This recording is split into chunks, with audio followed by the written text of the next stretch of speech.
ವಿಧಿಪೂರ್ವಕ ಸಾಷ್ಟಾಂಗ ನಮಸ್ಕಾರಗಳನ್ನು ಸಲ್ಲಿಸಿ, ವಿಶೇಷವಾಗಿ ಧ್ಯಾನಕ್ಕೆ ಅತ್ಯಂತ ಅಗತ್ಯವಾದ ಭೂಗೋಳದ ಚಿಂತನೆಯನ್ನು ಮಾಡಬೇಕು ಅನ್ನುವ ದೃಷ್ಟಿಯಿಂದ ಈ ಕಾರ್ಯಕ್ರಮವನ್ನು ಶ್ರೀಪಾದಂಗಳವರು ಆಯೋಜನೆ ಮಾಡಿದ್ದಾರೆ.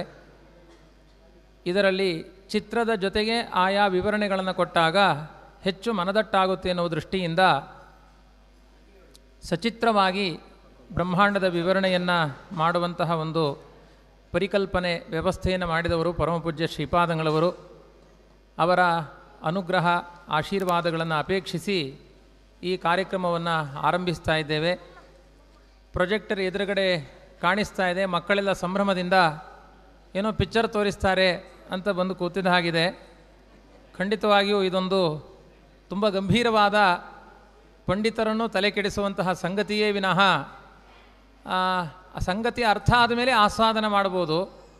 ಚಿತ್ರದ ಮಾಧ್ಯಮದಿಂದ ಅರ್ಥ ಮಾಡಿಕೊಳ್ಳುವುದು ಬಹಳ, ನೋಡಿದ ತಕ್ಷಣ ಅರ್ಥ ಆಗುವ ಸಂಗತಿಗಳು ಕಷ್ಟ. ಚಿತ್ರ ಮತ್ತು ಮಾತು ಎರಡರ ಸಂಯೋಜನೆ ಆದಾಗ ಮಾತ್ರ ಇದು ಒಂದು ಹಂತದಲ್ಲಿ ಅರ್ಥ ಆಗುವ ಸಂಗತಿ ಅಂತ ಆದಷ್ಟು ಮಕ್ಕಳ ಶಬ್ದವನ್ನು ಆಗದೇ ಇರುವ ಹಾಗೆ ಎಲ್ಲ ಸಭಾಸದರು ಕಾಪಾಡಬೇಕು ಅಂತ ಕೇಳಿಕೊಂಡು, ಈ ಮೊದಲು ಭೂಗೋಳದ ವರ್ಣನೆಯನ್ನು ವಾದಿರಾಜರು ವಿಸ್ತಾರವಾಗಿ ಭೂಗೋಳ ವರ್ಣನೆ ಎನ್ನುವ ಗ್ರಂಥವನ್ನೇ ರಚನೆ ಮಾಡಿದ್ದಾರೆ. ಎಲ್ಲ ಕಡೆ ಬರುವಂತಹ ಪುರಾಣಗಳಲ್ಲಿ ಬರುವ ಬ್ರಹ್ಮವೈವರ್ತ ಪುರಾಣ, ವರಾಹ ಪುರಾಣ, ವಿಷ್ಣು ಪುರಾಣ, ವಾಮನ ಪುರಾಣ, ಪ್ರಧಾನವಾಗಿ ಭಾಗವತ, ಇದೆಲ್ಲವನ್ನು ಕ್ರೋಢಿಸಿಕೊಂಡು ವಿಶೇಷವಾಗಿ ಶ್ರೀಮದ್ ಆನಂದ ತೀರ್ಥ ಭಗವತ್ಪಾದಾಚಾರ್ಯರ ವ್ಯಾಖ್ಯಾನದ ಹಿನ್ನೆಲೆಯಲ್ಲಿ ಯಾವ ಗ್ರಂಥಕ್ಕೂ ವಿರೋಧ ಇಲ್ಲದೇ ಇರುವ ಹಾಗೆ ಸ್ವಯಂ ತಮ್ಮ ಸ್ಫೂರ್ತಿಯಿಂದ ಅವರು ಕಂಡಂತೆ ವಾದಿರಾಜರು ಬ್ರಹ್ಮಾಂಡ ದರ್ಶನ ಮಾಡಿದ್ದಾರೆ ಎನ್ನುವುದು ಬಹುತೇಕ ಭೂಗೋಳ ವರ್ಣನೆಯನ್ನು ನೋಡಿದವರಿಗೆ ಅರ್ಥವಾಗುತ್ತೆ. ಅವರ ದರ್ಶನದ ಹಿನ್ನೆಲೆಯಲ್ಲಿಯೇ ಈ ಭೂಗೋಳ ವರ್ಣನೆ ಎನ್ನುವುದನ್ನು ಬಹಳ ನಿಶ್ಚಿತವಾಗಿ ವಾದಿರಾಜ ಗುರು ಸಾರ್ವಭೌಮರು ನಿರೂಪಣೆ ಮಾಡಿದ್ದಾರೆ. ಸರ್ವಜ್ಞರಾಗಿ ಜಗತ್ತನ್ನು ಕಂಡು ನಿರೂಪಿಸಿದ ವರ್ಣನೆ ಈ ಭೂಗೋಳ ವರ್ಣನೆ. ಇದನ್ನು ಯಥಾಮತಿ ಯಥಾಶಕ್ತಿ ನಿರೂಪಿಸುವ ಪ್ರಯತ್ನವನ್ನು ನಾನು ಮಾಡ್ತಾ ಇದ್ದೇನೆ. ಆದರೆ ಇದನ್ನೆಲ್ಲ ಹೇಳಬೇಕಾದ್ರೆ ನಿರಂತರ ವಿಜ್ಞಾನ ಪ್ರಪಂಚದಲ್ಲೇ ವಾಸ ಮಾಡುವವರಿಗೆ ಅನೇಕ ಗೊಂದಲಗಳು ಬರುತ್ತೆ. ವಿಜ್ಞಾನ ಏನು ಹೇಳ್ತಾ ಇದೆ, ಇದೇನು ಹೇಳ್ತಾ ಇದೆ ಅಂತ. ಅವರ ಮನಸ್ಸಿನ ಆ ಗೊಂದಲಗಳಿಗಿಂತ ಮೊದಲೇ ನಾವೇ ಆ ವಿಜ್ಞಾನವನ್ನು ಪೂರ್ವಪಕ್ಷದ ರೀತಿಯಲ್ಲಿ ತೆಗೆದುಕೊಂಡು ಅದನ್ನು ಮೊದಲು ಪ್ರದರ್ಶನವನ್ನು ಮಾಡಿಬಿಡ್ತೇವೆ ಒಂದು ಅರ್ಧ ಗಂಟೆಗಳ ಕಾಲ.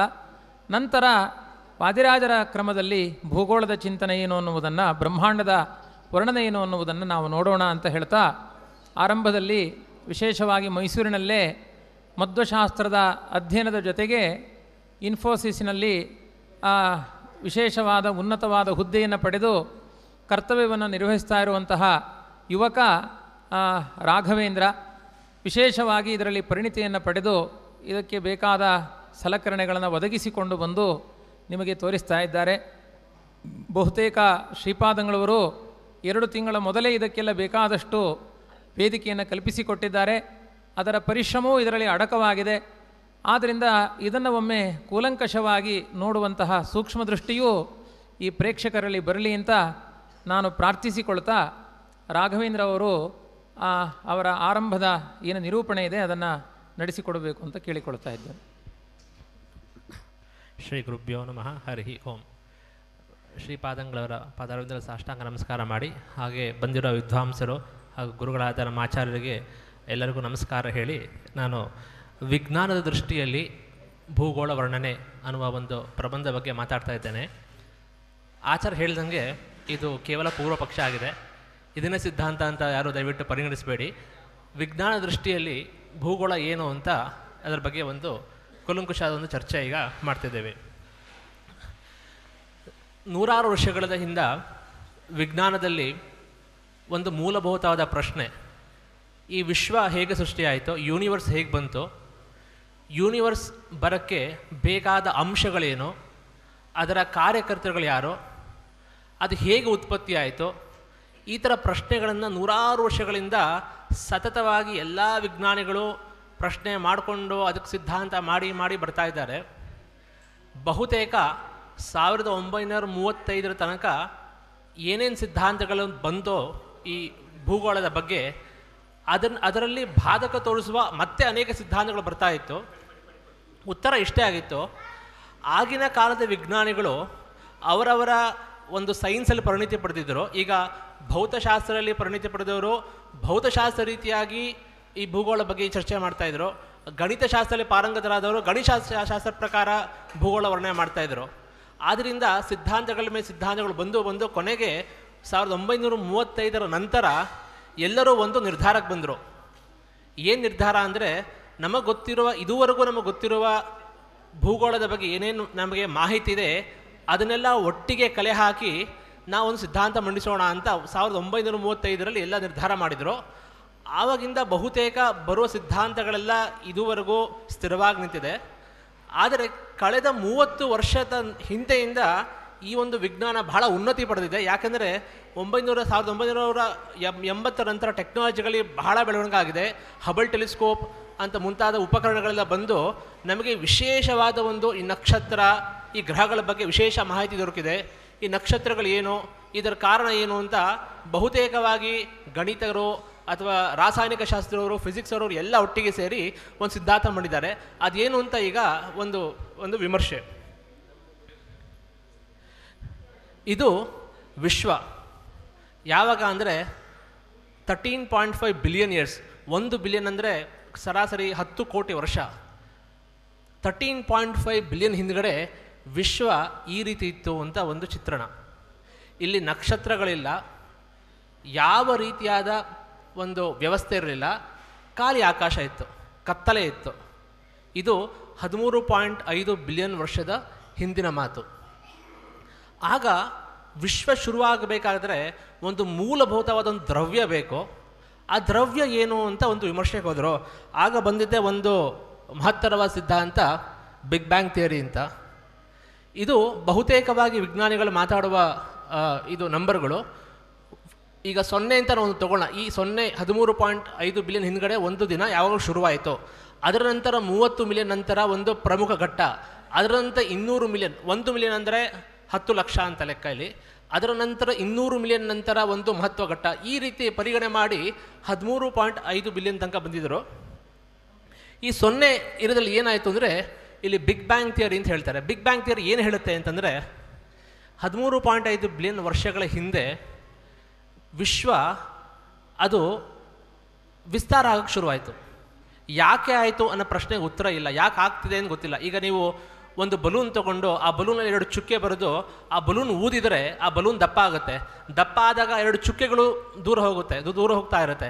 ಆ ರೀತಿ ಆ ಸಮಯದಲ್ಲಿ ಒಂದು ಘಟನೆ, ಏನು ಘಟನೆ ಅಂತಂದರೆ ವಿಶ್ವ ಹಿಗ್ಗಿತು. ಆ ಹಿಗ್ಗಿದಾಗ ಏನಾಗುತ್ತೆ ಅಂದರೆ ಅದರ ಟೆಂಪರೇಚರ್, ಅದರ ಉಷ್ಣಾಂಶ ಬಹಳ ಬಹಳ ಬಹಳ ಜಾಸ್ತಿ ಆಯಿತು. ಎಷ್ಟು ಜಾಸ್ತಿ ಆಯಿತು ಅಂತ ನಾವು ಪ್ರಶ್ನೆ ವಿಜ್ಞಾನಿಗಳಿಗೆ ಕೇಳಿದರೆ ಅದಕ್ಕೆ ಅವರು ಒಂದೇ ಉತ್ತರ, ನಿಮ್ಮ ಊಹೆಗೂ ಕಲ್ಪನೆಯಾಗದಷ್ಟು ಉಷ್ಣಾಂಶ ಆ ಸಮಯದಲ್ಲಿ ಬಂತು ಅಂತ ಉತ್ತರ. ಆ ಉಷ್ಣಾಂಶ ಏನಿದ ನಂತರ ಮತ್ತೆ ಆ ಉಷ್ಣಾಂಶ ಕಡಿಮೆ ಆಗೋಕ್ಕೆ ಶುರುವಾಯಿತು. ಹೇಗೆ ಅಂದರೆ, ನೀವು ಹಾಲನ್ನ ಬಿಸಿ ಮಾಡಿದ್ರೆ ಹಾಲು ಉಕ್ಕುತ್ತೆ, ಮತ್ತು ನೀವು ಬಿಸಿನ ತೆಗೆದಾಗ ಹಾಲು ಕುಗ್ಗುತ್ತೆ. ಆ ರೀತಿ ಆದಾಗ ಮೊದಲನೇ ಪಾರ್ಟಿಕಲ್ ನಿರ್ಮಾಣ ಆಯಿತು ಅಂತ ಈ ಬಿಗ್ ಬ್ಯಾಂಗ್ ಥಿಯರಿ ಒಂದು ಸಿದ್ಧಾಂತ. ಆ ಮೊದಲನೇ ಪಾರ್ಟಿಕಲ್ ಅಂತ ಏನು ಕರಿತೀವಿ, ಅಣು ಅಂತ ಕರಿತೀರ, ಏನಾದರೂ ಆಟಮ್ ಅಂತ ಕರಿತೀರ, ಇದರಿಂದ ಹೈಡ್ರೋಜನ್ ಕ್ರಿಯೇಟ್ ಆಯಿತು, ಹೀಲಿಯಂ ಕ್ರಿಯೇಟ್ ಆಯಿತು. ಇಲ್ಲಿಂದ ಬಹುತೇಕ ನಮ್ಮ ವಿಶ್ವದ ಸೃಷ್ಟಿಯಾಯಿತು ಅನ್ನೋದು ಈ ಬಿಗ್ ಬ್ಯಾಂಗ್ ಥಿಯರಿಯ ಕಲ್ಪನೆ. ಅದಕ್ಕೆ ಅವರು ಬಹಳ ಪುರಾವೆಗಳು ಕೊಟ್ಟಿದ್ದಾರೆ. ಯಾಕೆ ಆ ರೀತಿ ಆಯಿತು, ಅದಕ್ಕೆ ಈಗಿರೋ ನಮ್ಮಲ್ಲಿ ಎಕ್ಸಾಂಪಲ್ಸ್ಗಳೇನು ಅದನ್ನು ಹೇಳಿದ್ದಾರೆ. ಬಹುತೇಕ ಈ ವಿಜ್ಞಾನಿಗಳು ಬಿಗ್ ಬ್ಯಾಂಗ್ ಥಿಯರಿನ ಒಪ್ತಾರೆ. ಈ ಮೊದಲನೇ ಪಾರ್ಟಿಕಲ್ ಆದ ನಂತರ ಈ ಥರ ನಿಮಗೆ ಅದು ಬಿಳಿ ಚುಕ್ಕಿ ಏನು ಕಾಣಿಸ್ತಾ ಇದೆಯಲ್ಲ, ಆ ಥರ ಅನೇಕ ಪಾರ್ಟಿಕಲ್ಸು, ಸುಮಾರು ಪಾರ್ಟಿಗಳೆಲ್ಲ, ಈ ಥರ ಅಣುಗಳೆಲ್ಲ ಜಗತ್ತಲ್ಲಿ ವ್ಯಾಪಿಸ್ತಾ ಆಯಿತು. ಅದರ ನಂತರ ಉತ್ಪತ್ತಿ ಆಗಿದ ನಕ್ಷತ್ರಗಳು. ಈ ನಕ್ಷತ್ರಗಳ ಉತ್ಪತ್ತಿ ಏನು ಅಂತಂದರೆ, ಇದನ್ನ ಫ್ಯೂಷನ್ ರಿಯಾಕ್ಷನ್ ಅಂತ ನಾವು ಕರಿತೀವಿ. ಈ ಹೈಡ್ರೋಜನ್ ಆಟಮ್ಗಳೆಲ್ಲ ಒಂದು ಶಕ್ತಿಯಿಂದ ಒಂದು ಕಡೆ ಬಂತು, ದೂರ ಇರೋದು. ಈಗ 2 ಆಟಮ್ ತೊಗೊಂಡ್ರೆ ಅದೆರಡು ಪಾಸಿಟಿವ್, ನಿಮ್ಗೆ ಗೊತ್ತಿರೋ ಹಾಗೆ 2 ಪಾಸಿಟಿವ್ ಒಟ್ಟಿಗೆ ಬರಲ್ಲ.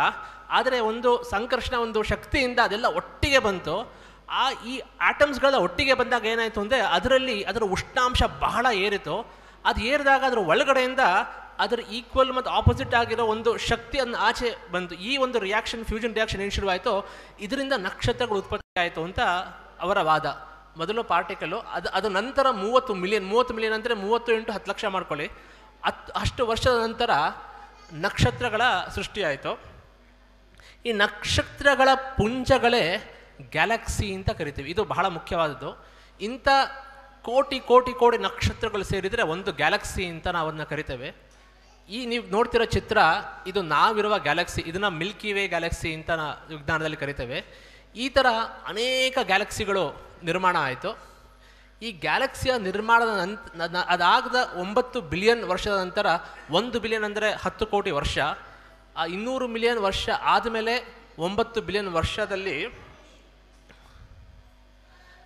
ನಮ್ಮ ಸೋಲಾರ್ ಸಿಸ್ಟಮ್ ನಿರ್ಮಾಣ ಆಯಿತು. ನಮ್ಮ ಸೂರ್ಯ, ಭೂಮಿ, ಬುಧಗ್ರಹ, ಮರ್ಕ್ಯುರಿ, ಇದೆಲ್ಲ ಈ 9 ಗ್ರಹಗಳ ನಿರ್ಮಾಣ ಆ 9 ಬಿಲಿಯನ್ ವರ್ಷದ ನಂತರ ಆಯಿತು. ಈ ಸೋಲಾರ್ ಸಿಸ್ಟಮ್ ನಿರ್ಮಾಣ ಆದ ನಂತರ 11 ಬಿಲಿಯನ್ನಲ್ಲಿ ಮೊದಲನೇದಾಗಿ ಆಮ್ಲಜನಕ, ಆಕ್ಸಿಜನ್ ಅನ್ನೋದು ಸೃಷ್ಟಿಯಾಯಿತು. ಈ ಆಕ್ಸಿಜನ್ ಅನ್ನೋದು ಜೀವರ ಒಂದು ಸ್ಥಿತಿಗಾಗಿ ಬೇಕಾದ ಪ್ರಮುಖವಾದ ಒಂದು ಎಲಿಮೆಂಟು. ಇದರ ಸೃಷ್ಟಿ 11 ಬಿಲಿಯನ್ ವರ್ಷ ನಂತರ ಆಯಿತು. ಅದಾಗಿ 13.5 ಬಿಲಿಯನ್ ವರ್ಷದಲ್ಲಿ ಜೀವರಾಶಿಗಳು ಬಂದರು.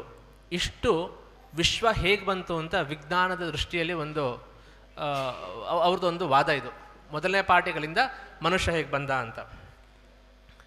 ಈಗ ನಾವು ಒಂದೊಂದಾಗಿ ನೋಡೋಣ. ಮೊದಲು ಸೋಲಾರ್ ಸಿಸ್ಟಮ್ ನೋಡೋಣ.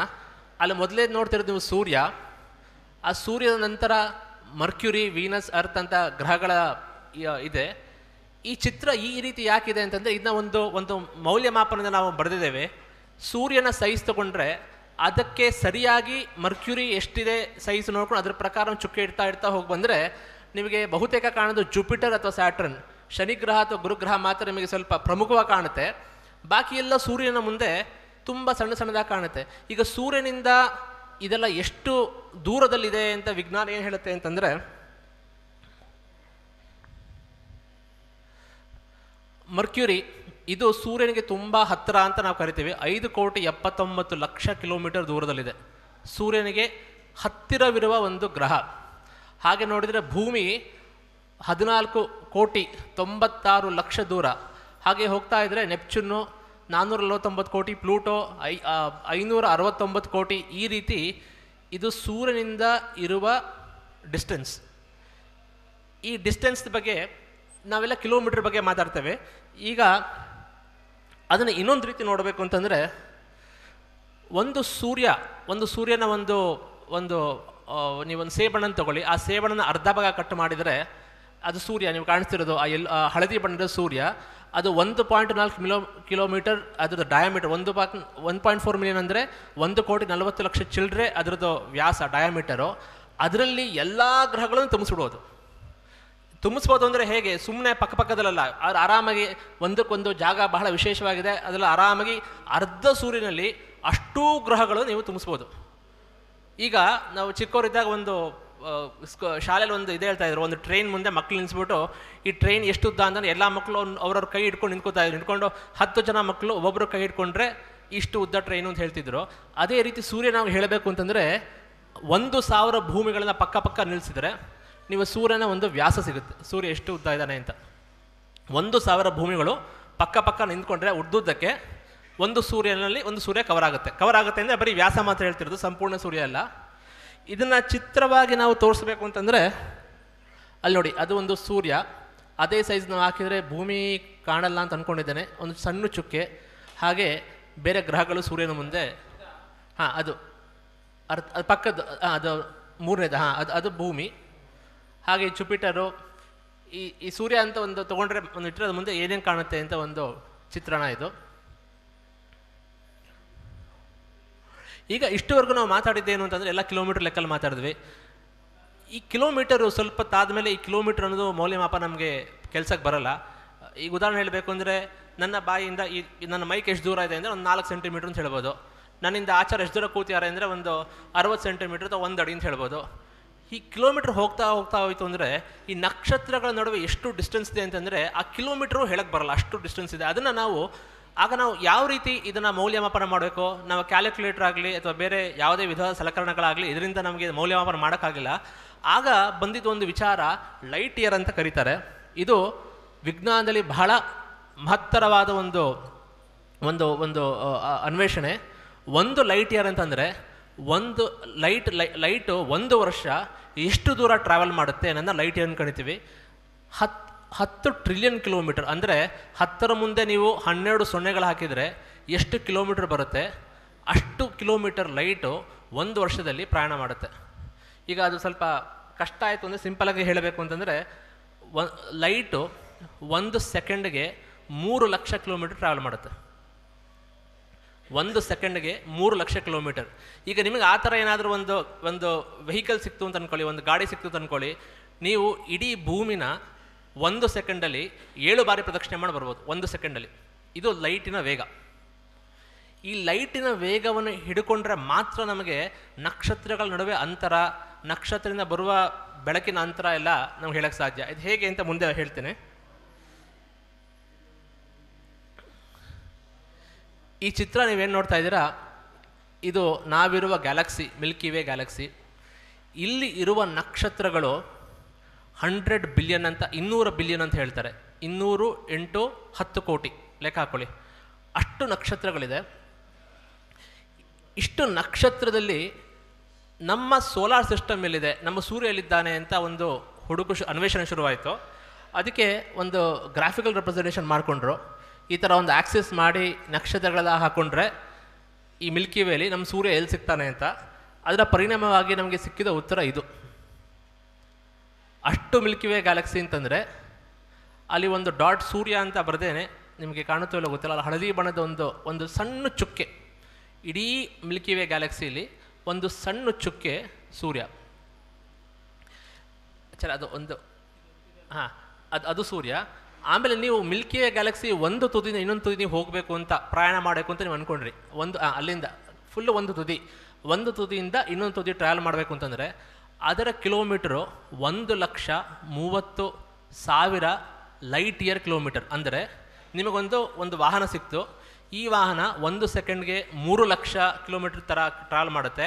ಅಂಥ ವಾಹನ ನೀವು ಹತ್ತಿದರೆ ನೀವು 1,20,000 ವರ್ಷಗಳಲ್ಲಿ ಆ ಡಿಸ್ಟೆನ್ಸ್ ನೀವು ಕವರ್ ಮಾಡ್ಬೋದು. ಇದು ನಾವಿರುವ ಮಿಲ್ಕಿ ವೇ ಗ್ಯಾಲಕ್ಸಿ, ಇದರ ಒಂದು ಅಳತೆ.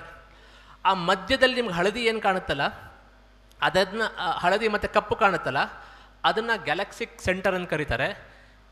ಈ ಗ್ಯಾಲಕ್ಸಿಕ್ ಸೆಂಟರ್ನ ಬ್ಲ್ಯಾಕ್ ಹೋಲ್ ಅಂತಲೂ ಕರೀತಾರೆ. ಇದರ ಹತ್ತಿರ ಏನು ಹೋದರೂ ಅದು ಕಬಳಿಸ್ಕೊಂಡ್ಬಿಡುತ್ತೆ. ಬೆಳಕು ಇದರ ಆಕರ್ಷಕ ಶಕ್ತಿಯಿಂದ ಹೋಗೋಕ್ಕಾಗಲ್ಲ ಅಂತ ಈ ಗ್ಯಾಲಕ್ಸಿಕ್ ಸೆಂಟರೇ 12,000 ಲೈಟ್ ವರ್ಷ ದೂರ ಇದೆ. 12,000 ಲೈಟ್ ವರ್ಷ ದೂರ ಇದೆ. ಅಲ್ಲಿಂದ ಬಹುತೇಕ ನಮ್ಮ ಸೂರ್ಯ ಅಥವಾ ನಮ್ಮ ಸೌರಗ್ರಹ 27,000 ಲೈಟ್ ಇಯರ್ಸ್ ದೂರದಲ್ಲಿ ನಮ್ಮ ಸೂರ್ಯ ಬರ್ತಾನೆ. ಆ ಮಧ್ಯದ ಗ್ಯಾಲಕ್ಸಿ ಸೆಂಟರ್ ತಗೊಂಡ್ರೆ ಅದರಿಂದ ಸೂರ್ಯ 27,000 ವರ್ಷ ಲೈಟ್ ಇಯರ್ಸ್ ದೂರದಲ್ಲಿದ್ದಾನೆ. ನಾವೆಲ್ಲ ವಿದ್ಯಾರ್ಥಿಗಳಾಗಿ ಶಾಲೆಗಳಲ್ಲಿ ಓದಬೇಕಿದ್ರೆ ಆಗ ಬಂದಿದ್ದ ಸಿದ್ಧಾಂತ ಏನು ಅಂದರೆ, ನೋಡಿ ಇದುವರೆಗೂ ಎಲ್ಲ ಹೇಳ್ತಿದ್ರು ಸೂರ್ಯ ಭೂಮಿ ಸುತ್ತಾನೆ ಅಂತ. ಆದರೆ ಅದು ತಪ್ಪು. ಸೂರ್ಯ ಸುತ್ತಲ್ಲ, ಸೂರ್ಯ ಹಾಗೇ ಇರ್ತಾನೆ, ಭೂಮಿ ಮಾತ್ರ ಸೂರ್ಯ ಸುತ್ತುತ್ತೆ ಅಂತ ಹೇಳ್ತಾಯಿದ್ರು. ಈಗ ಬಂದಿರೋ ವಿಜ್ಞಾನ ಭೂಮಿ ಸುತ್ತುತ್ತೆ, ಸೂರ್ಯನೂ ಸುತ್ತಾನೆ.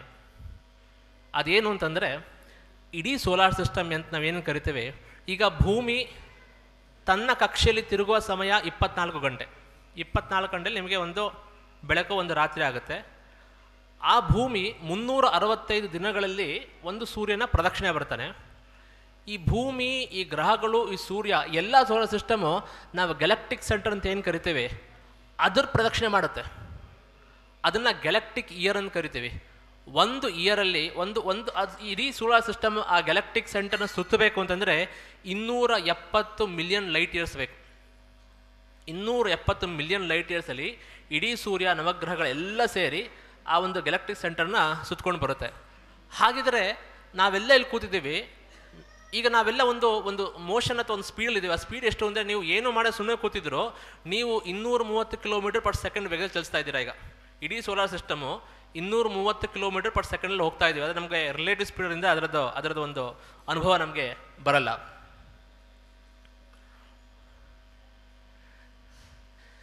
ಇಲ್ಲಿ ನಾನು ಏನು ಹೇಳಿದೆ, ಗ್ಯಾಲಕ್ಸಿ ಬಗ್ಗೆ ಹೇಳಿದೆ. ಅದ್ರ ಮೊದಲನೇ ಚಿತ್ರ ಇದೆಯಲ್ಲ, ಎಲ್ಲ ನಕ್ಷತ್ರಗಳೆಲ್ಲ ಸೇರಿ ಮೊದಲನೇದು ಇದು ಒಂದು ಗ್ಯಾಲಕ್ಸಿ ಅಂತ ಕರೆದೆ. ಈ ಥರ ಗ್ಯಾಲಕ್ಸಿಗಳು ಎಷ್ಟಿದೆ ಅಂತ ಮುಂದೆ ಪ್ರಶ್ನೆ. ಅದಕ್ಕೆ ಉತ್ತರ ಕೊಡೋದು, ಈಗೇನು ನೀವು ನಕ್ಷತ್ರ ಅದೆಲ್ಲ ಒಂದೊಂದು ಗ್ಯಾಲಕ್ಸಿಗಳು, ನಕ್ಷತ್ರಗಳಲ್ಲ. ಅದು ಒಂದೊಂದು ಏನು ಕಾಣಿಸ್ತಿದೆ, ಇದು ಹಬಲ್ ಟೆಲಿಸ್ಕೋಪಿಂದ ತೆಗೆದಿರೋ ಒಂದು ಚಿತ್ರ. ಇದು ಹೇಳಬೇಕು ಅಂತಂದರೆ, ಈಗ ನಿಮ್ಮ ಹತ್ರ 1,00,000 ಸ್ಕ್ವೇರ್ ಫೀಟ್ ಜಾಗ ಇದೆ. ಆ 1,00,000 ಸ್ಕ್ವೇರ್ ಫೀಟ್ ಜಾಗದಲ್ಲಿ ಒಂದು ಅರ್ಧ ಸ್ಕ್ವೇರ್ ಫೀಟ್ ಜಾಗದಲ್ಲಿ ಎಷ್ಟಿದೆ ಅಂತ ನೀವು ಪ್ರಶ್ನೆ ಕೇಳಿದ್ರೆ ಈ ಉತ್ತರ. ಈ ಥರ ಗ್ಯಾಲಕ್ಸಿಗಳು ಎಷ್ಟಿದೆ ಅಂತಂದರೆ ಟ್ರಿಲಿಯನ್ ಗ್ಯಾಲಕ್ಸೀಸ್ ಅಂತಾರೆ. ಟ್ರಿಲಿಯನ್ ಗ್ಯಾಲಕ್ಸೀಸ್ಗಳು ಈ ಥರ ವಿಶ್ವದಲ್ಲಿ ಸಂಪೂರ್ಣವಾಗಿದೆ. ನಮಗೆ ಕಾಣುವುದು ಇಷ್ಟು ಮಾತ್ರ. ಅದರಲ್ಲಿ ಮಿಲ್ಕಿ ವೇ ಗ್ಯಾಲಕ್ಸಿ, ಇದು ಅಕ್ಕಪಕ್ಕ ಇರುವ IC 1101 ಅಂತ ಕರಿತೀವಿ. ಈ ಥರ ಗ್ಯಾಲಕ್ಸಿಗಳು ಮಾತ್ರ ನಮಗೆ ಈಗ ನಮ್ಮ ಕಣ್ಣಿಗೆ ಕಾಣಿಸಿದೆ. ಕಾಣದೇ ಇರೋದು ಇನ್ನೂ ಬಹಳ ಬಹಳ ಇದೆ. ಈಗ ಇದು ನಿಮಗೊಂದು ಐಡಿಯಾ ಬಂತು, ಯೂನಿವರ್ಸ್ ಅಂದರೆ ಏನು, ವಿಶ್ವ ಅಂದರೆ. ಆದರೆ ಈಗ ಭೂಮಿ ಬಗ್ಗೆ ಬರೋಣ. ಭೂಮಿಲಿ ಏನೇನಿದೆ ಅಂತ. ಭೂಮಿ ಮತ್ತು ಭೂಮಿಲಿರುವ ಜಗತ್ತಲ್ಲಿರುವ ಜೀವರಾಶಿಗಳ ಬಗ್ಗೆ ವಿಜ್ಞಾನ ಏನು ಹೇಳುತ್ತೆ ಅಂದರೆ, ಒಂದು ಸ್ಪೂನಲ್ಲಿ ಮಣ್ಣು ತೊಗೊಂಡ್ರೆ ನೀವು ಅದರ ಎಷ್ಟು ಜೀವರಾಶಿಗಳಿರ್ಬೋದು ಅಂತಂದರೆ, ಇಡೀ ಭೂಮಿಲಿ ಎಷ್ಟು ಜನ ಮನುಷ್ಯರಿದ್ದಾರೋ ಅಷ್ಟು ಜೀವರಾಶಿಗಳು ಒಂದು ಸ್ಪೂನ್ ಮಣ್ಣಲ್ಲಿ ಸಿಗುತ್ತೆ ಅಂತ ಹೇಳ್ತಾರೆ. ಭೂಮಿನ ನೀವು ಒಂದು ಕೊರೆದೊಂದು ಟನಲ್ ಮಾಡಿದರೆ, ಒಂದು ಸುರಂಗ ಮಾಡಿದರೆ, ಅಲ್ಲಿ ಮೇಲ್ಗಡೆ ನೀವು ಜಂಪ್ ಹಾರಿದರೆ ಆ ಕೊನೆಗೆ ನೀವು ಮುಟ್ಟಬೇಕು ಅಂದರೆ 45 ನಿಮಿಷ ಆಗುತ್ತೆ. ಅಲ್ಲಿ ಮೇಲ್ಗಡೆ ಜಂಪ್ ಆಗಿ ಕೆಳಗಡೆ ಬಂದರೆ 45 ನಿಮಿಷದಲ್ಲಿ ಒಂದು ಸುರಂಗ ಇತ್ತು ಅಂದರೆ ಇಡೀ ಭೂಮಿನ ತೂರ್ಕೊಂಡು ನೀವು ಆಚೆ ಬರ್ಬೋದು. ಭೂಮಿಯಲ್ಲಿ ಚಿನ್ನ ಎಷ್ಟಿದೆ ಅಂತಂದರೆ, ಇಡೀ ಭೂಮಿನ ಸಂಪೂರ್ಣವಾಗಿ ಚಿನ್ನದಲ್ಲಿ ನಾವು ಕವರ್ ಮಾಡಿದರೆ 1.5 ಅಡಿ ತನಕ ಕವರ್ ಮಾಡಿದರೂ ಇನ್ನೂ ಸ್ವಲ್ಪ ಮಿಕ್ಕದ ಅಷ್ಟು ಚಿನ್ನಗಳಿದೆ. ಅಷ್ಟು ಚಿನ್ನ ಭೂಮಿಯ ಗರ್ಭದಲ್ಲಿದೆ. ಇದು ಒಂದು ನ್ಯಾಚುರಲ್ ಕೇವ್ ಭೂಮಿಲಿ ಸಿಕ್ಕಿದೆ. 7,500 ಅಡಿ ಕುರ್ಬೇರಾ ಕೇವ್ ಅಂತ ಕರೀತಾರೆ. ಇದು ಜಗತ್ತಿನಲ್ಲಿ ಅತ್ಯಂತ ಡೀಪ್ ಆಗಿರೋ ಒಂದು ಕೇವು. 7,500 ಅಡಿ ನಮಗೆ ಸಿಕ್ಕಿದೆ.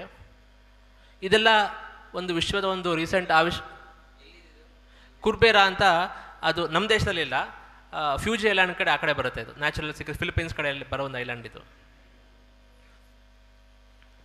ಹಾಗೆ ನಮ್ಮ ಜಗತ್ತಿನಲ್ಲಿ ಅತ್ಯಂತ ಎತ್ತರವಾದ ಜಾಗ ಹಾಗೂ ತುಂಬ ತಗ್ಗಾದ ಜಾಗ ಭೂಮಿಲಿ ತಗೊಂಡ್ರೆ ಮೌಂಟ್ ಎವರೆಸ್ಟ್ ತುಂಬ ಎತ್ತರವಾದ ಜಾಗ.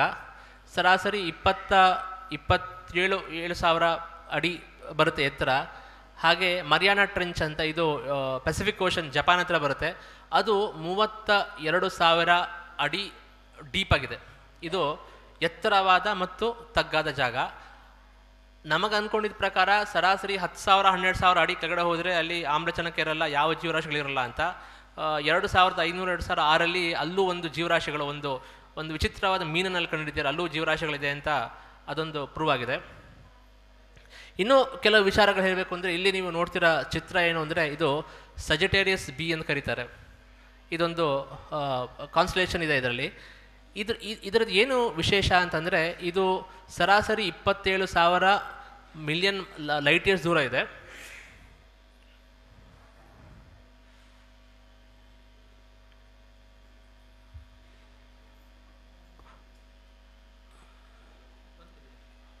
ಹಾಂ, 27,000 ಮಿಲಿಯನ್ ಲೈಟ್ ಇಯರ್ಸ್ ದೂರ ಇದೆ ಇದು.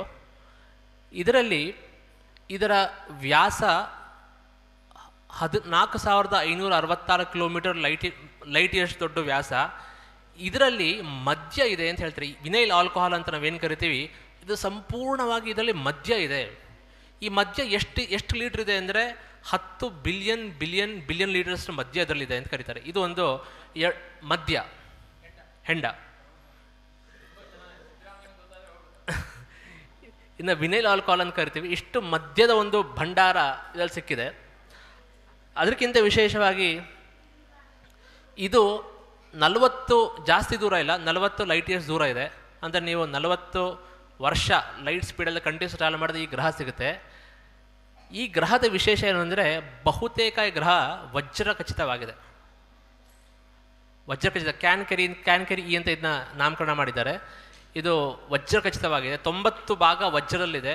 ಕಾರ್ಬನ್ ಆಟಮ್ಸ್ ಇದರಲ್ಲಿ ಬಹುತೇಕವಾಗಿದೆ ಅಂತ.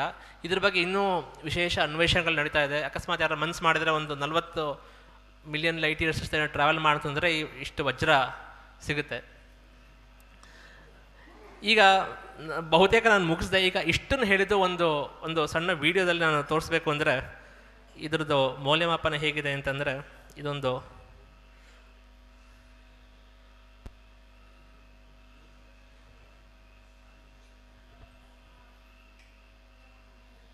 ಆಡಿಯೋ ಬರ್ತಾ ಇಲ್ಲ.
ಎಲ್ಲ ಗ್ರಹಗಳದ ಒಂದು ಮೌಲ್ಯಮಾಪನ ಯಾವ ರೀತಿ ಕಾಣುತ್ತೆ, ಭೂಮಿ ವೀನಸ್ ಪಕ್ಕ ಇಟ್ಟರೆ ಯಾವ ರೀತಿ ಕಾಣುತ್ತೆ ಅಂತ ಹೋಗ್ತಿದ್ದಾರೆ.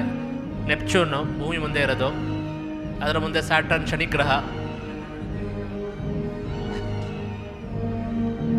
ಗುರುಗ್ರಹ, ಇದು ಸೂರ್ಯ, ಇದೆಲ್ಲ ನಕ್ಷತ್ರಗಳು. ಅದ್ರ ಮುಂದೆ ಬರ್ತಾರೆ ನಕ್ಷತ್ರಗಳು. ಹಾಗೆ ನೋಡ್ತಾ ಇದ್ರೆ ನಕ್ಷತ್ರಗಳ ಸೈಜ್ ಏನು ಅಂತ ನಿಮ್ಗೆ ಗೊತ್ತಾಗುತ್ತೆ.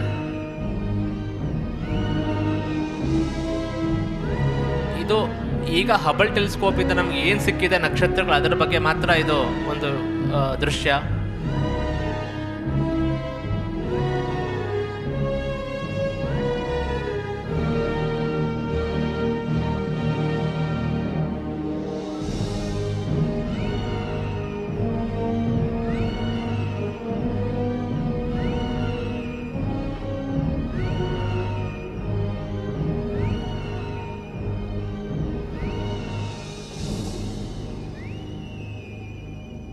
ಭೂಮಿ ಹೇಗೆ ಕಾಣುತ್ತೆ ಅಂತ ನಕ್ಷತ್ರ ಮೇಲೆ ನಿಂತ್ಕೊಂಡ್ರೆ.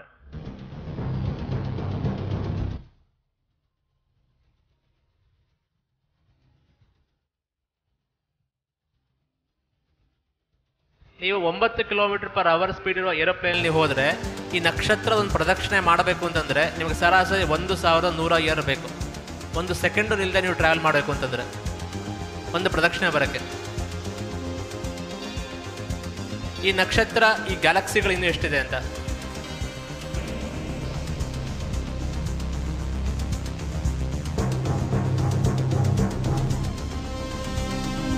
ಈಗ ನೀವು ನೋಡಿ ಚಿತ್ರ, ಈ ತರ 100 ಬಿಲಿಯನ್ ಗ್ಯಾಲಕ್ಸೀಸ್ಗಳಿದೆ ಅಲ್ಲಿ.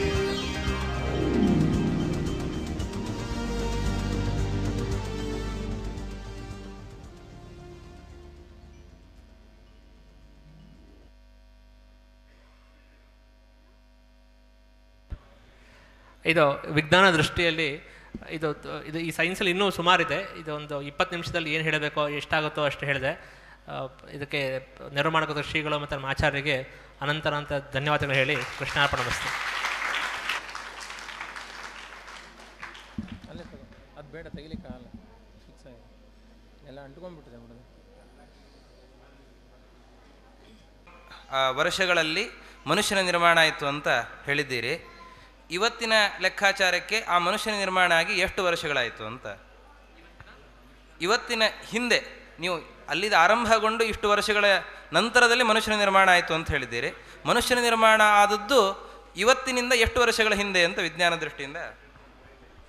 ಅದು ಜಾಸ್ತಿ ಇಲ್ಲ ಆಚಾರ. ಯಾಕಂದರೆ ನೀವು ಬಿಲಿಯನ್ ವರ್ಷಗಳ ಲೆಕ್ಕಾಚಾರ ತಗೊಂಡ್ರೆ ಮೊದಲನೆಯ ಜೀವರಾಶಿ ಸೃಷ್ಟಿ ಆಗಿದ್ದು ಸರಾಸರಿ 13.5 ಬಿಲಿಯನ್ ಅಂತ ಇದೆ.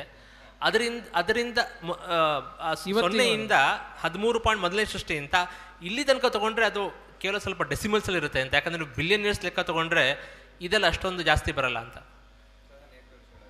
ಅದು ನೋಡ್ಬಿಟ್ಟು ಒಂದ್ಸಲ ಹೇಳ್ತೀನಿ ಎಷ್ಟು ಜಾಸ್ತಿ ಇಲ್ಲ. ಯಾಕಂದ್ರೆ ನಾನು ಮೊನ್ನೆ ಅದರ ಬಗ್ಗೆ ಒಂದು ಸ್ವಲ್ಪ ಚರ್ಚೆ ಮಾಡ್ತಿದ್ದೆ. 13.5 ಬಿಲಿಯನ್ ನಾನು ನೋಡಿದ ಪ್ರಕಾರ 13.6 ಬಿಲಿಯನ್ ಇತ್ತು ಅಷ್ಟೇ. 0.1 ಅಥವಾ 2 ಡೆಸಿಮಲ್ ಡಿಫ್ರೆನ್ಸ್ ಇತ್ತು ಅಷ್ಟೇ.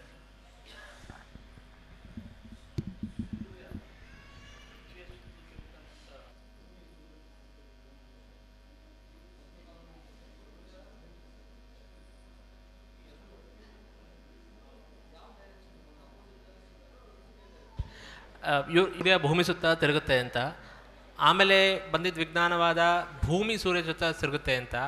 ಈಗ ನಾವು ಹೇಳ್ತಾ ಇದ್ದೀವಿ ಎಲ್ಲವೂ ಒಂದು ಕಡೆ ಸುತ್ತುತ್ತೆ ಅಂತ. ಯಾವ ಡೈರೆಕ್ಷನಲ್ಲಿ ಸುತ್ತುತ್ತೆ ಅಂತ? ಇಡೀ ಗ್ಯಾಲಕ್ಸಿ, ಇಡೀ ಸೋಲಾರ್ ಸಿಸ್ಟಮ್ ತೊಗೊಂಡ್ರೆ ಗ್ಯಾಲಕ್ಟಿಕ್ ಸೆಂಟರ್ ಅಂತ, ಇದು ಗ್ಯಾಲಕ್ಟಿಕ್ ಸೆಂಟರ್ ಅಂದರೆ ಅದರ ಪ್ರದಕ್ಷಿಣಾಕಾರವಾಗಿ ಸುತ್ತಾ ಇದೆ ಎಲ್ಲ ಒಟ್ಟಿಗೆ. ಅದರ ಸೋಲಾರ್ ಸಿಸ್ಟಮ್ ಒಳಗಡೆನೂ ಗ್ರಹಗಳು ಸುತ್ತಾ ಇದೆ, ಅದರ ಒಳಗಡೆ ಸುತ್ತಾ ಇದೆ. ಆ ಇಡೀ ಗ್ಯಾಲಕ್ಟಿಕ್ ಸೆಂಟರ್ ಸುತ್ತಾ ಇದೆ. ಆ ಸೂರ್ಯ ಅಷ್ಟು ಗ್ರಹಗಳನ್ನ ಹಿಡಿದು ಈ ಗ್ಯಾಲಕ್ಟಿಕ್ ಸೆಂಟರ್ ಸುತ್ತಿಯಾನೆ.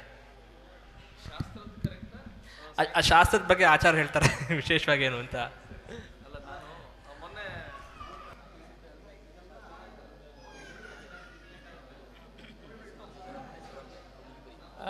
ರಾಘವೇಂದ್ರಾಚಾರ್ಯ, ರಾಘವೇಂದ್ರ ಅವರು ನಂದು ಆನ್ ಮಾಡಿ.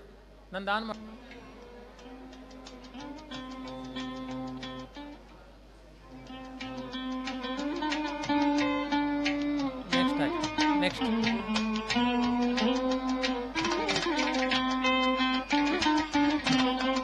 ಭೂಗೋಳ.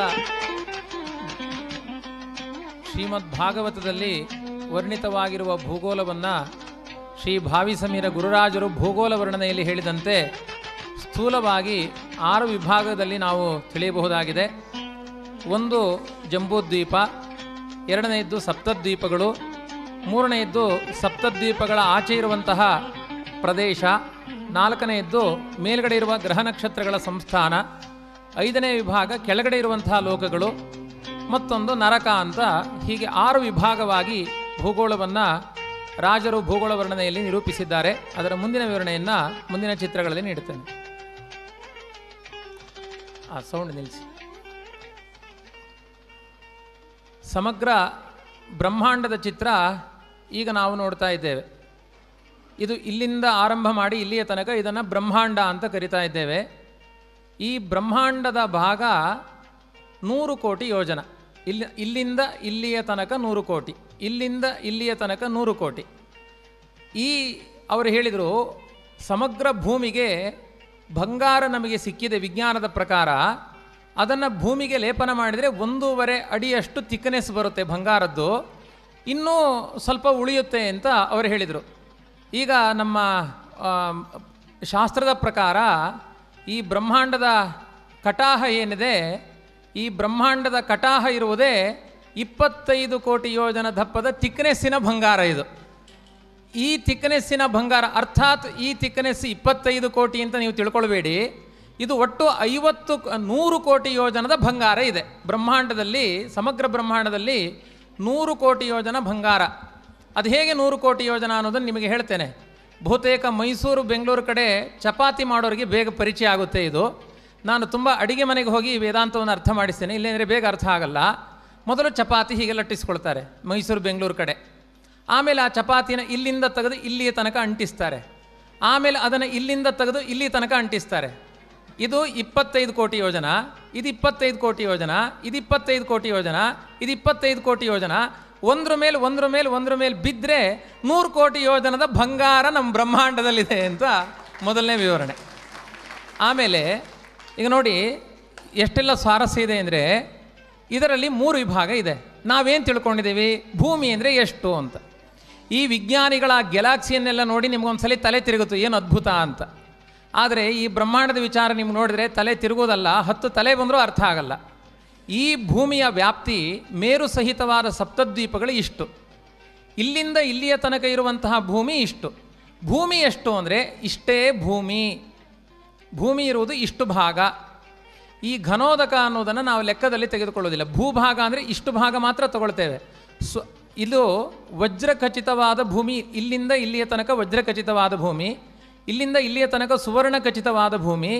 ಇದು 7 ಸಮುದ್ರಗಳು, 7 ದ್ವೀಪಗಳು, ಮೇರು ಪರ್ವತದಿಂದ ಸಹಿತವಾದ ಭೂಮಿ. ಎಷ್ಟು? ಇಲ್ಲಿಂದ ಇಲ್ಲಿಯ ತನಕ. ಮಧ್ಯದ ಕೇಂದ್ರ ಬಿಂದು ಮೇರು ಪರ್ವತ ಇಲ್ಲಿ ಬರುತ್ತೆ. ಮುಂದಿನ ಚಿತ್ರಗಳಲ್ಲಿ ಸ್ಪಷ್ಟ ಆಗುತ್ತೆ, ಗಡಿಬಿಡಿ ಮಾಡ್ಕೊಳ್ಬೇಡಿ. ಇಲ್ಲಿಂದ ಇಲ್ಲಿಯ ತನಕ ಭೂಭಾಗ ಇರುವುದು ಇಲ್ಲಿಂದ ಇಲ್ಲಿಯ ತನಕ ಮಾತ್ರ. ಇಷ್ಟೇ ಭೂಭಾಗ ಇರುವುದು. ಅರ್ಥಾತ್ ಇದೊಂದು ದೊಡ್ಡ ತೆಂಗಿನಕಾಯಿ ಅಂತ ಇಟ್ಕೊಂಡ್ರೆ, ಇದನ್ನು ಗೆರಟೆ ಅಂತ ಇಟ್ಕೊಂಡ್ರೆ, ಅದರ ಒಳಗಡೆ ಇರುವ ಪುಷ್ಪದ ಭಾಗ ಅಂದರೆ ಬಿಳಿ ಕೊಬ್ಬರಿ ಇದೆಯಲ್ಲ, ಬಿಳಿ ಕೊಬ್ಬರಿಯ ಭಾಗ ಇಷ್ಟರ ಒಳಗಡೆ ಮಾತ್ರ ಇರುವುದು ಭೂಮಿ. ಭೂಮಿ ಅಂದರೆ ಇಷ್ಟೇ, ಇಲ್ಲಿಂದ ಇಲ್ಲಿಯ ತನಕ ಮಾತ್ರ ಭೂಮಿ. ಇಷ್ಟೇನು ಅಂದರೆ ಕತ್ತಲೆಯ ಬೆಟ್ಟಗಳು, ಕತ್ತಲೆಯ ಪೂರ್ಣ ಘನವಾದ ಕತ್ತಲೆಯ ಬೆಟ್ಟ. ಇಷ್ಟು ಭಾಗ ಏನು ಅಂತಂದರೆ ಇದು ಪೂರ್ಣ ನೀರಿನ ಭಾಗ. ಸಾಮಾನ್ಯ 28 ಕೋಟಿ ಯೋಜನ ವಿಸ್ತೀರ್ಣವಾದ ನೀರು. ನಾನು 28 ಕೋಟಿ ಅಂದ ತಕ್ಷಣ ನೀವು ಈ ಭಾಗವನ್ನು ಮಾತ್ರ ಹಿಡ್ಕೊಳ್ಬೇಕೇ ವಿನಃ ಈ ಭಾಗ ಸೇರಿಸಿಕೊಳ್ಬಾರ್ದು. 28 ಸೇರಿಸಿದರೆ ಎಷ್ಟಾಗುತ್ತೆ? 56 ಆಗುತ್ತೆ. ಮತ್ತೆ ಇಲ್ಲಿ 28 ಸೇರಿಸಿದರೆ ಎಷ್ಟಾಗುತ್ತೆ? 112 ಕೋಟಿ ಯೋಜನ ವಿಸ್ತೀರ್ಣವಾದ ನೀರಿನ ಥಿಕ್ನೆಸ್ ಇದೆ. ನೀರಿನ ಥಿಕ್ನೆಸ್ ಬ್ರಹ್ಮಾಂಡದಲ್ಲಿರುವುದು ಇಷ್ಟು ದೊಡ್ಡ ಇದನ್ನು ಘನೋದಕ ಅಂತ ಕರೆದಿದ್ದಾರೆ. ಇದನ್ನು ತಮೋಭಾಗ ಅಂತ. ಅಂದರೆ ಇದು ಎಷ್ಟಿದೆಯೋ ಇದರ ವ್ಯಾಸ ಎಷ್ಟೋ ಇದಕ್ಕಿಂತ 2 ಪಟ್ಟು ಈ ತಮೋಭಾಗದ ವ್ಯಾಸ. ತಮೋಭಾಗದ ವ್ಯಾಸ ಎಷ್ಟೋ ಇದಕ್ಕಿಂತ 2 ಪಟ್ಟು ಘನೋದಕ. ಸ್ಥೂಲವಾಗಿ ನಿಮಗೆ ಹೇಳುವುದಾದರೆ ಇಲ್ಲಿಂದ ಇಲ್ಲಿಯ ತನಕ 7 ಕೋಟಿ ಯೋಜನ ವಿಸ್ತೀರ್ಣವಾದ ಭೂಭಾಗ ಇರುವುದೇ 7 ಕೋಟಿ ಯೋಜನ ವಿಸ್ತೀರ್ಣ. 7 ಕೋಟಿ ಅಂದರೆ 14 ಮಾಡ್ಕೊಳ್ಳಿ. ತಮೋಭಾಗ ಕತ್ತಲೆಯ ಬೆಟ್ಟ ಇರುವುದು 14 ಕೋಟಿ. ಅಂದರೆ 14 ಕೋಟಿ ಅಂದರೆ ಹೇಗೆ ಹಿಡ್ಕೊಳ್ಬೇಕು? ಈಚೆ 7 ಕೋಟಿ ಈಚೆ 7 ಕೋಟಿ ಅಂತ ಅಲ್ಲ. 14 ಕೋಟಿ ಅಂದರೆ ಈಚೆ 7 ಕೋಟಿ, ಒಂದು ಭಾಗದ್ದು ಮಾತ್ರ ಹಿಡ್ಕೊಳ್ಬೇಕು. 14 ಕೋಟಿ ಒಂದು ಭಾಗದ್ದೇ 14 ಕೋಟಿ ಅಂತ ಹಿಡ್ಕೊಳ್ಬೇಕು. ಮತ್ತು ಈಚೆ ಘನೋದಕ ಅಂದರೆ 14ಅನ್ನು 2 ಪಟ್ಟು ಮಾಡಿ 28 ಕೋಟಿ ಯೋಜನ ವಿಸ್ತೀರ್ಣವಾದ ಘನೋದಕ ಅಂತ. ಇಷ್ಟು ಸಮಗ್ರವಾದ ಕೆಳಗಡೆ ಅಂದರೆ ಒಂದು ಹಪ್ಪಳದ ಥರ ಮೇಲೆ ನಿಂತು ಭೂಮಿಯನ್ನು ನೋಡಿದರೆ ಹಪ್ಪಳದ ಮಧ್ಯಭಾಗ ಇದು ಇಷ್ಟು ಭೂಮಿ, ಹಪ್ಪಳದ ನಂತರದ ಇಷ್ಟು ಭಾಗ ಭೂಮಿ. ಹಪ್ಪಳಕ್ಕಿಂತ ಹೋಳಿಗೆಗೆ ಹೋದರೆ ಬೇದಿನ ಇರುವ ಭಾಗ ಸೈಡಲ್ಲಿರುತ್ತೆ, ಅದನ್ನು ಸಕ್ಕರೆ ಇಕ್ಕರೆ ಇರಲ್ಲ ಅಂತ ಹಾಗೆ ಕಟ್ ಮಾಡಿ ಇಟ್ಬಿಡ್ತೀವಿ. ಅದು ಯಾವುದು ಅಂದರೆ ಈ ಘನೋದಕ. ನಮಗೇನು ಪ್ರಯೋಜನ ಆಗಲ್ಲ. ಇದು ಈ ನೀರಿನ ಭಾಗ ನಮಗೇನು ಪ್ರಯೋಜನ ಆಗಲ್ಲ. ಈ ತಮೋ ಭಾಗ ಪ್ರಯೋಜನಕ್ಕೆ ಬರ್ಬೋದು, ಅಂಧಂತಮೋ ಯೋಗ್ಯ ಜೀವರಿಗೆ ಇದು ಯೂಸ್ ಆಗ್ಬೋದು. ಅದು ಅಂಧಂತಮೋ ಯೋಗ್ಯ ಜೀವರಿಗೂ ಯೂಸ್ ಆಗದೇ ಇರೋ ಜಾಗ ಯಾವುದು ಅಂದರೆ ಈ ಘನೋದಕ ಅನ್ನುವ ಭಾಗ. ಮುಂದಿನ ಚಿತ್ರಕ್ಕೆ ಹೋಗೋಣ. ಈಗ ನಾನು 7 ಕೋಟಿ ಅಂತ ಹೇಳಿದೆ. ಸ್ಥೂಲವಾಗಿ 7 ಈ ಎಲ್ಲ ಮುಂದೆ ಹೇಳ್ತೇನೆ, ಸಾಧ್ಯ ಆದಷ್ಟು ಹೇಳ್ತೇನೆ. ತಪ್ಪಿ ಹೋದರೆ ನೆನಪು ಮಾಡಿ ಅಂತ ನಿಮ್ಮನ್ನು ಪಕ್ಕದಲ್ಲಿ ಕೂರಿಸಿಕೊಂಡಿದ್ದೇನೆ. ಸ್ಥೂಲವಾಗಿ 7 ಕೋಟಿ ಯೋಜನ ಭೂಮಿಯು ಲೋಕಾಲೋಕ ಪರ್ವತಗಳಿಗೆ ಹಾಲಿನ ಕೆನೆಯಂತೆ ಅಂಟುಕೊಂಡಿದೆ. ಒಂದು ಪಾತ್ರೆಯಲ್ಲಿ ಹಾಲು ಕಾಯಿಸೋಕ್ಕಿಂತ ಮೊದಲು ನೋಡಬಾರ್ದು ಹಾಲನ್ನು. ಹಾಲು ಕಾಯಿಸಿದ ಮೇಲೆ ಆ ಕೆನೆ ಅಂಟುಕೊಂಡಿರುತ್ತೆ. ನೀವು ಹಾಲು ಚೆಲ್ಲಿಕ್ಕೆ ಹೋದರೂ ಅಷ್ಟು ಪಕ್ಕ ಬರೋದಿಲ್ಲ, ಕೆನೆ ಒಡ್ಕೊಂಡು ಬರಬೇಕದು. ಹಾಗೆ ಲೋಕಾಲೋಕ ಪರ್ವತಗಳಿಗೆ ಸಮಗ್ರ ಭೂಮಂಡಲ ಅಂಟಿಕೊಂಡಿದೆ. ಅಂಟಿಸಿದವರು ಯಾರು ಅಂತ ಒಂದು ಪ್ರಶ್ನೆ ಬರುತ್ತೆ. ಅದಕ್ಕೆ ನಾನು ಮುಂದೆ ಉತ್ತರವನ್ನು ಕೊಡಲಿಕ್ಕಿದ್ದೇನೆ. ಸಾಮಾನ್ಯವಾಗಿ ಈ 7 ಕೋಟಿ ಭೂಮಿ ಲೋಕಾಲೋಕ ಪರ್ವತಗಳಿಗೆ ಹಾಲಿನ ಕೆನೆ ಥರ ಅಂಟಿಕೊಂಡಿದೆ ಅಂತ ಹೇಳಿದರೆ, ಇಲ್ಲಿ ಲೈಟ್ ಹಾಕಿ ಅಂಟಿಕೊಂಡಿದೆ ಅಂದರೆ ಎಲ್ಲ ವ್ಯಾಖ್ಯಾನಗಳಲ್ಲಿ, ಅಂದರೆ ಈ ಭೂಗೋಳ ವರ್ಣನೆಯನ್ನು ಅನಂತ ತೀರ್ಥರು ಅಂತ ತಾತ್ಪರ್ಯ ನಿರ್ಣಯಕ್ಕೊಂದು ವ್ಯಾಖ್ಯಾನ ಮಾಡಿದ್ದಾರೆ. ಸುಧೀಂದ್ರ ತೀರ್ಥರು ಭೂಗೋಳ ವರ್ಣನೆ ಅಂತ ಗ್ರಂಥ ಬರೆದಿದ್ದಾರೆ. ವರಾಹ ಪುರಾಣ, ಬ್ರಹ್ಮವೈವರ್ತ ಪುರಾಣ, ವಿಷ್ಣು ಪುರಾಣ, ವಾಮನ ಪುರಾಣ ಮತ್ತು ಪ್ರಧಾನವಾಗಿ ಭಾಗವತ, ಇಷ್ಟು ಗ್ರಂಥಗಳಲ್ಲಿ ಈ ಭೂಮಂಡಲದ ಒಂದು ಸಂಖ್ಯೆಯನ್ನು ನೀಡಿದ್ದಾರೆ. ಎಲ್ಲ ಕಡೆ ನಮಗೆ ಸಿಗುವುದೇನು ಅಂದರೆ ಸ್ಥೂಲವಾಗಿ ಸಿಗುವಂತಹದ್ದು 7 ಕೋಟಿ ಭೂಭಾಗ ಇದೆ, 14 ಕೋಟಿ ತಮೋಭಾಗ ಇದೆ, 28 ಕೋಟಿ ಘನೋದಕ ಇದೆ ಅಂತ. ಒಟ್ಟೆಷ್ಟಾಯಿತು? 7, 14, 29 ಅಂತಂದರೆ 49 ಕೋಟಿ ಆಯಿತು. 100 ಕೋಟಿ ಆಗಬೇಕು ನಮಗೆ. ಅಂದರೆ 50 ಕೋಟಿ ಆಗಬೇಕು. ನಾನು ಅವಾಗ ಹೇಳಿದೆ ಬ್ರಹ್ಮಾಂಡದ ಒಂದು ಹಿಂದಿನ ಚಿತ್ರಕ್ಕೆ ಹೋಗಿ ಇನ್ನೊಮ್ಮೆ ಹೇಳ್ತೇನೆ. ಈ ಬ್ರಹ್ಮಾಂಡದಲ್ಲಿ ಇದು 25 ಕೋಟಿ, ಇದು 25 ಕೋಟಿ ಆದರೆ ಎಷ್ಟಾಯಿತು? 50 ಕೋಟಿ ಆಯಿತು.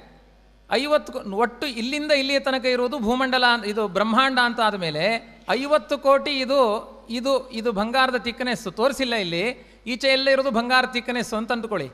ಈಚೆ ಇರುವಂತಹ ಭಾಗ 50, ಇದು 25 ಆದರೆ ಇಲ್ಲಿಂದ ಇಲ್ಲಿಯ ತನಕ ಒಳಭಾಗ ಎಷ್ಟು? 50 ಕೋಟಿ ಯೋಜನ. ಈ 50 ಕೋಟಿ ಯೋಜನದ ಸಂಖ್ಯೆಯನ್ನು ಲೆಕ್ಕ ಮಾಡಬೇಕು. ಆ ಲೆಕ್ಕವನ್ನು ಎಲ್ಲ ವ್ಯಾಖ್ಯಾನಕಾರರು ಹೀಗೆ ಮಾಡಿದ್ದಾರೆ. 7, 14, 28 ಅಂತ ಸ್ಥೂಲ ರೂಪದಲ್ಲಿ ಮಾಡಿದ್ದಾರೆ. ಸ್ವಲ್ಪ ಲಕ್ಷಗಳನ್ನು ಸೇರಿಸಿದ್ದಾರೆ. ಆದರೆ ಏನೇ ಮಾಡಿದರೂ ಕೆಲವೊಂದು ಲೆಕ್ಕದ ಪ್ರಕಾರ 50 ಕೋಟಿಗೆ ಮೀರಿ ಹೋಗುತ್ತೆ, ಕೆಲವೊಂದು ಲೆಕ್ಕದ ಪ್ರಕಾರ 50 ಕೋಟಿಯೂ ತುಂಬೋದಿಲ್ಲ. ಆವಾಗ ಏನು ಮಾಡ್ತಾರೆ, ಸಾನು ಪ್ರದೇಶಗಳು, ತಪ್ಪಲಿನ ಪ್ರದೇಶ ಅಂತೆಲ್ಲ ಇಟ್ಟುಕೊಂಡು ಅಲ್ಲೆಲ್ಲ ಅದನ್ನು ಸೇರಿಸಬೇಕು ಅಂತೆಲ್ಲ ವ್ಯಾಖ್ಯಾನಗಳಲ್ಲಿ ಸರ್ಕಸ್ಗಳನ್ನು ಮಾಡಿದ್ದಾರೆ. ಇದು ಸರ್ಕಸ್ ಮಾಡಲಿಕ್ಕೆ ಆ ಲೆಕ್ಕ ಸಿಗದೇ ಇದ್ದಾಗ ಸರ್ಕಸ್ ಮಾಡಬೇಕಾಗುತ್ತೆ. ಅದು ಕೆಲವೊಮ್ಮೆ ಈ ಸ್ಟೋರ್ ಕೀಪರ್ಗಳಿಗೆ ಲೆಕ್ಕ ಒಪ್ಪಿಸಲಿಕ್ಕೆ ಆಗದೇ ಇದ್ದಾಗ ಸರ್ಕಸ್ ಮಾಡ್ತಿರ್ತಾರೆ, ಯಾವುದಕ್ಕೆ ಜಾಸ್ತಿ ಹಾಕೋದು ಕಡಿಮೆ ಹಾಕೋದು. ಆ ಥರ ಸಮಸ್ಯೆಗಳು ಇಲ್ಲಾಗಿದೆ. ಆದರೆ ವಾದಿರಾಜರು ಹೇಳ್ತಾರೆ, ನನಗೆ ಲೆಕ್ಕ ತೋರಿಸುವಂತಹ ಸರ್ವಜ್ಞತ್ವ ಇದೆ, ನಾನು ಸಾಸಿವೆ ಕಾಳಿನಷ್ಟು ಇಂಚು ವ್ಯತ್ಯಾಸ ಆಗದೇ ಇರುವ ಹಾಗೆ ಭೂಮಿಯ ಈ ಸಮಗ್ರ ಬ್ರಹ್ಮಾಂಡದ ಲೆಕ್ಕವನ್ನು ತೋರಿಸ್ತೇನೆ ಅಂತ ತಮ್ಮ ಸರ್ವಜ್ಞತ್ವವನ್ನು ಸ್ಥಾಪನೆ ಮಾಡಿದ ಮಹಾನುಭಾವರು ವಾದಿರಾಜಗುರು ಸಾರ್ವಭೌಮರು. ಸ್ವಲ್ಪ ಈ ಲೆಕ್ಕವನ್ನು ನಾವು ಉಸಿರುಗಟ್ಟಿಕೊಂಡು ನೋಡಬೇಕಾಗುತ್ತೆ. ವಿಶೇಷವಾಗಿ ಈ ಲೆಕ್ಕದಲ್ಲಿ ನಾನು 1, 2 ದಯವಿಟ್ಟು ವೆಂಕಟೇಶಾಚಾರ್ಯ ಹಿಡ್ಕೊಂಡು ಆ 1, 2 ಅಂತ ರೋಮನ್ ಅಂಕಿಗಳನ್ನು ತೋರಿಸ್ತಾ ಇದ್ರೆ ಅನುಕೂಲ ಆಗುತ್ತೆ. ಈ 1 ಅಂತ ಏನಿದೆ, ಆ ಭೂಭಾಗಕ್ಕೆ ಮೊದಲು 14 ಲಕ್ಷವನ್ನು ಹಂಚಬೇಕು. 3 ಭಾಗ ಇಟ್ಕೊಳ್ಳಿ, ಒಂದು ಭೂಭಾಗ, ಮತ್ತೊಂದು ತಮೋಭಾಗ, ಮತ್ತೊಂದು ಘನೋದಕ ಅಂತ 3 ವಿಭಾಗವನ್ನು ಕಲ್ಪಿಸಿಕೊಳ್ಬೇಕು. ಆ 3 ವಿಭಾಗದಲ್ಲಿ ಮೊದಲು ಅಂದರೆ ನಾವಿವಾಗ 50 ಕೋಟಿಯನ್ನು ಹಂಚುವ ಲೆಕ್ಕಾಚಾರದಲ್ಲಿದ್ದೇವೆ. ನಾವು 50 ಕೋಟಿಯಲ್ಲಿ ಭೂಭಾಗಕ್ಕೆ 14 ಲಕ್ಷವನ್ನು ಹಂಚಬೇಕು, ಅದರ 2 ಪಟ್ಟು ತಮೋಭಾಗಕ್ಕೆ ಹಂಚಬೇಕು. ಎಲ್ಲ ಕ್ರಮದಲ್ಲೂ ಹೀಗೆ 2 ಪಟ್ಟು ತಮೋಭಾಗಕ್ಕೆ ಹಂಚಬೇಕು. ಘನೋದಕಕ್ಕೆ 56 ಲಕ್ಷ ಹಂಚಬೇಕು. ಒಟ್ಟೆಷ್ಟಾಗುತ್ತೆ ಅಂದರೆ 98 ಲಕ್ಷ ಆಗುತ್ತೆ. 98 ಲಕ್ಷ ಆಯಿತು ಅಂದರೆ ಈಗ ನಮಗೆ ಆಗಬೇಕಾದದ್ದು ಎಷ್ಟು? ಒಟ್ಟು ಆಗಬೇಕಾದದ್ದು 1 ಕೋಟಿಗೆ ಲೆಕ್ಕ ಬೇಕಾಯಿತು. 49 ಕೋಟಿ ಮೊದಲೇ ಹಂಚಿಬಿಟ್ಟಿದೆ. ಇಲ್ಲಿ ಭೂಮಿ 7 ಕೋಟಿ, ತಮಸ್ಸು 14 ಕೋಟಿ, ಘನೋದಕ 28 ಕೋಟಿ ಅಂತ ಮೇಲೆ ಹಂಚೆ ಆಗಿದೆ. ಮೇಲೆ 1, 2, 3 ಅಂತ ಮೇಲೆ ಹಂಚೆ ಆಗಿದೆ. ಅಲ್ಲಿ ಉಳಿದದ್ದು ಲೆಕ್ಕ ಸಿಗದೇ ಇರುವ ಭಾಗ ಎಷ್ಟು ಅಂದರೆ 1 ಕೋಟಿ ಮಾತ್ರ. 49 ಕೋಟಿ ಆಯಿತು. 1 ಕೋಟಿಯನ್ನು ಹೇಗೆ ಹಂಚಬೇಕು ಅಂತ ಅದಕ್ಕೆ 3 ವಿಭಾಗ ಮಾಡಿ ಮೊದಲನೆಯ ರೋಮನ್ ಅಂಕಿಯಲ್ಲಿ ನಾನು ತೋರಿಸಿದೆ. 14, 28, 56 ಅಂತ ಹಂಚಿದರೆ 98 ಲಕ್ಷ ಆಯಿತು. 2 ಲಕ್ಷ ಉಳಿತು. ಇನ್ನು 2 ಲಕ್ಷವನ್ನು ಹಂಚಬೇಕು. ಅದನ್ನು ವಾದಿರಾಜರು ಹಂಚುತ್ತಾರೆ. ಉಳಿದ 2 ಲಕ್ಷ ಯೋಜನವನ್ನು 200,000 ಮಾಡಿಕೊಳ್ಬೇಕು. ಅದು 20 ಅಂತ ಆಗಿದೆ, 200 ಆಗಬೇಕು. 2 ಲಕ್ಷ ಯೋಜನ ಅಂದ್ರೇನು? 1 ಲಕ್ಷ ಯೋಜನಕ್ಕೆ 100,000ಕ್ಕೆ 1 ಲಕ್ಷ ಯೋಜನ. 2,000 ಮಾಡಿಕೊಂಡ್ರೆ 200,000 ಯೋಜನ ಆಗುತ್ತೆ. 200,000 ಯೋಜನವನ್ನು ಹಂಚುವುದು ಹೇಗೆ ಅಂದರೆ ಭೂಭಾಗಕ್ಕೆ 28,000 ಯೋಜನ, ತಮೋಭಾಗಕ್ಕೆ 56,000 ಯೋಜನ, ಘನೋದಕಕ್ಕೆ 112,000 ಯೋಜನ ಹಂಚಬೇಕು. ಹಂಚಿದಾಗ ಏನಾಯಿತು? 196,000 ಯೋಜನ ಆಯಿತು. ಮತ್ತು 4,000 ಯೋಜನ ಉಳಿತು. ಆ ಉಳಿದ 4,000ವನ್ನು 400 ಅದು 400 ಮಾಡಿಕೊಳ್ಬೇಕು. 400 ಅಂದರೆ 40 ಮಾಡಿಕೊಳ್ಬೇಕು. 40 100ಗೆ 4,000 ಆಗುತ್ತೆ. 40 100 ಅಂದರೆ 40 × 100 4,000. ಭೂಭಾಗಕ್ಕೆ 500 ಹಂಚಬೇಕು, ತಮೋಭಾಗಕ್ಕೆ 10 ಹಂಚಬೇಕು, ಘನೋದಕಕ್ಕೆ 20 ಅಂದರೆ 20,000. ಇದನ್ನು 2,000 ಹಂಚಬೇಕು. ಹಂಚಿದರೆ 35 ಆಯಿತು. 500 ಉಳ್ಕೊಳ್ತು. ಆ ಉಳಿದ 500 ಯೋಜನವನ್ನು ಮತ್ತೆ ಹಂಚಬೇಕು. ಭೂಭಾಗಕ್ಕೆ 70, ತಮೋಭಾಗಕ್ಕೆ 140, ಘನೋದಕಕ್ಕೆ 280. ಒಟ್ಟೆಷ್ಟಾಯಿತು? 490 ಆಯಿತು. ನಮಗೆ ಆಗಬೇಕಾದದ್ದು 500 ಇತ್ತು. 490 ಆಯಿತೇ ವಿನಃ 500 ಆಗಲಿಲ್ಲ. ಮತ್ತು ಆ ಒಂದು ಉಳಿದ 10 ಏನಿದೆ ಯೋಜನ, ಆ 10 ಯೋಜನವನ್ನು ಭೂಭಾಗಕ್ಕೆ 1 ಯೋಜನ, ತಮೋಭಾಗಕ್ಕೆ 2 ಯೋಜನ, ಘನೋದಕಕ್ಕೆ 4 ಯೋಜನ ಹಂಚಿದರೆ ಒಟ್ಟು 7 ಯೋಜನ ಆಯಿತು. 3 ಯೋಜನ ಉಳಿತು. 3 ಯೋಜನ ಅಂದರೆ 4 ಕ್ರೋಶಗಳಿಗೆ 1 ಯೋಜನ ಅಂತ ಕರೀತಾರೆ. ಹಾಗಾಗಿ 3 × 4 ಅಂದರೆ 12 ಕ್ರೋಶಗಳಾಗುತ್ತೆ. ಆ ಕ್ರೋಶಗಳನ್ನಾಗಿ ಮಾಡಿಕೊಂಡು ಹಂಚಿದರೆ ಭೂಭಾಗಕ್ಕೆ 1.5 ಕ್ರೋಶ ಯೋಜನ, ತಮೋಭಾಗಕ್ಕೆ 3 ಕ್ರೋಶ ಯೋಜನ, ಘನೋದಕಕ್ಕೆ 6 ಕ್ರೋಶ ಯೋಜನ, ಒಟ್ಟು 10.5 ಕ್ರೋಶ ಆಯಿತು. ಇನ್ನು 1.5 ಕ್ರೋಶ ಉಳಿತು. 1.5 ಕ್ರೋಶವನ್ನು ಹಂಚಬೇಕು ಹೇಗೆ ಅಂದರೆ 1000 ದಂಡಗಳಿಗೆ 1 ಕ್ರೋಶ ಅಂತ ಕರೀತಾರೆ. 1000 ದಂಡಕ್ಕೆ 1 ಕ್ರೋಶ ಅಂದರೆ 1.5 ಕ್ರೋಶ ನಾವು ಹಂಚಬೇಕು. 1,000 ದಂಡಗಳನ್ನು ನಾವು ಹಂಚಬೇಕು. 1,500. ಭೂಭಾಗಕ್ಕೆ 214 ದಂಡ, ತಮೋಭಾಗಕ್ಕೆ 428 ದಂಡ, ಘನೋದಕಕ್ಕೆ 896 ದಂಡ. ಹೀಗೆ 1,498 ದಂಡ ಆಯಿತು. 2 ದಂಡ ಮತ್ತೆ ಉಳ್ಕೊಳ್ತು. 2 ದಂಡ ಅಂದರೆ 4 ಹಸ್ತಕ್ಕೆ ಒಂದು ದಂಡ ಅಂತ ಅರ್ಥ. ಹಾಗಾಗಿ 2 ದಂಡ ಅಂದರೆ 8 ಹಸ್ತ ಆಯಿತು. ಭೂಭಾಗಕ್ಕೆ 1 ಹಸ್ತ ಹಂಚಬೇಕು, ತಮೋಭಾಗಕ್ಕೆ 2 ಹಸ್ತ, ಘನೋದಕಕ್ಕೆ 4 ಹಸ್ತ. ಒಟ್ಟು ಎಷ್ಟಾಯಿತು? 7 ಹಸ್ತ ಆಯಿತು. 1 ಹಸ್ತ ಉಳ್ಕೊಳ್ತು. 8ರಲ್ಲಿ 7 ಹಂಚಿದೆವು, 1 ಹಸ್ತ ಉಳ್ಕೊಳ್ತು. 1 ಹಸ್ತ ಅಂದರೆ ಉಳಿದ 1 ಹಸ್ತವನ್ನು 1 ಹಸ್ತ ಅಂದರೆ 24 ಅಂಗುಲ. ಭೂಭಾಗಕ್ಕೆ 3 ಅಂಗುಲ, ತಮೋಭಾಗಕ್ಕೆ 6, ಘನೋದಕಕ್ಕೆ 12, 21 ಆಯಿತು. ಇನ್ನು 3 ಅಂಗುಲ ಉಳ್ಕೊಳ್ತು. 3 ಅಂಗುಲ ಅಂದರೆ 3 ಭತ್ತದ ಕಾಳನ್ನು ಉದ್ದುದ್ದವಾಗಿ ಇಟ್ಟರೆ 1 ವ್ರೀಹಿ ಅಂತ ಕರೀತಾರೆ. 3 ಭತ್ತದ ಕಾಳನ್ನು ಅದೇ 3 ವ್ರೀಹಿಗಳನ್ನು ಒಂದಕ್ಕೊಂದು ಸೇರಿಸಿ ಇಟ್ಟರೆ ಆವಾಗ 1 ಅಂಗುಲ ಅಂತ ಕರೀತಾರೆ. ಹೀಗೆ ಉಳಿದ 3 ಅಂಗುಲ ಅಂದರೆ 9 ಭತ್ತದ ಕಾಳು ಅಂದರೆ ವ್ರೀಹಿ ಅಂತ ಅರ್ಥ. ಭೂಭಾಗಕ್ಕೆ 1 ವ್ರೀಹಿ, ತಮೋಭಾಗಕ್ಕೆ 2 ವ್ರೀಹಿ, ಘನೋದಕಕ್ಕೆ 4 ವ್ರೀಹಿ ಆದರೆ 7 ವ್ರೀಹಿ ಆಯಿತು. 2 ವ್ರೀಹಿ ಉಳ್ಕೊಳ್ತು. ಅದರಲ್ಲಿ ಉಳಿದ 2 ವ್ರೀಹಿಯನ್ನು, ಅವು 2 ವ್ರೀಹಿ ಅಂದರೆ ಏನು? ಒಟ್ಟು 7 ಸಾಸಿವೆಗಳನ್ನು ಒಂದರ ಪಕ್ಕ ಇಟ್ಕೊಂಡು ಹೋದರೆ ಅವಾಗ 1 ವ್ರೀಹಿ ಅಂತ ಕರೀತಾರೆ. ಉಳಿದದ್ದು 2 ವ್ರೀಹಿ. ಹಾಗೆ 14 ಸಾಸಿವೆಯನ್ನು 14 ಸಾಸಿವೆ ಅಂತಂದರೆ 2 ವ್ರೀಹಿ ಅಂತ ಆಯಿತು.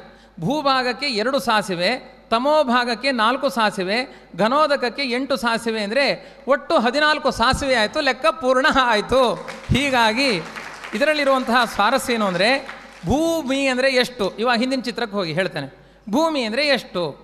ಆ ಭೂಮಿ ನೋಡಿ, ಭೂಮಿ ಅಂದರೆ ಎಲ್ಲಿಂದ? ವಜ್ರ ಅಲ್ಲಿಂದ, ಅದು ಎರಡನೇದ್ದು. ಅಲ್ಲಿಂದ ಆರಂಭ ಮಾಡಿ ಘನೋದಕ ಮೊದಲಿಂದ ಪೂರ್ಣ. ಈ ಭೂಭಾಗ ಅಂದರೆ ಎಷ್ಟು? ತಮೋಭಾಗ ಬಿಟ್ಬಿಟ್ಟು ಮಧ್ಯದಲ್ಲಿ ವಜ್ರದಿಂದ ಹಿಡಿದು ಎರಡನೇ ವೃತ್ತ, ಅಲ್ಲಿಂದ ಇಲ್ಲಿ ಕೊನೆ ತನಕ ತೋರಿಸಿ, ಈ ಕಡೆ ಅಲ್ಲಿ ತನಕ ಎಷ್ಟು ಅಂದರೆ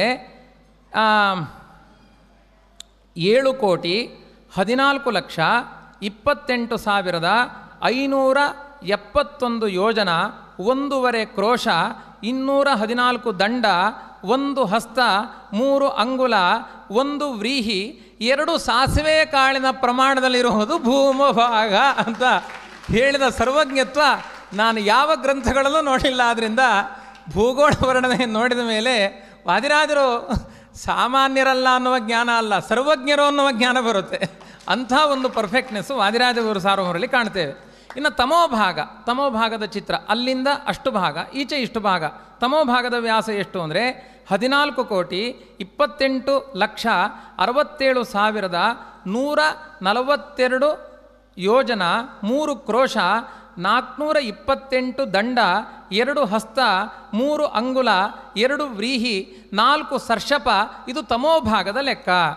ಘನೋದಕ ಅಂದರೆ 28,14,14,284 ಯೋಜನ, 6 ಕ್ರೋಶ, 856 ದಂಡ, 4 ಹಸ್ತ, 12 ಅಂಗುಲ, 4 ವ್ರೀಹಿ, 8 ಸರ್ಷಪ. ಈ ಘನೋದಕದ ಲೆಕ್ಕ ಅಂತ ಸಮಗ್ರವಾಗಿ ಒಳಗಡೆ 50 ಕೋಟಿ ಯೋಜನ ಬ್ರಹ್ಮಾಂಡದ ಲೆಕ್ಕವನ್ನು ಒಂದು ಸಾಸಿವೆ ಕಾಳಿನ ಪ್ರಮಾಣದಲ್ಲೂ ವ್ಯತ್ಯಾಸ ಆಗದೇ ಇರುವ ಹಾಗೆ ನಾನು ಹಂಚಿದ್ದೇನೆ. ಇದು ಮಧ್ವಗುರುಗಳ ಸಿದ್ಧಾಂತವನ್ನು ನಾನು ಅರ್ಥ ಮಾಡಿಕೊಂಡಿದ್ದೇನಲಿಕ್ಕೆ ಸಾಕ್ಷಿಯಾಗಿದೆ ಅಂತ ಭೂಗೋಳ ವರ್ಣನೆಯಲ್ಲಿ ವಾದಿರಾಜಗುರು ಸಾರ್ವಭೌಮರು ಇಂಥ ಮಾತನ್ನು ಆಡಿದ್ದಾರೆ. ಇನ್ನು ಮುಂದೆ ಮುಂದಿನ ಚಿತ್ರ, ಇಷ್ಟು ಭೂಭಾಗದ ವ್ಯಾಸ ಆಯಿತು. ಇವಾಗ ನಿಮಗೆ ಸುಲಭ ಆಗ್ತಾ ಹೋಗುತ್ತೆ, ಲೆಕ್ಕ ಸುಲಭ ಆಗ್ತಾ ಹೋಗುತ್ತೆ. ನೋಡಿ, ಅಲ್ಲಿ ನಾನು ಎಲ್ಲ ಮೇಲ್ಗಡೆ ಎಲ್ಲ ಲೆಕ್ಕ ಬರೆದಿದ್ದೇನೆ. 7,14,00,000, ಈ ಕಡೆ ಒಂದು ಮಾರ್ಕ್ ಮಾಡಿದ್ದೇನೆ, 7,14,28,500 ಯೋಜನ ಅಂತ ಲೆಕ್ಕ ಹಿಡ್ಕೊಂಡಿದ್ದೇನೆ. ವಾದಿರಾಜರ ಥರ ನಮಗೆ ಲೆಕ್ಕ ಈಗಲೇ ಮರ್ತೋಯ್ತು. ಈಗ ಕೇಳಿದ್ರಿ, ಚಪ್ಪಾಳೆ ತಟ್ಟಿದ್ರಿ, ಮರ್ತೋಯ್ತು. ಈಗ ಮುಂದಿನ ದಂಡ ಎಷ್ಟು, ವ್ರೀಹಿ ಎಷ್ಟು, ಸಾಸಿವೆ ಎಷ್ಟು ಅಂದರೆ ನಮ್ಮ ತಲೆಯಲ್ಲಿ ಉಳಿಲಿಲ್ಲ ಅದು. ಆದ್ದರಿಂದ ಇಷ್ಟನ್ನು ಇಟ್ಕೊಳ್ಳೋಣ. 7,14,28,500 ಯೋಜನ ಭೂಮಿಯ ವ್ಯಾಪ್ತಿ ಅಂತ ಇಟ್ಟುಕೊಂಡ್ರೆ, ಇದರಲ್ಲಿ ವಜ್ರಲೇಪ ಭೂಮಿ ಎಷ್ಟು ಅಂದ್ರೇನು? ಎಲ್ಲ ಸ್ವರ್ಣ ಭೂಮಿಯೇ. ಸ್ವರ್ಣ ಭೂಮಿಯ ಮಧ್ಯದಲ್ಲಿ ವಜ್ರದ ದೊಡ್ಡ ದೊಡ್ಡ ಗಟ್ಟಿಗಳಿದೆ, ಅದನ್ನು ವಜ್ರಲೇಪ ಭೂಮಿ ಅಂತಲೇ ಕರೆದಿದ್ದಾರೆ. ಅಷ್ಟನ್ನು ಪ್ರತ್ಯೇಕವಾಗಿ, ಸ್ವರ್ಣ ಭೂಮಿಯನ್ನು ಪ್ರತ್ಯೇಕವಾಗಿ ಇಟ್ಟುಕೊಂಡ್ರೆ ಅದು ಎಷ್ಟಾಗುತ್ತೆ ಲೆಕ್ಕ ಅಂದರೆ ಸಪ್ತ ಸಮುದ್ರ ಸಹಿತವಾದ ಭೂಮಿ ಎಷ್ಟು, ಮಧ್ಯದಲ್ಲಿ ಬರೆದಿದೆ ಅದು. ಸಪ್ತದ್ವೀಪ ಸಪ್ತ ಸಮುದ್ರ ಸಹಿತವಾದ ಭೂಮಿ ಎಷ್ಟು ಅಂದರೆ ಮಧ್ಯದಲ್ಲಿ ಮೇರು ಪರ್ವತ, ಸಪ್ತ ಸಮುದ್ರಗಳು, ಸಪ್ತದ್ವೀಪಗಳಿಂದ ಸಹಿತವಾದ ಭೂಭಾಗದ ಆ ವರ್ತುಲ ಎಷ್ಟು, ಸ್ವರ್ಣಭೂಮಿಯ ವ್ಯಾಪ್ತಿ ಎಷ್ಟು, ವಜ್ರಲೇಪದ ಭೂಮಿಯ ವ್ಯಾಪ್ತಿ ಎಷ್ಟು ಅಂತ ಹಿಡಿದುಕೊಂಡ್ರೆ ಈ ಕಡೆ ಪಕ್ಕದ ಲೆಕ್ಕ ತೋರಿಸಿ.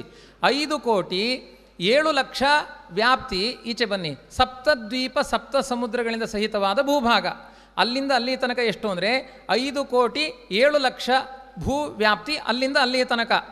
ಆಮೇಲೆ ಸ್ವರ್ಣಭೂಮಿ ಎಷ್ಟು ಅಂದರೆ 64 ಪ್ಲಸ್ ಹಾಕಿ ತೋರಿಸಿದ್ದೇನೆ, 64,128,00,000.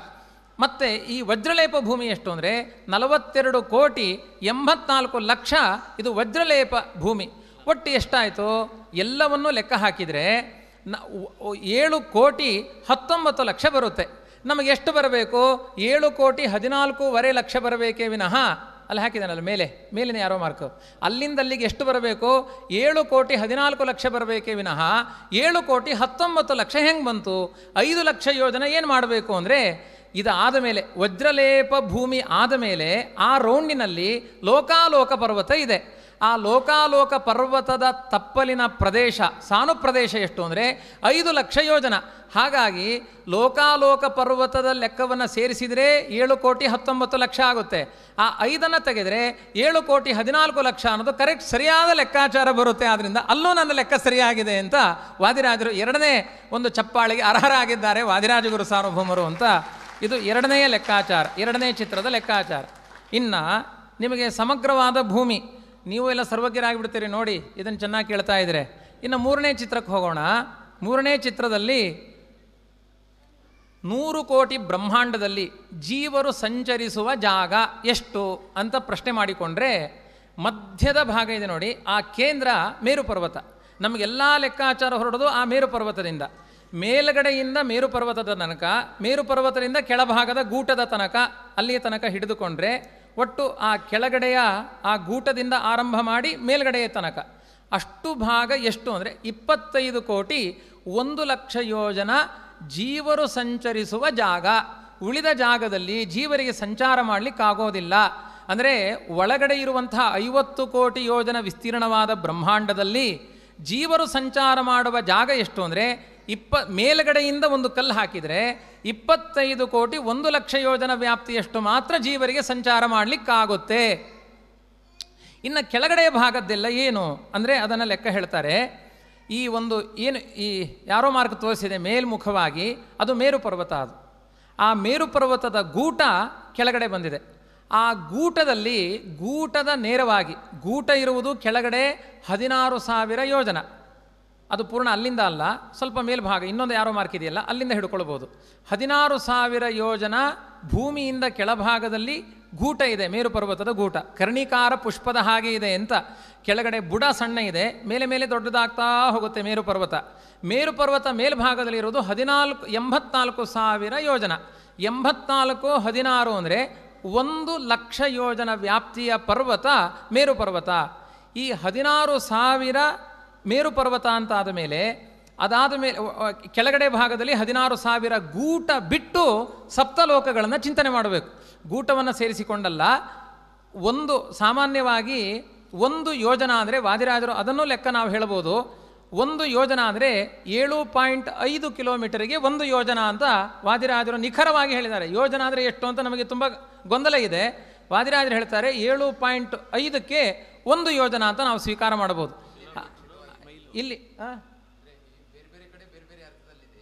ಇಲ್ಲಿ ಪ್ರಕೃತ ಇಲ್ಲಿಗೆ ಬೇಕಾದ್ದು. ಇಲ್ಲಿ ಆ ಮೇರುವಿನ ಗೂಟ ಏನಿದೆ ಅದು 16,000 ಯೋಜನ. ನಂತರ ಒಂದೊಂದು ಲೋಕಗಳು ಅತಳ ವಿತಳ ಸುತಳ ಮಹಾತಳ ರಸಾತಳ ತಳಾತಳ ಪಾತಾಳ. ನೀವು ತಳತಳ ಅಂದರೆ ಸಾಕು, ಮುಂದಿಂದೆಲ್ಲ ನಾನು ಹೇಳ್ತೇನೆ. ಈ ರೀತಿ ಆ 7 ಲೋಕಗಳೇನಿದ್ದಾವೆ ಆ 7 ಲೋಕಗಳು ಒಂದೊಂದು 10,000 ಯೋಜನೆ ಇದೆ. ಅದು 10,000 ಯೋಜನದ 7 ಲೋಕಗಳು ಕೆಳಗೆ ಆಯಿತು ಅಂದರೆ ಅದು 70,000 ಆಯಿತು. 16,000 ಗೂಟ. ಮತ್ತು ಅದಾದ ಮೇಲೆ ಕೆಳಗಡೆ 11,000 ಯೋಜನ. ಅದೇನು ಒಂದು ಹೀಗೆ ಅರ್ಧಚಂದ್ರಾಕೃತಿಯ ಒಂದು ಗ್ಯಾಪ್ ಇದೆ, ಅರ್ಧಚಂದ್ರಾಕೃತಿಯ ಗ್ಯಾಪ್ ಅದು ಆ ಗ್ಯಾಪ್ ಏನಿದೆ ಅದನ್ನು 11,000 ಯೋಜನದ ಶಿಲಾಕಲ್ಪ ಅಂತ ಹೇಳಿದ್ದಾರೆ. ಅಂದರೆ ಇದು ವಾಸ್ತವಿಕವಾಗಿ ಭೂಮಿ ಇರುವುದು ಈ ಶಿಲಾಕಲ್ಪದ ಆಧಾರದಲ್ಲಿ. ಅಂದರೆ ಗಟ್ಟಿಯಾದ ಒಂದು ಬಂಡೆಯ ಕಲ್ಲಿನ ಮೇಲೆ ಭಗವಂತ ಈ ಭೂಮಿ ಎಂಬ ಹೂರಣವನ್ನು ಇಟ್ಟಿದ್ದಾನೆ.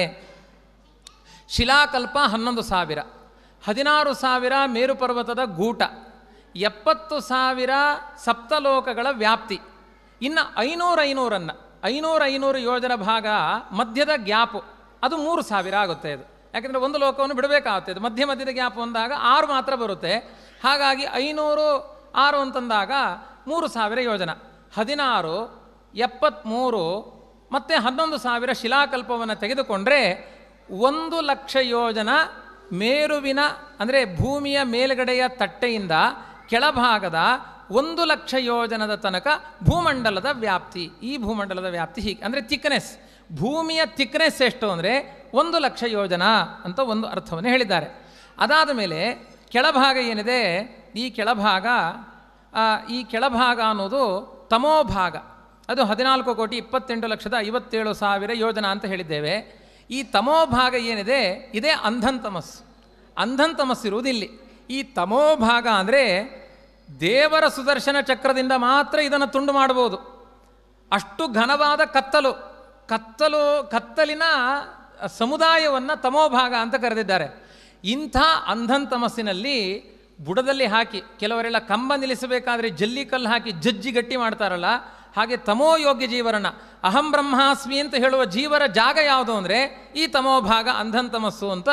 ಇದೆಲ್ಲ 14,28,17,000 ಯೋಜನದ 57,000 ಯೋಜನ, ಹೀಗೆ ಈ ಕ್ರಮದಲ್ಲಿಯೇ ತಮೋಭಾಗ ಅನ್ನೋದು ವ್ಯಾಪ್ತವಾಗಿದೆ.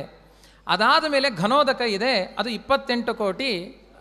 ನರಕ ಅಲ್ಲಿಂದ 99,000 ಯೋಜನ ವ್ಯಾಪ್ತಿಯಲ್ಲಿ ದಕ್ಷಿಣ ದಿಕ್ಕಿನಲ್ಲಿ ಬರುತ್ತೆ. ಇದು ವಾಸ್ತವಿಕವಾಗಿ ಈಚೆ ದಕ್ಷಿಣ ಭಾಗ. ಇದು ಬಲಭಾಗದಲ್ಲಿ ಏನು ತೋರಿಸ್ತಾ ಇದ್ದಾರೆ ಲೈಟು, ಇದು ದಕ್ಷಿಣ ಭಾಗ. ಅಂದರೆ ಭೂಮಿಯಿಂದ ಕೆಳಗಡೆ ಕಲ್ಲು ಹಾಕಿದರೆ 97,000 ಯೋಜನದ ಹತ್ತಿರದಲ್ಲಿ ನರಕ ಸಿಗುತ್ತೆ.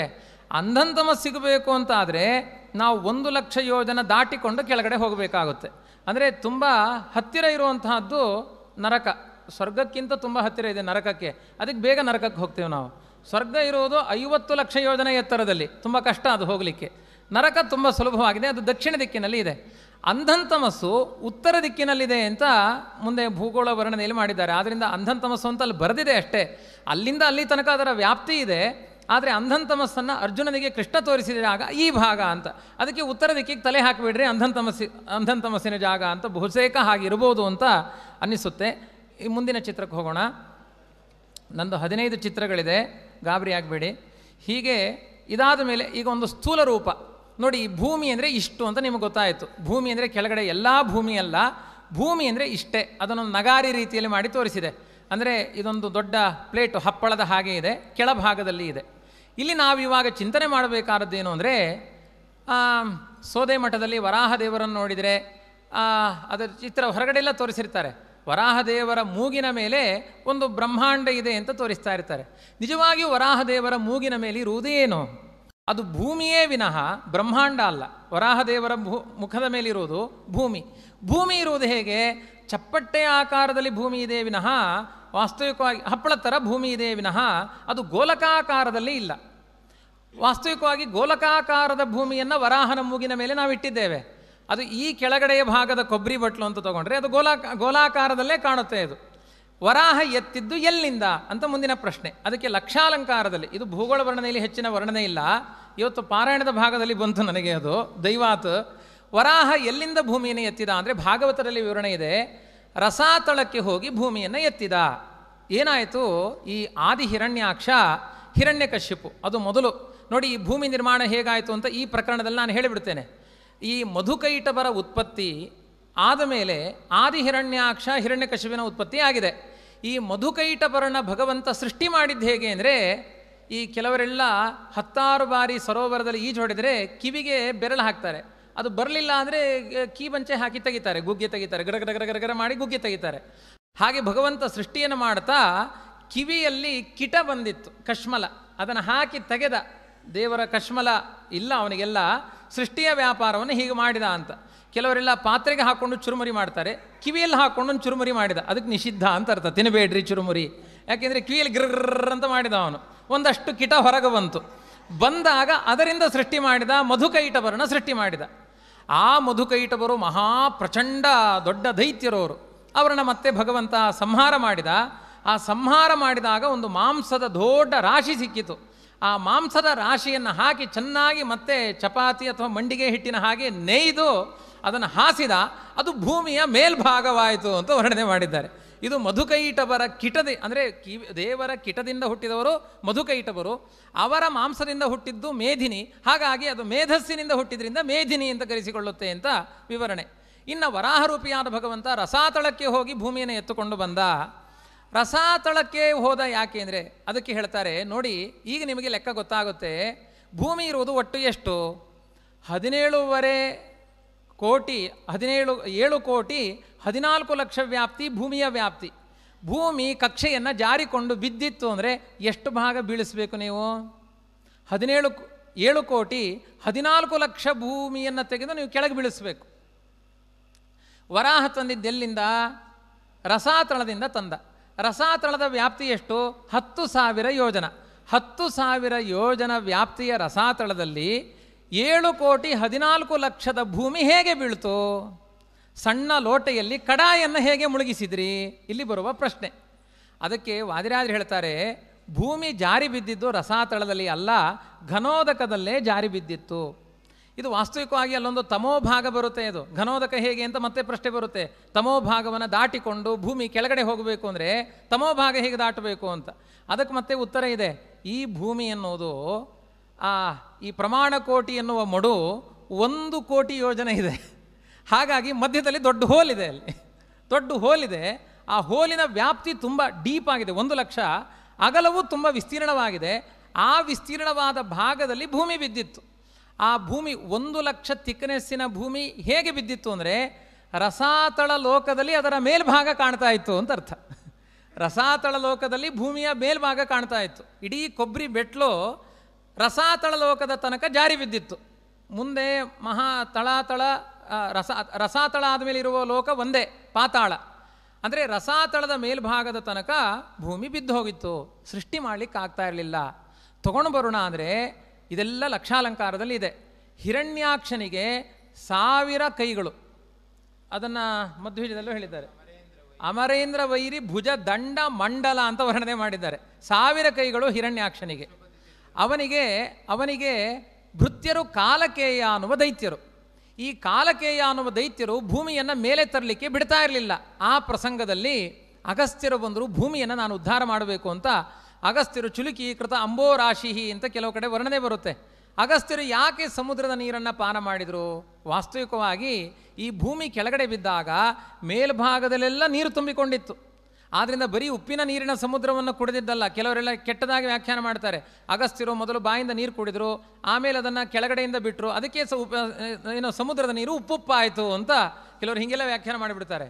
ವಾಸ್ತವಿಕವಾಗಿ ಅಗಸ್ತ್ಯರು ನೀರು ಕುಡಿದದ್ದು ಈ 7 ಕೋಟಿ 14 ಲಕ್ಷ ವ್ಯಾಪ್ತಿಯ ಭೂಭಾಗದಲ್ಲಿ ತುಂಬಿದ ನೀರನ್ನು ಅಗಸ್ತ್ಯರು ಕುಡಿದಿದ್ದು. ಬ್ರಾಹ್ಮಣರ ಸಾಮರ್ಥ್ಯ ನೋಡಿ. ಆದ್ದರಿಂದ ಅವ್ರಿಗೆ 1 ಸೌಟ್ ಪಾಯಸ 2 ಸೌಟ್ ಪಾಯಸ ಅಲ್ಲ, 7 ಕೋಟಿ 14 ಲಕ್ಷ ವ್ಯಾಪ್ತಿಯ ನೀರನ್ನು ಪಾಯಸದ ಥರ ಕುಡಿದರು. ಆದರೂ ಭೂಮಿಯನ್ನು ಮೇಲ್ ತರಲಿಕ್ಕೆ ಹೋದಾಗ ಕಾಲಕೇಯ ಅನ್ನುವ ದೈತ್ಯರು ವಿಘ್ನವನ್ನು ಮಾಡಿದರು. ಆ ಸಮಯದಲ್ಲಿ ವರಾಹರೂಪಿಯಾದ ಭಗವಂತ ಕಾಲಕೇಯ ಅನ್ನುವ ದೈತ್ಯರನ್ನು ಸಂಹಾರ ಮಾಡಿ ಹಿರಣ್ಯಾಕ್ಷನನ್ನು ಕೂಡ ಸಂಹಾರ ಮಾಡಿ 2 ಬಾರಿ ಆಗಿದೆ ಈ ಥರ. ಭೂಮಿಯನ್ನು ಮೇಲೆ ತಗೊಂಡು ಬಂದು ಏನು ಮಾಡಿದ ಅಂದರೆ, ಸುತ್ತ ಲೋಕಾಲೋಕ ಪರ್ವತ ಇದೆ. ಅದರ ವ್ಯಾಪ್ತಿಯನ್ನೆಲ್ಲ ಮುಂದೆ ಹೇಳ್ತೇನೆ.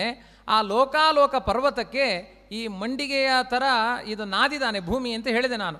ಇದು ಈ ಭೂಮಿ ನಾದಿದ ಭೂಮಿಯನ್ನು ಲೋಕಾಲೋಕ ಪರ್ವತಕ್ಕೆ ಗೂಟ ಥರ ಅಂಟಿಸಿದೆ ಎಲ್ಲ ಕಡೆ. ಇನ್ನೊಂದು ಸಲ ಇದು ಜಾರಿ ಕೆಳಗಡೆ ಬೀಳೋದು ಬೇಡ ಅಂತ ವರಾಹ ಈ ಭೂಮಿಯನ್ನು ಲೋಕಾಲೋಕ ಪರ್ವತದ ಸುತ್ತ ಗಿಲಾವ್ ಮಾಡಿದ. ಆದ್ದರಿಂದ ಆ ವರಾಹ ಎತ್ತಿದ ಸಮಯದಿಂದ ಭೂಮಿ ಕೆಳಗಡೆ ಬೀಳ್ತಾ ಇಲ್ಲ. ಆದ್ದರಿಂದ ಹುಟ್ಟಿದವರೆಲ್ಲ ಬೆಳಿಗ್ಗೆ ಎದ್ದು ವರಾಹನನ್ನು ಒಮ್ಮೆ ಸ್ಮರಣೆ ಮಾಡಲೇಬೇಕು. ಯಾಕೆಂದರೆ ಅವನ ತೊಡೆಯ ಮೇಲೆ ಕೂತವರು ನಾವು ಅಂತ ಆ ವರಾಹನ ಆ ವ್ಯಾಪ್ತಿಯನ್ನು ಹೇಳಿದ್ದಾರೆ. ಕೆಳಗಡೆಯಿಂದ ಆ ಭೂಮಿಯನ್ನು ವರಾಹ ಮೇಲೆ ತಂದು ಸರಿಯಾಗಿ ಹಾಗೆ ನಿಲ್ಲಿಸಿದ ಅಂತ ಇದು ವರಾಹನ ಚಿಂತನೆ. ಇದು ಅದರ ವ್ಯಾಪ್ತಿಯಲ್ಲಿ ಹೇಳುವಂತಹ ಚಿಂತನೆ. ಇನ್ನು ಮೇಲ್ಗಡೆಯ ಭಾಗಗಳ ಬಗ್ಗೆ ಅದು ವಿವರಣೆಯನ್ನು ಮುಂದೆ ಇನ್ನೂ ಸ್ಪಷ್ಟಪಡಿಸ್ತೇನೆ. ಮುಂದಿನ ಚಿತ್ರಕ್ಕೆ ಹೋಗೋಣ.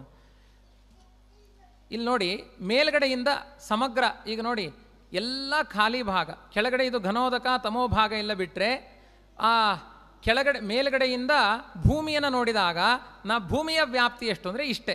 ಅದರಲ್ಲೆಲ್ಲ ಗೀಟುಗಳಿರುವುದೆಲ್ಲ ಸಪ್ತಲೋಕಗಳು. ಒಟ್ಟು 100,000 ಅರ್ಥಾತ್ 1,00,000 ಯೋಜನದ ವ್ಯಾಪ್ತಿಯನ್ನು ಅಲ್ಲಿ ಹೇಳಿಯಾಗಿದೆ. 7,14,28,571 ಯೋಜನ ಆ ಭೂಮಿ ಅಂದರೆ ಕಪ್ಪಿನ ಮೇಲ್ಗಡೆ ಮಧ್ಯದ ಗೀಟಿದೆಯಲ್ಲ ಕಪ್ಪಿಂದು, ಅದು ಅಷ್ಟು ಭೂಮಿಯ ಭಾಗ. ಕೆಳಗಡೆಯ ಭಾಗ ಎಲ್ಲ ಅದು ಅತಳ ವಿತಳ ಸುತಳ ಮುಂತಾದ ಲೋಕಗಳು. ಕೆಳಗಡೆ ಶಿಲಾಕಲ್ಪ ಆದಮೇಲೆ ಇರುವುದು ತಮೋಭಾಗ ಘನೋದಕ ಅಂತ. ಭೂಮಿ ಅಂದರೆ ಬ್ರಹ್ಮಾಂಡದಲ್ಲಿ ಭೂಮಿಯ ವ್ಯಾಪ್ತಿ ಎಷ್ಟು ಅನ್ನಲಿಕ್ಕೆ ಈ ಚಿತ್ರವನ್ನು ತೋರಿಸಿದ್ದೇನೆ. ಮುಂದಿನ ಚಿತ್ರಕ್ಕೆ ಹೋಗೋಣ. ಸಮಗ್ರ ಬ್ರಹ್ಮಾಂಡದ ವಿವರ ಅಂತ. ಈಗ ನೋಡಿ, 2 ಕೂರ್ಮ ರೂಪಗಳಿದ್ದಾವೆ. ಇದು ಬ್ರಹ್ಮಾಂಡದ ಸಮಗ್ರ ರೇಖೆ ಆದರೆ ಆ ಬ್ರಹ್ಮಾಂಡದ ಹೊರಗೆ ಇರುವ ಆವರಣದಲ್ಲಿರುವುದು ಶೀತಲವಾದ ನೀರು. ಆ ನೀರಿನ ಘನತೆ ಎಷ್ಟು ಅನ್ನೋದೆಲ್ಲ ಒಂದು ಲೆಕ್ಕ ಇದೆ. ಆ ಹೊರಗಡೆಯ ನೀರಿನ ಆವರಣದಲ್ಲಿ 100 ಕೋಟಿ ಯೋಜನದ ಬ್ರಹ್ಮಾಂಡವನ್ನು ವಿಷ್ಣು ಕೂರ್ಮನಾದ ಭಗವಂತ ತನ್ನ ಪುಚ್ಛದಲ್ಲಿ ಧರಿಸಿದ್ದಾನೆ. ಸಾಮಾನ್ಯ ಈ ಆಮೆಗಳಲ್ಲಿ ಬಾಲ ಹೆಚ್ಚು ಕಾಣೋದಿಲ್ಲ. ಇವತ್ತಿನ ಆಮೆಗಳಲ್ಲಿ ವಿಷ್ಣುವಿನ ಬಾಲ ವ್ಯಾಪ್ತವಾಗಿದೆಯಂತೆ. ಆ ಬಾಲದಲ್ಲಿ ಈ ಬ್ರಹ್ಮಾಂಡವನ್ನು ಎತ್ತುಕೊಂಡಿದ್ದಾನಂತೆ ಲೀಲೆಯಿಂದ ಭಗವಂತ. ಅದು ಒಳಗಡೆ ಇರುವ ವಿಷ್ಣು ಕೂರ್ಮ. ಇದು ಘನೋದಕ ಅಂತ ಇದಕ್ಕೆ ಕರೆಯೋದಿಲ್ಲ, ಬಹಿರಾವರಣದ ಜಲ. ಇದು ಬಹಿರಾವರಣದ ಜಲದಲ್ಲಿರುವಂತಹ ವಿಷ್ಣು ಕೂರ್ಮನ ರೂಪ ಇದು. ಅದಾದಮೇಲೆ ವಿಷ್ಣು ಕೂರ್ಮ ಅಂತ ಒಳಗಡೆ ರೂಪ ಇದೆ. ಅದಾದಮೇಲೆ ವಾಯುಕೂರ್ಮ ನನ್ನ ವಾಸ್ತವಿಕವಾಗಿ ಇದು ಒಂದೇ ರೇಖೆಯಲ್ಲಿ ಹಾಕೊಂಡು ಹೋಗಿದೆ. ಆವಕಚ್ಚಪ ರೂಪದಿಂದ ಲಂಡೋದಕದಿ ಓವಿ ಧರಿಸಿ ಹಶೇಷ ಮೂರುತಿ ಏನೋ ಅಂತೆಲ್ಲ ವರ್ಣನೆ ಮಾಡಬೇಕಾದ್ರೆ ವಿಷ್ಣುವಿನ ಕೂರ್ಮದ ಬಾಲದಲ್ಲಿ ವಾಯುಕೂರ್ಮ ಇದೆ. ಹಾಗಾಗಿ ಸ್ವಲ್ಪ ಅದರ ವ್ಯಾಪ್ತಿ ಆಚೆ ಬರಬೇಕು ಅಲ್ಲಿ. ಆ ವಾಯುಕೂರ್ಮದ ಬಾಲದಲ್ಲಿ 3 ಮಂಡಲವನ್ನು ಸುತ್ತಿಕೊಂಡು 3 ರೌಂಡು ಮಾಡಿಕೊಂಡು ಆದಿಶೇಷ ಸಹಸ್ರ ಫಣಗಳಲ್ಲಿ ಇದ್ದಾನೆ. ಆದಿಶೇಷನ ಒಳಗಡೆ ಸಂಕರ್ಷಣ ರೂಪಿಯಾದ ಭಗವಂತ ಇದ್ದಾನೆ. ಹಾಗಾಗಿ ಇದೊಂಥರ ಸ್ಪ್ರಿಂಗ್ ಆ್ಯಕ್ಷನ್ ಇದೆ ಅಲ್ಲಿ. ಅದು ನೇರವಾಗಿ ಇಟ್ಟುಕೊಂಡು ಢಗಢಗ ಆಗ್ತಾ ಇಲ್ಲ, ಅದು ಸಂಕರ್ಷಣ ಶಕ್ತಿಯಿಂದ ಮೇಲ್ಭಾಗಗಳು ನಿಂತಿದೆ. ಆ ಆದಿಶೇಷನ ತಲೆ ಮೇಲೆ ಗಜಗಳಿದ್ದಾವೆ ಅಂತ ಚಿಂತನೆ ಇದೆ ಇಲ್ಲಿ. ವಾಸ್ತವಿಕವಾಗಿ ಭಾಗವತದಲ್ಲಿ 4 ಗಜಗಳ ವ್ಯಾಪ್ತಿಯನ್ನು ಭೂಮಿಯ ಮೇಲ್ಭಾಗದಲ್ಲಿ ಹೇಳಿದ್ದಾರೆ, ಕೆಳಗಡೆ ಹೇಳಿಲ್ಲ ಅಷ್ಟೇ. ಇಲ್ಲಿ ಹೇಳಿದ್ದಾರೆ ವಾದಿರಾಜರು ದಿಗ್ಗಜಗಳು. ಆ ಆದಿಶೇಷನ ಹೆಡೆಯ ಮೇಲೆ ದಿಗ್ಗಜಗಳಿದ್ದಾವೆ. ಅದರ ಮೇಲೆ ಆ ಪಾತಾಳ ಮೊದಲಾದ ಭೂಮಿಯ ತನಕ ಲೋಕಗಳಿದ್ದಾವೆ. ಆ ಲೋಕಗಳ ಮೇಲ್ಭಾಗದಲ್ಲಿ ಹಾಗೆ ಭುವಃ ಸುವಃ ಮಹಃ ಜನಃ ತಪಃ ಸತ್ಯಂ ಅಂತ ವೈಕುಂಠಲೋಕದ ಮೇಲೆ ಮುಕ್ತರ ವಿಹಾರ ಭೂಮಿ ಇದೆ. ಈಚೆ ಏನು 7 ಕಂಬಗಳಿದ್ದಾವೆ. ಇದು 7 ಸಮುದ್ರ 7 ದ್ವೀಪಗಳು ಈ 7 ಭಾಗದಲ್ಲಿ ಇದೆ. ನರಕ 99,000 ಯೋಜನ ಗರ್ಭೋದಕದ ಮೇಲೆ ಇದೆ. ಗರ್ಭೋದಕದ ಮೇಲ್ಭಾಗದಲ್ಲಿ ನರಕಲೋಕ ಇದೆ. ಅಂಧಂತಮಸ್ಸು ಉತ್ತರದ ಈಚೆ ಭಾಗದಲ್ಲಿ ಇದೆ. ಶ್ವೇತದ್ವೀಪ ಈಚೆ ಭಾಗದಲ್ಲಿ ಇದೆ. ಇಲ್ಲೊಂದು ಲೆಕ್ಕಾಚಾರವನ್ನು ಹೇಳಿದ್ದಾರೆ. ಈಗ ಸಾಮಾನ್ಯವಾಗಿ ಭೂಮಿಯಿಂದ ಹತ್ತಿರ ಇರುವಂತಹ ಗ್ರಹಗಳು ಯಾವುದು? ಈಗ ಅವರೆಲ್ಲ ಗ್ರಹಗಳನ್ನು ತೋರಿಸಿದರು. ಆ ಎಲ್ಲ ವಿಜ್ಞಾನಿಗಳು ಅಧ್ಯಯನ ಮಾಡಿದ ಗ್ರಹಗಳೆಲ್ಲ ಇಷ್ಟೇ ವ್ಯಾಪ್ತಿಯಲ್ಲಿ ಬರ್ತಾರೆ. ಈ ವಿಜ್ಞಾನಿಗಳೇನು ಮಾಡಿದ್ದಾರೆ ಅಂದರೆ ಸಮಗ್ರ ಇಷ್ಟೆಲ್ಲ ಅಧ್ಯಯನ ಮಾಡಿದರು. ಅವರಿಗೆ ಕಂಡ ಭೂಭಾಗ 12,500 ಮೈಲು ಮಾತ್ರ ಅವರಿಗೆ ಕಂಡ ಜಗತ್ತು. 12,500 ಮೈಲು. ನಮಗೆ ಭಾರತ ವರ್ಷ ಇರುವುದೇ 90,000 ಯೋಜನ. ಹಾಗಾಗಿ ವಿಜ್ಞಾನಿಗಳು ಕಂಡಿರುವಂತಹ ಎಲ್ಲ ಭೂಭಾಗವು ಭಾರತ ವರ್ಷದ ಒಳಗಡೆ ಬಂದು ಹೋಗಿಬಿಡುತ್ತೆ, ಅದು ಏಕದೇಶದಲ್ಲಿ ಅಂತ ಇಟ್ಟುಕೊಳ್ಳಬೇಕು. ಇಲ್ಲಿ ಕೆಳಗಡೆಯಿಂದ ಭೂಮಿಯಿಂದ ಮೇಲ್ಗಡೆ 1,00,000 ಯೋಜನ ಎತ್ತರದಲ್ಲಿ ಅದನ್ನು ಮಾನಸೋತ್ತರ ಪರ್ವತ ಇದೆ. ಅಂದರೆ ಭೂಮಿಯ ಮೇಲಿರುವಂತಹ ಮಾನಸೋತ್ತರ ಪರ್ವತ 1,00,000 ಯೋಜನ ಎತ್ತರದಲ್ಲಿ ಮೇಲ್ಭಾಗದಲ್ಲಿ ಇದೆ. ಅದು ಅಲ್ಲಿ ಸೂರ್ಯನ ಸಂಚಾರ ಆಗುವಂತಹ ಜಾಗ 1,00,000. ವಾಸ್ತವಿಕವಾಗಿ ಮಾನಸೋತ್ತರ ಪರ್ವತದ ತುದಿ ಭಾಗದಲ್ಲಿ ಸೂರ್ಯನ ಸಂಚಾರ ಅಲ್ಲ, ಸ್ವಲ್ಪ ಕೆಳಭಾಗದಲ್ಲಿ ಸೂರ್ಯನ ಸಂಚಾರ ಆಗುತ್ತೆ. ಅವು 1,00,000 ಯೋಜನ ಎತ್ತರದಲ್ಲಿ ಮಾನಸೋತ್ತರ ಪರ್ವತ ಇದ್ದರೆ 10,000 ಯೋಜನ ಕೆಳಗಡೆ ಸೂರ್ಯನ ಸಂಚಾರ ಆಗುತ್ತೆ. ಅಲ್ಲಿಂದ 1,00,000 ಯೋಜನ ಎತ್ತರದಲ್ಲಿ ಆ ಚಂದ್ರನ ವ್ಯಾಪ್ತಿ ಇದೆ. ಅಂದರೆ ಸೂರ್ಯಮಂಡಲದಿಂದ 1,00,000 ಯೋಜನ ಎತ್ತರದಲ್ಲಿ ಚಂದ್ರ ಇದ್ದಾನೆ. ಅದಕ್ಕಿಂತ 1,00,000 ಯೋಜನ ಎತ್ತರದಲ್ಲಿ ನಕ್ಷತ್ರಗಳಿದ್ದಾವೆ. ಅದಕ್ಕಿಂತ 2,00,000 ಯೋಜನ ಎತ್ತರದಲ್ಲಿ ಶುಕ್ರ ಗ್ರಹ ಇದೆ. ಅದಕ್ಕಿಂತ 2,00,000 ಯೋಜನ ಎತ್ತರದಲ್ಲಿ ಬುಧ ಗ್ರಹ. ಅದಕ್ಕಿಂತ 2,00,000 ಯೋಜನದಲ್ಲಿ ಅಂಗಾರಕ. ಅದಕ್ಕಿಂತ 2,00,000 ಬೃಹಸ್ಪತಿ. ಅದಕ್ಕಿಂತ 2,00,000 ಮೇಲೆ ಶನಿ. ಅದಕ್ಕೆ ಶನಿಗ್ರಹದಿಂದ 11,00,000 ಯೋಜನ ಎತ್ತರದಲ್ಲಿ ಸಪ್ತರ್ಷಿ ಮಂಡಲ ಇದೆ. ಆ ಸಪ್ತರ್ಷಿ ಮಂಡಲದಿಂದ 13,00,000 ಯೋಜನ ಎತ್ತರದಲ್ಲಿ ಧ್ರುವ ಮಂಡಲ ಇದೆ. ಶಿಂಶುಮಾರ ಮಂಡಲವು ಆ ಮೇಲ್ಭಾಗದಲ್ಲಿ ಧ್ರುವ ಮಂಡಲದ ಹತ್ತಿರವೇ ಇರುವಂತಹದ್ದು ಶಿಂಶುಮಾರ ಮಂಡಲ. ಒಟ್ಟು ಭೂಮಿಯಿಂದ 37 ಲಕ್ಷ ಯೋಜನ ಶಿಂಶುಮಾರ ಧ್ರುವ ಮಂಡಲ ಇದೆ. ವಾಸ್ತವಿಕವಾಗಿ ಇಲ್ಲಿ ಒಂದು ವಿವರಣೆಯನ್ನು ಭೂಗೋಳ ವರ್ಣನೆಯಲ್ಲಿ ವಾದಿರಾಜರು ನೀಡ್ತಾರೆ. ಮೇರು ಪರ್ವತದ ತುದಿ ಭಾಗದಿಂದ ಸ್ವರ್ಗಲೋಕದ ವ್ಯಾಪ್ತಿಯನ್ನೂ ದಾಟಿ 66 ಲಕ್ಷ, ಇವತ್ತು ಬೆಳಿಗ್ಗೆ ರಮೇಶಾಚಾರ್ಯ ಹೇಳಿದರು 66 ಲಕ್ಷ ಯೋಜನ ಅಂತ ಇದೆ ಭೂಗೋಳ ವರ್ಣನೆಯಲ್ಲಿ ಅಂತ. ಅದು ಯಾರ ವ್ಯಾಪ್ತಿ ಅಂದರೆ ಶಿಂಶುಮಾರನ ವ್ಯಾಪ್ತಿ. ಶಿಂಶುಮಾರ ರೂಪಿಯಾದ ಭಗವಂತ ಮೇರು ಪರ್ವತದ ಮೇಲ್ಭಾಗದ ಹತ್ತಿರ ಅವನ ತಲೆ ಇದೆ. ಸ್ವರ್ಗಲೋಕವನ್ನು ದಾಟಿಕೊಂಡು ಅವನ ಬಾಲ ಇದೆ. ಆ ಬಾಲದಲ್ಲಿ ಮಕ್ಕಳೆಲ್ಲ ಪುರುಸೊತ್ತಿದ್ದಾಗ ಕೈಯಲ್ಲಿ ಕೀಬಂಚ್ ಹಾಕಿಕೊಂಡು ತಿರುಗಿಸುವ ಹಾಗೆ ತನ್ನ ಬಾಲದಿಂದ ಈ ಎಲ್ಲ ಗ್ರಹಗಳನ್ನು ಶಿಂಶುಮಾರ ತಿರುಗಿಸ್ತಾ ಇದ್ದಾನೆ ಎನ್ನುವ ವಿವರಣೆಯನ್ನು ಆ ಭೂಗೋಳ ವರ್ಣನೆಯಲ್ಲಿ ವಾದಿರಾಜರು ನೀಡಿದ್ದಾರೆ. ಅರ್ಥಾತ್ ನಮ್ಮ ಭೂಮಿಯಿಂದ ಸ್ವರ್ಗಲೋಕ ಇರುವುದು 50 ಲಕ್ಷ ಯೋಜನ ಎತ್ತರದಲ್ಲಿ ಸ್ವರ್ಗಲೋಕ ಇರುವುದು. ಸ್ವರ್ಗಲೋಕದ ಕೆಳಗಡೆಯೇ ಎಲ್ಲ ಗ್ರಹಗಳು ಬಂದು ಬಿಡ್ತಾರೆ. ಇನ್ನು ರಾಹು ಎಲ್ಲಿದ್ದಾನೆ ಅಂತ ಪ್ರಶ್ನೆ ಬರುತ್ತೆ. 10,000 ಯೋಜನ ಕೆಳಭಾಗದಲ್ಲಿ ರಾಹು ಇದ್ದಾನೆ. ಅಂದರೆ ಸೂರ್ಯನಿಗಿಂತ ಕೆಳಭಾಗದಲ್ಲಿ 10,000 ಯೋಜನ ಕೆಳಭಾಗದಲ್ಲಿ ರಾಹು ಇದ್ದಾನೆ. ಅದಕ್ಕಿಂತ 10,000 ಯೋಜನ ಕೆಳಗಡೆ ಅಂದರೆ ರಾಹುವಿಗಿಂತ ಕೆಳಗಡೆ 10,000 ಯೋಜನದಲ್ಲಿ ಸಿದ್ಧ, ಚಾರಣ, ವಿದ್ಯಾಧರ, ಯಕ್ಷ, ರಾಕ್ಷಸ, ಪಿಶಾಚಿಗಳೆಲ್ಲ ಅಲ್ಲಿದ್ದಾರೆ. ಪಂಚೀಕರಣಾಟದಲ್ಲಿ ಆಕಾಶ ಭಾಗದಿಂದ ಭೂತ ಪ್ರೇತ ಪಿಶಾಚಿಗಳ ಉತ್ಪತ್ತಿ ಆಯಿತು ಅಂತ ಅಲ್ಲಿ ವರ್ಣನೆ ಮಾಡಿದ್ದಾರೆ. ಅದೆಲ್ಲ ಯಾವುದು ಅಂದರೆ ಭೂಮಿಯ ಮೇಲ್ಭಾಗದಲ್ಲಿ ಮೊದಲು ಸಿಗುವುದು ಯಾರು ಅಂದರೆ ಪಿಶಾಚಿಗಳು, ಆಮೇಲೆ ಅವರ ಮೇಲೆ ಯಕ್ಷ ರಾಕ್ಷಸರು, ಆಮೇಲೆ ವಿದ್ಯಾಧರರು, ಚಾರಣರು, ಸಿದ್ಧರೆಲ್ಲ ಸಿಗ್ತಾರೆ. ಇದನ್ನೆಲ್ಲ ನೋಡ್ತಾ ಹೋದಾಗ ನಮಗೊಂದು ಪ್ರಶ್ನೆ ಬರುತ್ತೆ. ಸೂರ್ಯ ಈ ನವಗ್ರಹಗಳಲ್ಲಿ ಅಷ್ಟಗ್ರಹಗಳನ್ನು ಮಾತ್ರ ಹೇಳಿದ್ದಾರೆ, ಕೇತುವನ್ನು ಹೇಳಲಿಲ್ಲ ಯಾಕೆ ಅಂತ ಬರುತ್ತೆ. ಅದು ರಾಹುವೇ ಅವನು ಕಪ್ಪಿದ್ದಾಗ ರಾಹು, ಅವನು ಕೆಂಪಾದಾಗ ಕೇತು ಅಂತ ವರ್ಣನೆ ಮಾಡಿದ್ದಾರೆ ಅಷ್ಟೇ. ರಾಹುವೇ ಕೇತು, ಕೇತುವೇ ರಾಹು. ರಾಹು ಅಂದರೆ ಕಪ್ಪು ಅಂತ ಅರ್ಥ, ಕತ್ತಲೆ ಅಂತ ಅರ್ಥ. ಅದು ಕತ್ತಲೆ ಇದ್ದಾಗ ಕೆಂಪಾದಾಗ ಅದು ಕೇತು ಆಗುತ್ತೆ ಅಂತ ಒಂದು ವಿವರಣೆ ಆಗಿದೆ. ಆದ್ದರಿಂದ ರಾಹುಕೇತು ಅಂತ 2 ಗ್ರಹಗಳನ್ನು ಭಾಗವತದಲ್ಲೇ ಹೇಳಲಿಕ್ಕೆ ಹೋಗಿಲ್ಲ, ಒಂದೇ ಗ್ರಹ ರಾಹು ಅನ್ನುವುದು ಒಂದೇ ಗ್ರಹ ಅಂತ. ಇನ್ನು ಈಚೆ ಭಾಗದಲ್ಲಿ ಇನ್ನು ಅನಂತಾಸನದ ಅದರ ವ್ಯಾಪ್ತಿ ಒಟ್ಟು ಸಮಗ್ರ ಭೂಮಂಡಲ ಬ್ರಹ್ಮಾಂಡದ ಒಳಗಡೆ ಕೆಳಗಡೆ 1 ಲಕ್ಷ ಯೋಜನ ವ್ಯಾಪ್ತಿಯಷ್ಟು ಜೀವರು ಸಂಚಾರ ಮಾಡುವ ಅತಳ ವಿತಳ ಸುತಳ ತಲಾತಳ ಅದರ ಬಗ್ಗೆ ಎಲ್ಲ ತುಂಬ ವಿಸ್ತಾರವಾಗಿ ಭಾಗವತದಲ್ಲೆಲ್ಲ ವರ್ಣನೆಗಳಿದ್ದಾವೆ. ಅದರ ಕೆಳಗಡೆ ಆ ದಿಗ್ಗಜಗಳು, ಶೇಷದೇವರು, ವಾಯುಕೂರ್ಮ, ವಿಷ್ಣುಕೂರ್ಮ ಅಂತ ಇಷ್ಟು. ಈಚೆ ನರಕ, ಈಚೆ ಅಂಧಂತಮಸ್ಸು. ಶ್ವೇತದ್ವೀಪದ ವ್ಯಾಪ್ತಿ ಅದು ಸಪ್ತದ್ವೀಪಗಳ ಮಧ್ಯದಲ್ಲಿ ನಾನು ಮಾಡಲಿಕ್ಕಿದೆ. ಅನಂತಾಸನ ಕೊನೆ ಭಾಗದಲ್ಲಿ ಇದೆ. 7 ಸಮುದ್ರಗಳು, ಮೇಲ್ಗಡೆ ಇರುವಂತಹ ಈಚೆ ಭಾಗದ 7 ಲೋಕಗಳು, ಅದರ ವಿವರಣೆಯನ್ನು ಮಾಡಲಿಕ್ಕಿದೆ. ಈಚೆ ಗ್ರಹಗಳು, ಇಷ್ಟು ಸಮಗ್ರ ಬ್ರಹ್ಮಾಂಡದ ಒಳಗಡೆ ಇರುವಂತಹ ವ್ಯಾಪ್ತಿ. ಇನ್ನು ಮುಂದಿನ 7ನೇ ಚಿತ್ರದಲ್ಲಿ ನಾವು ಗಮನಿಸಬೇಕಾದದ್ದು ಆ ಈಚೆಯ ಪ್ರಧಾನವಾದ ಲೋಕಗಳು. ಸ್ವರ್ಗಲೋಕ, ಮಹರ್ಲೋಕ, ಜನೋಲೋಕ, ತಪೋಲೋಕ, ಸತ್ಯಲೋಕ, ವೈಕುಂಠಲೋಕ. ವೈಕುಂಠ ಎಲ್ಲಿದೆ, ಶ್ವೇತದ್ವೀಪ ಎಲ್ಲಿದೆ, ಆಮೇಲೆ ಅನಂತಾಸನ ಎಲ್ಲಿದೆ, ಆ ಲೋಕಗಳ ವ್ಯಾಪ್ತಿ ಏನು, ಇದನ್ನೆಲ್ಲ ಚಿಂತನೆ ಮಾಡುವಂತಹ ವ್ಯವಸ್ಥೆಯನ್ನು ಲಕ್ಷಾಲಂಕಾರ, ಮಹಾಭಾರತ ತಾತ್ಪರ್ಯ ನಿರ್ಣಯ ಮತ್ತು ಭೂಗೋಳ ವರ್ಣನೆ ಭಾಗವತಗಳಲ್ಲಿ ನಾವು ನೋಡ್ಬೋದು. ಸ್ಪಷ್ಟವಾಗಿ ಆ ಭೂಗೋಳ ವರ್ಣನೆಯಲ್ಲಿ ರಾಜರೇ ಹೇಳ್ತಾರೆ, ಕೋಟೀನಾಂ ಷೋಡಶೈ ಪಂಚ ವಿಂಶಲ್ಲಕ್ಷ ಯುತೈಸ್ಸಚ ಭೂಲೋಕಾದುಚ್ಚಿತೋ ಜ್ಞೇಯ ಅಂತ 16 ಕೋಟಿ 25 ಲಕ್ಷ ಯೋಜನ ಎತ್ತರದಲ್ಲಿ ಭೂಮಿಯಿಂದ 16 ಕೋಟಿ 25 ಲಕ್ಷ ಯೋಜನ ಎತ್ತರದಲ್ಲಿ ವೈಕುಂಠ ಲೋಕ ಇದೆ ಅಂತ ಸ್ಪಷ್ಟವಾಗಿ ವಾದಿರಾಜರು ಆ ಲೆಕ್ಕವನ್ನು ಕೊಟ್ಟಿದ್ದಾರೆ. ಭೂಮಿಯಿಂದ ಸ್ವರ್ಗಲೋಕ ಎಷ್ಟು ಅಂದರೆ 50 ಲಕ್ಷ ಯೋಜನ ಎತ್ತರದಲ್ಲಿ ಇದೆ. ಆ ಸ್ವರ್ಗಲೋಕ ಅದರ ನಂತರ 75 ಲಕ್ಷ ಯೋಜನ ಎತ್ತರದಲ್ಲಿ ಮಹರ್ಲೋಕ ಇದೆ. 1 ಕೋಟಿ 12.5 ಲಕ್ಷ ಯೋಜನ ಜನೋಲೋಕ, 1 ಕೋಟಿ 68 ಲಕ್ಷದ 75,000 ಯೋಜನ ತಪೋಲೋಕ.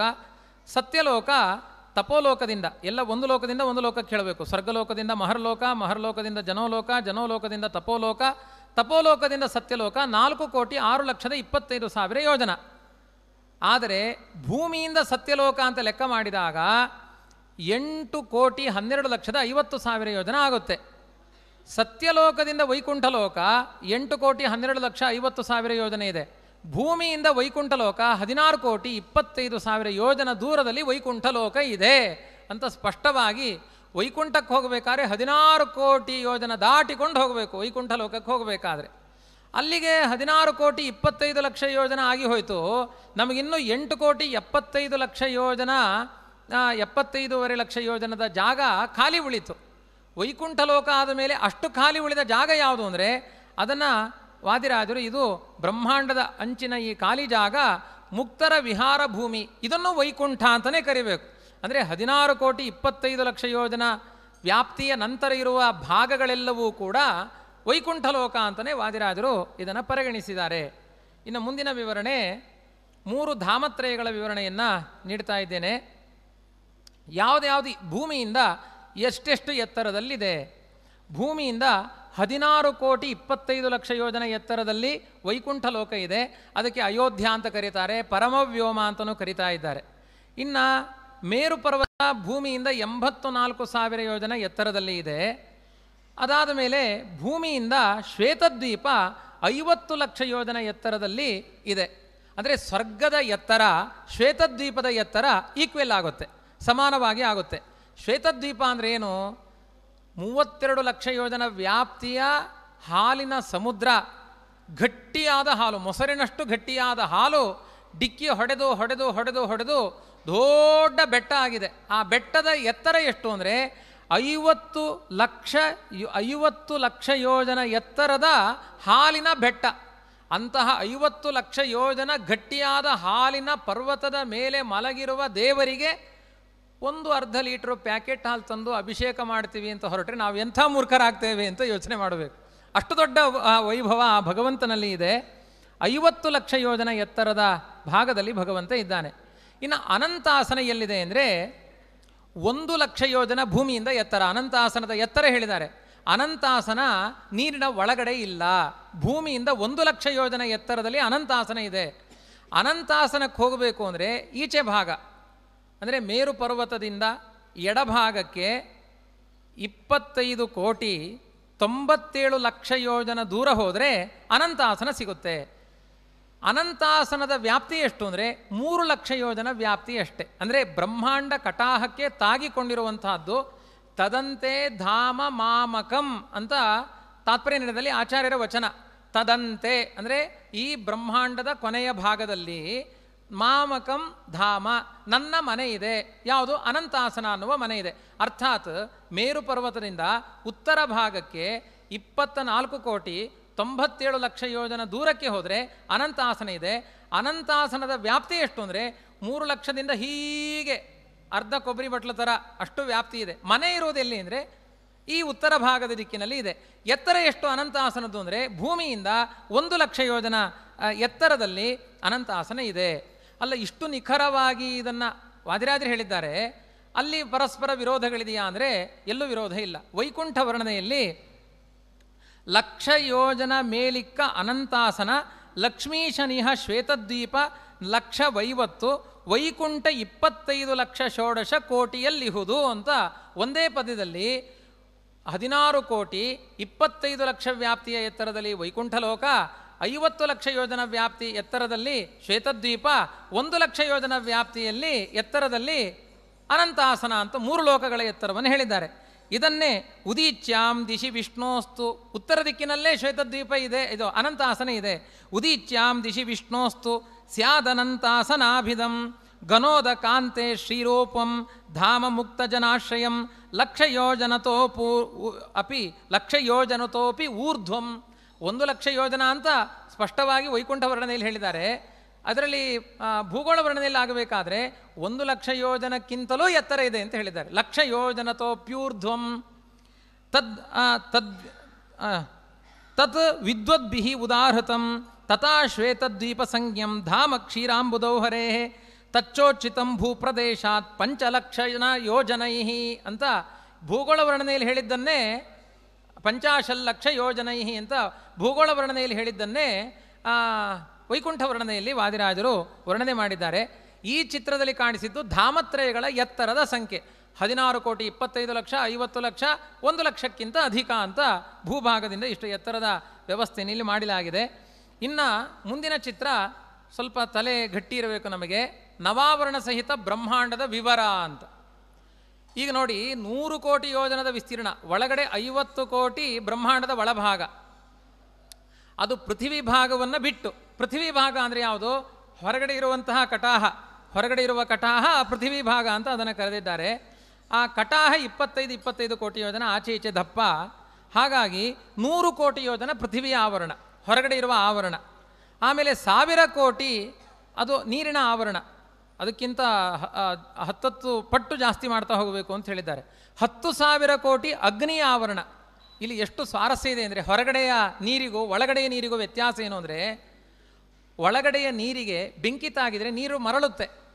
ನೋಡಿ, ವಾಸ್ತವಿಕವಾಗಿ 1000 ಕೋಟಿ ನೀರಿನ ಆವರಣ ಇದ್ದರೆ 10,000 ಕೋಟಿ ಅಗ್ನಿಯ ಆವರಣ ಇದೆ. ಅಂದರೆ 10,000 ಕೋಟಿ ಅಗ್ನಿಯ ದಪ್ಪದಲ್ಲಿ 1000 ಕೋಟಿ ನೀರು ತಾಗಿಕೊಂಡಿದೆ. ಆದರೆ ನೀರು ತುಂಬ ಕೋಲ್ಡೆಸ್ಟ್ ಅಂತ, ಅದರಷ್ಟು ತಣ್ಣಗೆ ಆ ನೀರಿಲ್ಲ. ಅಗ್ನಿ ಮತ್ತು ನೀರನ್ನು ಪಕ್ಕದಲ್ಲೇ ಇಟ್ಟಿದ್ದಾನೆ. ನೀರಿಗಿಂತ 10 ಪಟ್ಟು ಜಾಸ್ತಿ ಬೆಂಕಿ ಇದೆ. ಆ ಬೆಂಕಿ ತಾಗಿ ನೀರು ಬಿಸಿ ಆಗಲ್ಲ. ಅಂದರೆ ಒಳಗಡೆ ಇರುವಂತಹ ಆ ಪಂಚಭೂತಗಳ ಏನು ಪಂಚೀಕರಣಕ್ಕೂ ಹೊರಗಡೆ ಇರುವ ತ್ರಿವೃತಂ ಏಕೈಕಾಮಕರೋತ್ ಅನ್ನುವುದಕ್ಕೂ ಹೊರಗಡೆ ಇದಕ್ಕೂ ವ್ಯತ್ಯಾಸ ಇದೆ. ಅದರ ವ್ಯವಸ್ಥೆ ಏನು? ಇನ್ನೊಂದು ಕಡೆ ಹೇಳ್ತಾರೆ, ಅಜಸ್ಯ ಶತಕೋಟ್ಯಂಡಚ್ಛೇದೆ. ಅದು ಏನು ತ್ರಿವಿಕ್ರಮ ರೂಪಿಯಾದ ಭಗವಂತ ಬ್ರಹ್ಮಾಂಡಕ್ಕೆ ಒದ್ದ ಅಂದಾಗ ಅದನ್ನು ಛಾಂದೋಗ್ಯದಲ್ಲೆಲ್ಲ ವರ್ಣನೆ ಮಾಡಿದ್ದಾರೆ.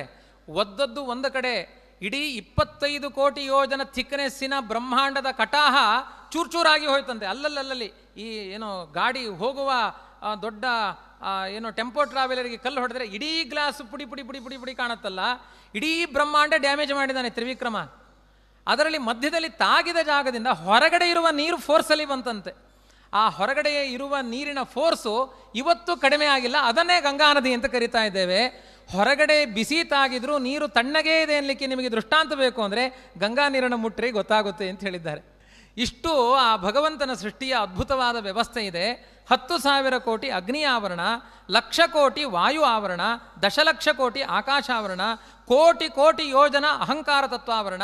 ಇದರಲ್ಲಿ ಮತ್ತೆ ಅಹಂಕಾರ ತತ್ವದಲ್ಲಿ 3 ಇದೆ, ವೈಕಾರಿಕ, ತೈಜಸ, ತಾಮಸ. ಮತ್ತು ಅದರಲ್ಲಿ 5 ಅಂತ ವಿಭಾಗ ಮಾಡಲಿಕ್ಕಿದೆ. ಅದು 17 ಆವರಣಗಳಾಗುತ್ತೆ ಅಲ್ಲಿ. ಅದನ್ನೆಲ್ಲ ಇಲ್ಲಿ ಹೇಳಲಿಕ್ಕೆ ಹೋಗಿಲ್ಲ, ನಾನು ತೋರಿಸಲಿಕ್ಕೆ ಹೋಗಿಲ್ಲ. ಯಾಕೆಂದರೆ ರಾತ್ರಿ ಆಗಿರುತ್ತೆ ಅಂತ ಗೊತ್ತು ನನಗೆ. ಮತ್ತು ಈ ಆವರಣ ಅಂತ ಎಲ್ಲ ಇಲ್ಲೇ ಮಲಗಿ ಬಿಡ್ತಾರೆ. 10,00,000 ಕೋಟಿ ಯೋಜನ ಮಹತ್ತತ್ವಾವರಣ ಇದೆ. ಆಮೇಲೆ ತಮಸ್ಸಿನ ಆವರಣ, ರಜಸ್ಸಿನ ಆವರಣ, ಸತ್ವಾವರಣ, ಇದು 3 ಸೇರಿಕೊಂಡು ಇದನ್ನು ಪ್ರಕೃತಿ ಆವರಣ ಅಂತ ಕರೀತಾರೆ. ಇದೆಷ್ಟು ಅಂದರೆ 100,000 ಕೋಟಿ ಯೋಜನ. 100,000 ಕೋಟಿ ಯೋಜನ ಇತ್ತು. ಇದು ನವಾವರಣ ಸಹಿತವಾದ ಬ್ರಹ್ಮಾಂಡ. ಇಷ್ಟು ನವಾವರಣ ಸಹಿತವಾದ ಬ್ರಹ್ಮಾಂಡ ವಾಯುದೇವರು ಒಂದು ಸಾಮಾನ್ಯ 30-40 ಸೈಟ್ ಥರ ನೋಡ್ತಾರಂತೆ. ಗೃಹ ಬುದ್ಧ್ಯ ಮಮ ನಿಷ್ಕುತೂಹಲಂ ಅಂತ ವರ್ಣನೆ ಮಾಡಿದ್ದಾರೆ. ಹಾಗಾಗಿ ರುಜು ಪದವಿಯಲ್ಲಿ ಇರುವಂತಹ ಆ ವಾದಿರಾಜರು ಇಡೀ ಈ ಬ್ರಹ್ಮಾಂಡವನ್ನು ಒಂದು ಮನೆ ನೋಡಿದ ಹಾಗೆ ನೋಡಿದ್ದಾರೆ ಅಂತ ಅದು ಆಚಾರ್ಯರಿಗೆ ಅನ್ವಯ ಮಾಡಿದ್ದನ್ನು ವಾದಿರಾಜರಿಗೂ ಅನ್ವಯ ಮಾಡಬಹುದಾಗಿದೆ. ಹೀಗೆ ಒಟ್ಟು ಪೃಥ್ವಿಯನ್ನು ಸೇರಿಸಿ 10 ಆವರಣಗಳು. ಮೇರುವಿನಿಂದ ತೆಗೆದುಕೊಂಡಾಗ 30 ಆವರಣ ಆಗುತ್ತೆ. 100,000 ಕೋಟಿ ಯೋಜನ ಬ್ರಹ್ಮಾಂಡ ದೇವರ ದೃಷ್ಟಿಯಿಂದ, ವಾಯುದೇವರಿಗೇನಾಯಿತು? ಮನೆ ಆಯಿತು. ದೇವರ ದೃಷ್ಟಿಗೆ ಇದೊಂದು ಸಾಸಿವೆ ಕಾಳಂತೆ. ಯದ್ರೋಮಕೂಪಮಪಿ ಪೂರಯಿತುಂ ನ ಶೇಕು ಬ್ರಹ್ಮಾಂಡ ಕರ್ಪರ ಶತಾಯುತ ಕೋಟಯೋಪಿ ಅಂತ ರುಕ್ಮಿಣೀಶ ವಿಜಯದಲ್ಲಿ ಕೋಟಿ ಬ್ರಹ್ಮಾಂಡಗಳು ಕೂಡ ಭಗವಂತನ ಒಂದು ರೋಮವನ್ನು ತುಂಬಿಸಲಿಕ್ಕಾಗೋದಿಲ್ಲ. ಇಂಥ ದೇವರ ಬಾಯಲ್ಲಿ ಈ ಭೂಲೋಕದ ಒಂದು ಮುಷ್ಟಿ ಬೆಣ್ಣೆ ಹೊಟ್ಟೆ ತುಂಬಿಸುತ್ತೆ ಅಂದರೆ ಎಂಥ ಮೂರ್ಖತನ ನಿಮ್ಮದು. ಕ್ಷುತ್ಪಿಪಾಸಾದಿ ಮರ್ತ್ಯಾನಾಮಪ್ಯಾಮುಕ್ತೇರ್ನ ಸರ್ವದ ಬೃಹತ್ ಶರೀರ ಕಿಂಬುಂಕ್ತೆ ಬ್ರಹ್ಮಾಂಡಂ ಯಸ್ಯ ರೋಮಸು. ಶುದ್ಧಿ ಸ್ವರೂಪದಲ್ಲಿ ಯುಕ್ತಿ ಮಲ್ಲಿಕಾದಲ್ಲಿ ಮತ್ತೆ ವಾದಿರಾಜರು ಇದೇ ಮಾತನ್ನಾಡಿದ್ದಾರೆ. ಹೀಗೆ 50 ಕೋಟಿ ಬ್ರಹ್ಮಾಂಡದ ಒಳ ಆವರಣ ಸೇರಿದಾಗ ಬ್ರಹ್ಮಾಂಡ ಸ್ಥೂಲವಾಗಿ ಬ್ರಹ್ಮಾಂಡ, ಆಮೇಲೆ ಪಂಚಭೂತಗಳು, ಅಹಂಕಾರ ತತ್ವ, ಮಹತ್ತತ್ವ, ಪ್ರಕೃತಿ ತತ್ವ ಅಂತ ಇಟ್ಟುಕೊಂಡ್ರೆ ನವಾವರಣ ಸಹಿತವಾದ ಬ್ರಹ್ಮಾಂಡ ಅಂದರೆ ಇದು ಅಂತ ಅರ್ಥ ಆಗುತ್ತೆ. ಒಟ್ಟು 7 ಆವರಣ ಅಂತಲೂ ಹೇಳ್ಬೋದು. ಪೃಥ್ವಿ ಆವರಣವನ್ನು ಬಿಟ್ಟಾಗ ಬ್ರಹ್ಮಾಂಡದ ಒಳಭಾಗವನ್ನು ಬಿಟ್ಟರೆ 7 ಪೃಥ್ವಿ. ಈ ರೀತಿಯಾಗಿ ನಾವು ಗ್ರಹಣೆ ಮಾಡ್ಬೋದು ಅಂತ ಮುಂದಿನ ಚಿತ್ರಕ್ಕೆ ಹೋಗೋಣ. ಹೀಗೆ ಒಟ್ಟು ಬ್ರಹ್ಮಾಂಡದ ವ್ಯಾಪ್ತಿ ಇದು. ಬ್ರಹ್ಮಾಂಡದ ವ್ಯಾಪ್ತಿ ಆದಮೇಲೆ ಇನ್ನು ನಾವು ಇಂಥ ಬ್ರಹ್ಮಾಂಡದಲ್ಲಿ ಮಧ್ಯದಲ್ಲಿರುವುದು ಮೇರು ಪರ್ವತ, ಜಂಬೂದ್ವೀಪ ಸಹಿತವಾದ ಮೇರು ಪರ್ವತ. ಈ ಮೇರು ಪರ್ವತದ ಒಂದು ವಿವರಣೆಯನ್ನು ಇಲ್ಲಿ ನಾನು ಮಾಡ್ತಾ ಇದ್ದೇನೆ. ಮೇರು ಪರ್ವತ ಒಟ್ಟಾರೆ ಮೇಲ್ಗಡೆ 84,000 ಯೋಜನ ವಿಸ್ತೀರ್ಣವಾದದ್ದು ಮೇರು ಪರ್ವತ. ಅದರಲ್ಲಿ ಮಧ್ಯಭಾಗದಲ್ಲಿ 10,000 ಬೇಡ ಅಂತಂದ್ರೆ ಇಲ್ಲ 10,000 ಯೋಜನ ವಿಸ್ತೀರ್ಣವಾದ 100,000 ಕೋಟಿ ಅಂತ, ಅಲ್ಲೆಲ್ಲ 10 ಅಂತಿದ್ದೆಲ್ಲ 1000ದಲ್ಲಿ ಇಟ್ಟುಕೊಳ್ಬೇಕು. 10,000 ಯೋಜನೆ ವಿಸ್ತೀರ್ಣವಾದ ಶತಕೋಟಿ ಅಂತ ಬ್ರಹ್ಮದೇವರ ಸಭೆ ಇದೆ. ಇದರ 8 ದಿಕ್ಕುಗಳಲ್ಲಿ ಪ್ರತಿಯೊಂದು ಕೂಡ 2,500 ಅಷ್ಟದಿಕ್ಪಾಲಕರ ಮನೆ. ನಾವೇನು ಇಂದ್ರ, ಅಗ್ನಿ, ಯಮ, ನಿವೃತ್ತಿ, ವರುಣ, ಕುಬೇರ, ಚಂದ್ರ, ರುದ್ರ ಅಂತ ಕರಿತೇವೆ ಅಷ್ಟದಿಕ್ಪಾಲಕರು. ಅವರೆಲ್ಲ ಮೇರು ಪರ್ವತ ಅಂದರೆ ಭೂಮಿಯಿಂದ 84,000 ಯೋಜನ ಎತ್ತರದ ಮೇರುವಿನ ಗೂಟದ ಎತ್ತರದಲ್ಲಿ ಒಬ್ಬೊಬ್ಬರ ಮನೆ 2,500 ಯೋಜನದ ಮನೆ ಇದೆ ಅಷ್ಟದಿಕ್ಪಾಲಕರಿಗೆ. ಅವರಿಗೆ ನೀವು ಕೊಡುವ ಆಹುತಿ ಒಂದು ಮುಷ್ಟಿಯಲ್ಲಿ ಒಂದೊಂದು ಎಳ್ಳು ತಗೊಂಡು ಸ್ವಾಹ ಸ್ವಾಹ ಅಂತ ಹಾಕಿದರೆ ಎಲ್ಲಿ ತಲುಪುತ್ತೆ ಯೋಚನೆ ಮಾಡಿರಿ. ಆದ್ದರಿಂದ ಭಕ್ತಿಯಿಂದ ಪ್ರಸನ್ನರಾಗಬೇಕೇ ವಿನಃ ಅಷ್ಟದಿಕ್ಪಾಲಕರು ನಮ್ಮ ಆಹುತಿ ಅವರಿಗೆ ಬೇಕಾಗಿಲ್ಲ. 2,500 ಯೋಜನ ವಿಸ್ತಾರವಾದ ಅಷ್ಟದಿಕ್ಪಾಲಕರ ಮನೆ ಇದೆ. ಮೇರು ಪರ್ವತ ಕರ್ಣಿಕೆಯ ಸುತ್ತ ಕೇಸರಗಳು ಇರುವ ಹಾಗೆ ಅದರಲ್ಲಿ ಸುತ್ತ ಪರ್ವತಗಳಿದೆ. ನಿಮಗೆ ಆ ಗರಗಸದ ಥರ ಅರಗಳ ಕಾಣಿಸ್ಬೋದು. ಅದು ದೊಡ್ಡ ನೀಲಿಯಾದ ಆವರಣದ ಹೊರಗಡೆ ಗರಗಸದ ಥರ ಅರಗಳನ್ನು ತೋರಿಸಿದ್ದೇನೆ. ಆ ಅರಗಳೆಲ್ಲ ಮೇರು ಪರ್ವತದ ಸುತ್ತ ಇರುವ ಪರ್ವತಗಳು, ಉಪಪರ್ವತಗಳು. ಅದಕ್ಕೆಲ್ಲ ಭಾಗವತದಲ್ಲಿ ಹೆಸರು ಕೊಟ್ಟಿದ್ದಾರೆ. ಭೂಗೋಳ ವರ್ಣನೆಯಲ್ಲೂ ಇದೆ. ಕುರಂಗ, ಕುರರ, ಕುಸುಂಭವ, ತ್ರಿಕೂಟ, ಶಿಶಿರ, ಪತಂಗ, ರುಚಕ ಅಂತೆಲ್ಲ ಹೆಸರಿದೆ. ಅದನ್ನೆಲ್ಲ ಹೇಳ್ತಾ ಹೋಗೋದಿಲ್ಲ. ಈ ರೀತಿಯಾಗಿ ಇದೆಲ್ಲ ಆದಮೇಲೆ ಮೇರು ಪರ್ವತದ 4 ದಿಕ್ಕುಗಳಲ್ಲಿ 10,000 ಯೋಜನ ಎತ್ತರದ ವಿಶಾಲವಾದ 4 ಪರ್ವತಗಳಿದ್ದಾವೆ. 10,000 ಯೋಜನ ವಿಶಾಲವಾದ ಮೇರು ಪರ್ವತದ ಮೇಲಿದೆ ಅಂತ ಒಂದು ಚಿಂತನೆ ಇದೆ. ಅವಷ್ಟಂಬಗಿರಿ ಅಂತ ಕೆಲವರಿಗಿದು ಗೊಂದಲ ಆಗಿದೆ. ಅವಷ್ಟಂಬಗಿರಿ ಅಂದರೆ ಸಪೋರ್ಟ್ ಆಗಿ ನಿಂತಿರುವಂತಹ ಬೆಟ್ಟಗಳು. ಅದು ಭೂಮಿಯಿಂದ ಕೆಳಗಡೆಯಿಂದ ತಗೊಳ್ಬೇಕು, ಮೇರು ಪರ್ವತದ ಮೇಲ್ಭಾಗದಲ್ಲಿ ತಗೊಳ್ಬೇಕು ಅಂತ ಗೊಂದಲ ಇದೆ. ಭೂಮಿಯಿಂದ ತಗೊಳ್ಬೇಕು ಅಂತ ಸಾಮಾನ್ಯವಾಗಿರುವಂತಹ ಚಿಂತನೆ. ಆ ಭೂಮಿಯಿಂದ ಒಟ್ಟು ಅದರ ಎತ್ತರ ಎಷ್ಟು, ಆ ಅವಷ್ಟಂಬ ಪರ್ವತಗಳ ಎತ್ತರ ಎಷ್ಟು ಅಂತಂದರೆ 10,000 ಯೋಜನದ ಬೆಟ್ಟಗಳು. ಅದು ಮೇರು ಪರ್ವತದ ಸುತ್ತ 4 ದಿಕ್ಕಿನಲ್ಲಿ 4 ಅವಷ್ಟಂಬ ಗಿರಿಗಳಿದೆ, ಸಪೋರ್ಟ್ ಆಗಿ ಇರುವಂತಹದ್ದು. 10,000 ಯೋಜನ ವಿಶಾಲವಾದ 4 ಪರ್ವತಗಳು. ಅದರಲ್ಲಿ 1,200 ಯೋಜನ ಎತ್ತರದ ಪರ್ವತಗಳ ಮೇಲೆ ಒಂದೊಂದು ಮರಗಳಿದ್ದಾವೆ. ಒಂದು ಪರ್ವತ, ಅದರ ಮೇಲೊಂದು ಮರ, ಅದರ ಕೆಳಗೊಂದು ಸರೋವರ. ಇಷ್ಟು ನಿಯಮೇನ 4 ದಿಕ್ಕುಗಳಲ್ಲಿದೆ ಎನ್ನುವುದನ್ನು ನೆನಪಿಟ್ಟುಕೊಳ್ಬೇಕು ನಾವು. ಇದರಲ್ಲಿ ವಿಶೇಷವಾಗಿ ಚೂತ ವೃಕ್ಷ ಇದೆ. ಆ ಮಾವಿನ ಮರ ಅಂತ ಅಂದರೆ ಸಾಮಾನ್ಯವಾಗಿ ಎದುರು ಭಾಗವನ್ನು ನೋಡಿದರೆ ಮಾವಿನ ಮರ ಅಂತ. ಪೂರ್ವ ದಿಕ್ಕಿನ ಭಾಗದಲ್ಲಿ ಮಾವಿನ ಮರ ಇದೆ. ಆ ಮಾವಿನ ಮರ ಅದು ಎಷ್ಟು ಎತ್ತರ ಇದೆ? 1,200 ಯೋಜನ ಎತ್ತರ ಆ ಮಾವಿನ ಮರ ಇದೆ. ಅಮೃತ ಸದೃಶವಾದ ಮಾವಿನ ಹಣ್ಣು ನಿರಂತರ ಆ ಮರದಲ್ಲಿ ಇರುತ್ತೆ. ಆ ಮರದ ಹಣ್ಣು ಒಡೆದು ದೊಡ್ಡ ಒಂದು ಪರ್ವತದ ಶಿಖರದಷ್ಟು ದಪ್ಪ ಅಂತೆ. ಮಾವಿನ ಮರದ ಹಣ್ಣಿನ ಥಿಕ್ನೆಸ್ ಒಂದು ಬೆಟ್ಟದಷ್ಟು ದಪ್ಪ. ಅಂಥ ಮಾವಿನ ಹಣ್ಣು ಎಲ್ಲ ಕಾಲದಲ್ಲೂ ಇರುತ್ತೆ. ಅದು ಮೇಲಿನಿಂದ ಕೆಳಗಡೆ ಧುಮುಕಬೇಕಾದ್ರೆ ಬೇರೆ ಪರ್ವತಗಳಿಗೆ ಅದರ ಡಿಕ್ಕಿ ಹೊಡೆದು ಆ ಹಣ್ಣು ಒಡೆಯುತ್ತೆ. ಸೀಡ್ಲೆಸ್ ಮಾವಿನ ಹಣ್ಣು ಅಂತ ಹೇಳಿದ್ದಾರೆ. ಎಲ್ಲ ಹಣ್ಣುಗಳು ಕೂಡ ಸೀಡ್ಲೆಸ್ ಅಂತ ಹೇಳಿದ್ದಾರೆ. ಸ್ವೀಟ್ಲೆಸ್ ಅಲ್ಲ, ಸೀಡ್ಲೆಸ್. ಈ ರೀತಿ ಎಲ್ಲ ಹಣ್ಣುಗಳು ಕೂಡ ಅದ್ಭುತವಾಗಿದ್ದಾವೆ. ಅದು ಮೇಲಿಂದ ಧುಮುಕಬೇಕಾದ್ರೆ ಅದು ಸುಗಂಧೋಪೇತವಾದ ಅರುಣೋದ ಅಂತ ನದಿಯಾಗಿ ಹರಿಯುತ್ತಂತೆ. ಅದು ಆ ನದಿಯ ಹೆಸರು ಅರುಣೋದ ಅಂತ. ಅದು ಇಲಾವೃತ ವರ್ಷಕಣದ ಕಡೆ ಹರಿದುಕೊಂಡು ಬರುತ್ತೆ.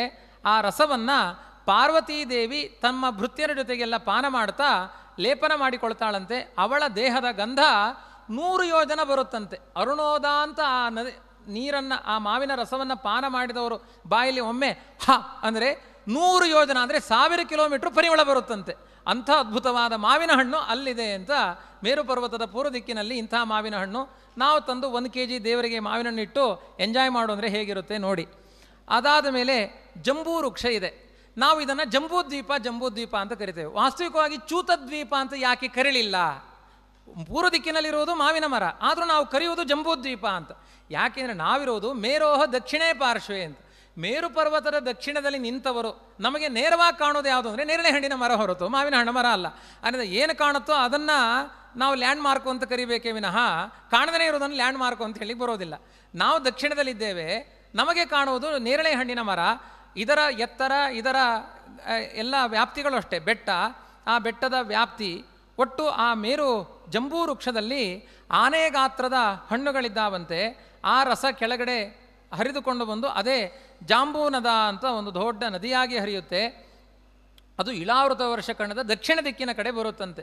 ಸೂರ್ಯನ ಕಿರಣ ಈ ರಸ ಮತ್ತು ಮಣ್ಣು ಮೂರು ಸೇರಿದಾಗ ಬಂಗಾರ ನಿರ್ಮಾಣವಾಗುತ್ತೆ. ಅದನ್ನೇ ಜಾಂಬೂನದ ಅಂತ.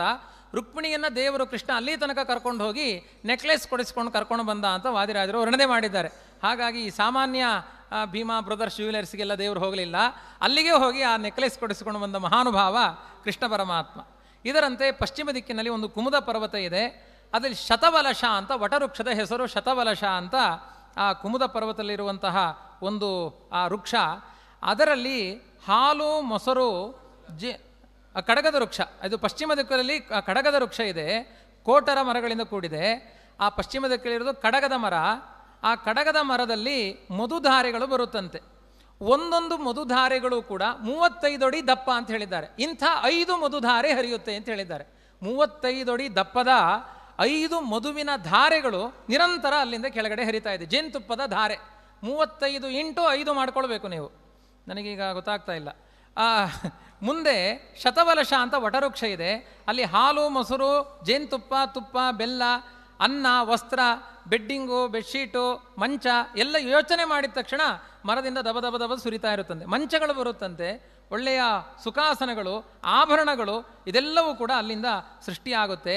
ಈ 4 ವೃಕ್ಷಗಳ ರಸವನ್ನು ಸೇವನೆ ಮಾಡುವಂಥವರಿಗೆ ತಲೆ ಕೂದಲು ಬೆಳ್ಳಗಾಗೋದಿಲ್ಲ, ಆಯಾಸವೇ ಆಗೋದಿಲ್ಲ. ಜಾಸ್ತಿ ತಿಂದು ಹುಳಿಯನ್ನು ಜಾಸ್ತಿ ಆಯಿತು ಅಂದರೆ ನಾವು ಹೆಬ್ಬಾವಾಗ್ತೇವೆ. ಇದು ತಿಂದಷ್ಟು ಉತ್ಸಾಹ ಜಾಸ್ತಿ ಆಗುತ್ತೆ, ದುರ್ಗಂಧ ಬರೋದಿಲ್ಲ, ಬೆವರು ಬರೋದಿಲ್ಲ, ಮುಪ್ಪಿಲ್ಲ, ರೋಗ ಮೃತ್ಯು ಶೀತ ಉಷ್ಣ ವೈವರ್ಣ್ಯ ತಾಪ ತಾಪತ್ರಯಗಳು ಯಾವುದೂ ಆಗದೇ ಇರುವ ಜಾಗ ಈ ಪರ್ವತಗಳ ರಸದಲ್ಲಿದೆ ಅಂತ ವರ್ಣನೆ ಮಾಡಿದ್ದಾರೆ ಭಗವಂತ. ವಿಶೇಷವಾಗಿ ಇನ್ನು ಈ 4 ಭಾಗಗಳಲ್ಲಿ ತ್ರಿವಿಕ್ರಮ ರೂಪಿಯಾದ ಭಗವಂತ ಬ್ರಹ್ಮಾಂಡ ಕಟಾಹವನ್ನು ಸೀಳಿದಾಗ ಆ ಮೇಲ್ಗಡೆ ಇರುವ ನೀರು ಬಿದ್ದದ್ದು ಕೂಡ ಈ ಮೇರು ಪರ್ವತದ ಮೇಲ್ಭಾಗದಲ್ಲಿ ಶಿಖರದಲ್ಲಿ.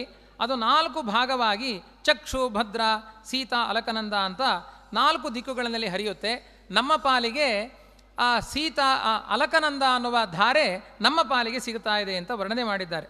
ಇಲ್ಲಿ ವಿಶೇಷವಾಗಿ ಇಷ್ಟು ವರ್ಣನೆಗಳನ್ನು ನಾವು ಜಂಬೂದ್ವೀಪದಲ್ಲಿ ಅಷ್ಟ ದಿಕ್ಪಾಲಕರ ಮನೆಗಳು, ಶತಕೋಟಿ ಅಂತ ಬ್ರಹ್ಮದೇವರ 10,000 ಕೋಟಿ ಯೋಜನದ ಬಂಗಾರದ ಅರಮನೆ ಇದು. ಆ ಅರಮನೆಯಲ್ಲಿ ಬ್ರಹ್ಮಾದಿ ದೇವತೆಗಳು ಭಗವಂತನನ್ನು ಆರಾಧನೆ ಮಾಡ್ತಾ ಇರ್ತಾರೆ ಮಧ್ಯಭಾಗದಲ್ಲಿ. ಇಷ್ಟು ಮೇರು ಪರ್ವತದ ಮೇಲ್ಭಾಗದಲ್ಲಿರುವಂತಹ ಚಿಂತನೆ ಅಂತ ಇದನ್ನು ನೋಡ್ಬೋದು. ಇನ್ನೂ ಸಾಕಷ್ಟು ಅದರಲ್ಲಿ ಅವಾಂತರ ವಿವರಣೆಗಳಿದ್ದಾವೆ. ಕಾಲ ಮುಂದೆ ಹೋಗ್ತಾ ಇದೆ, ಆದ್ದರಿಂದ ಅದನ್ನು ನಾನು ಕಡಿಮೆ ಮಾಡಿದ್ದೇನೆ.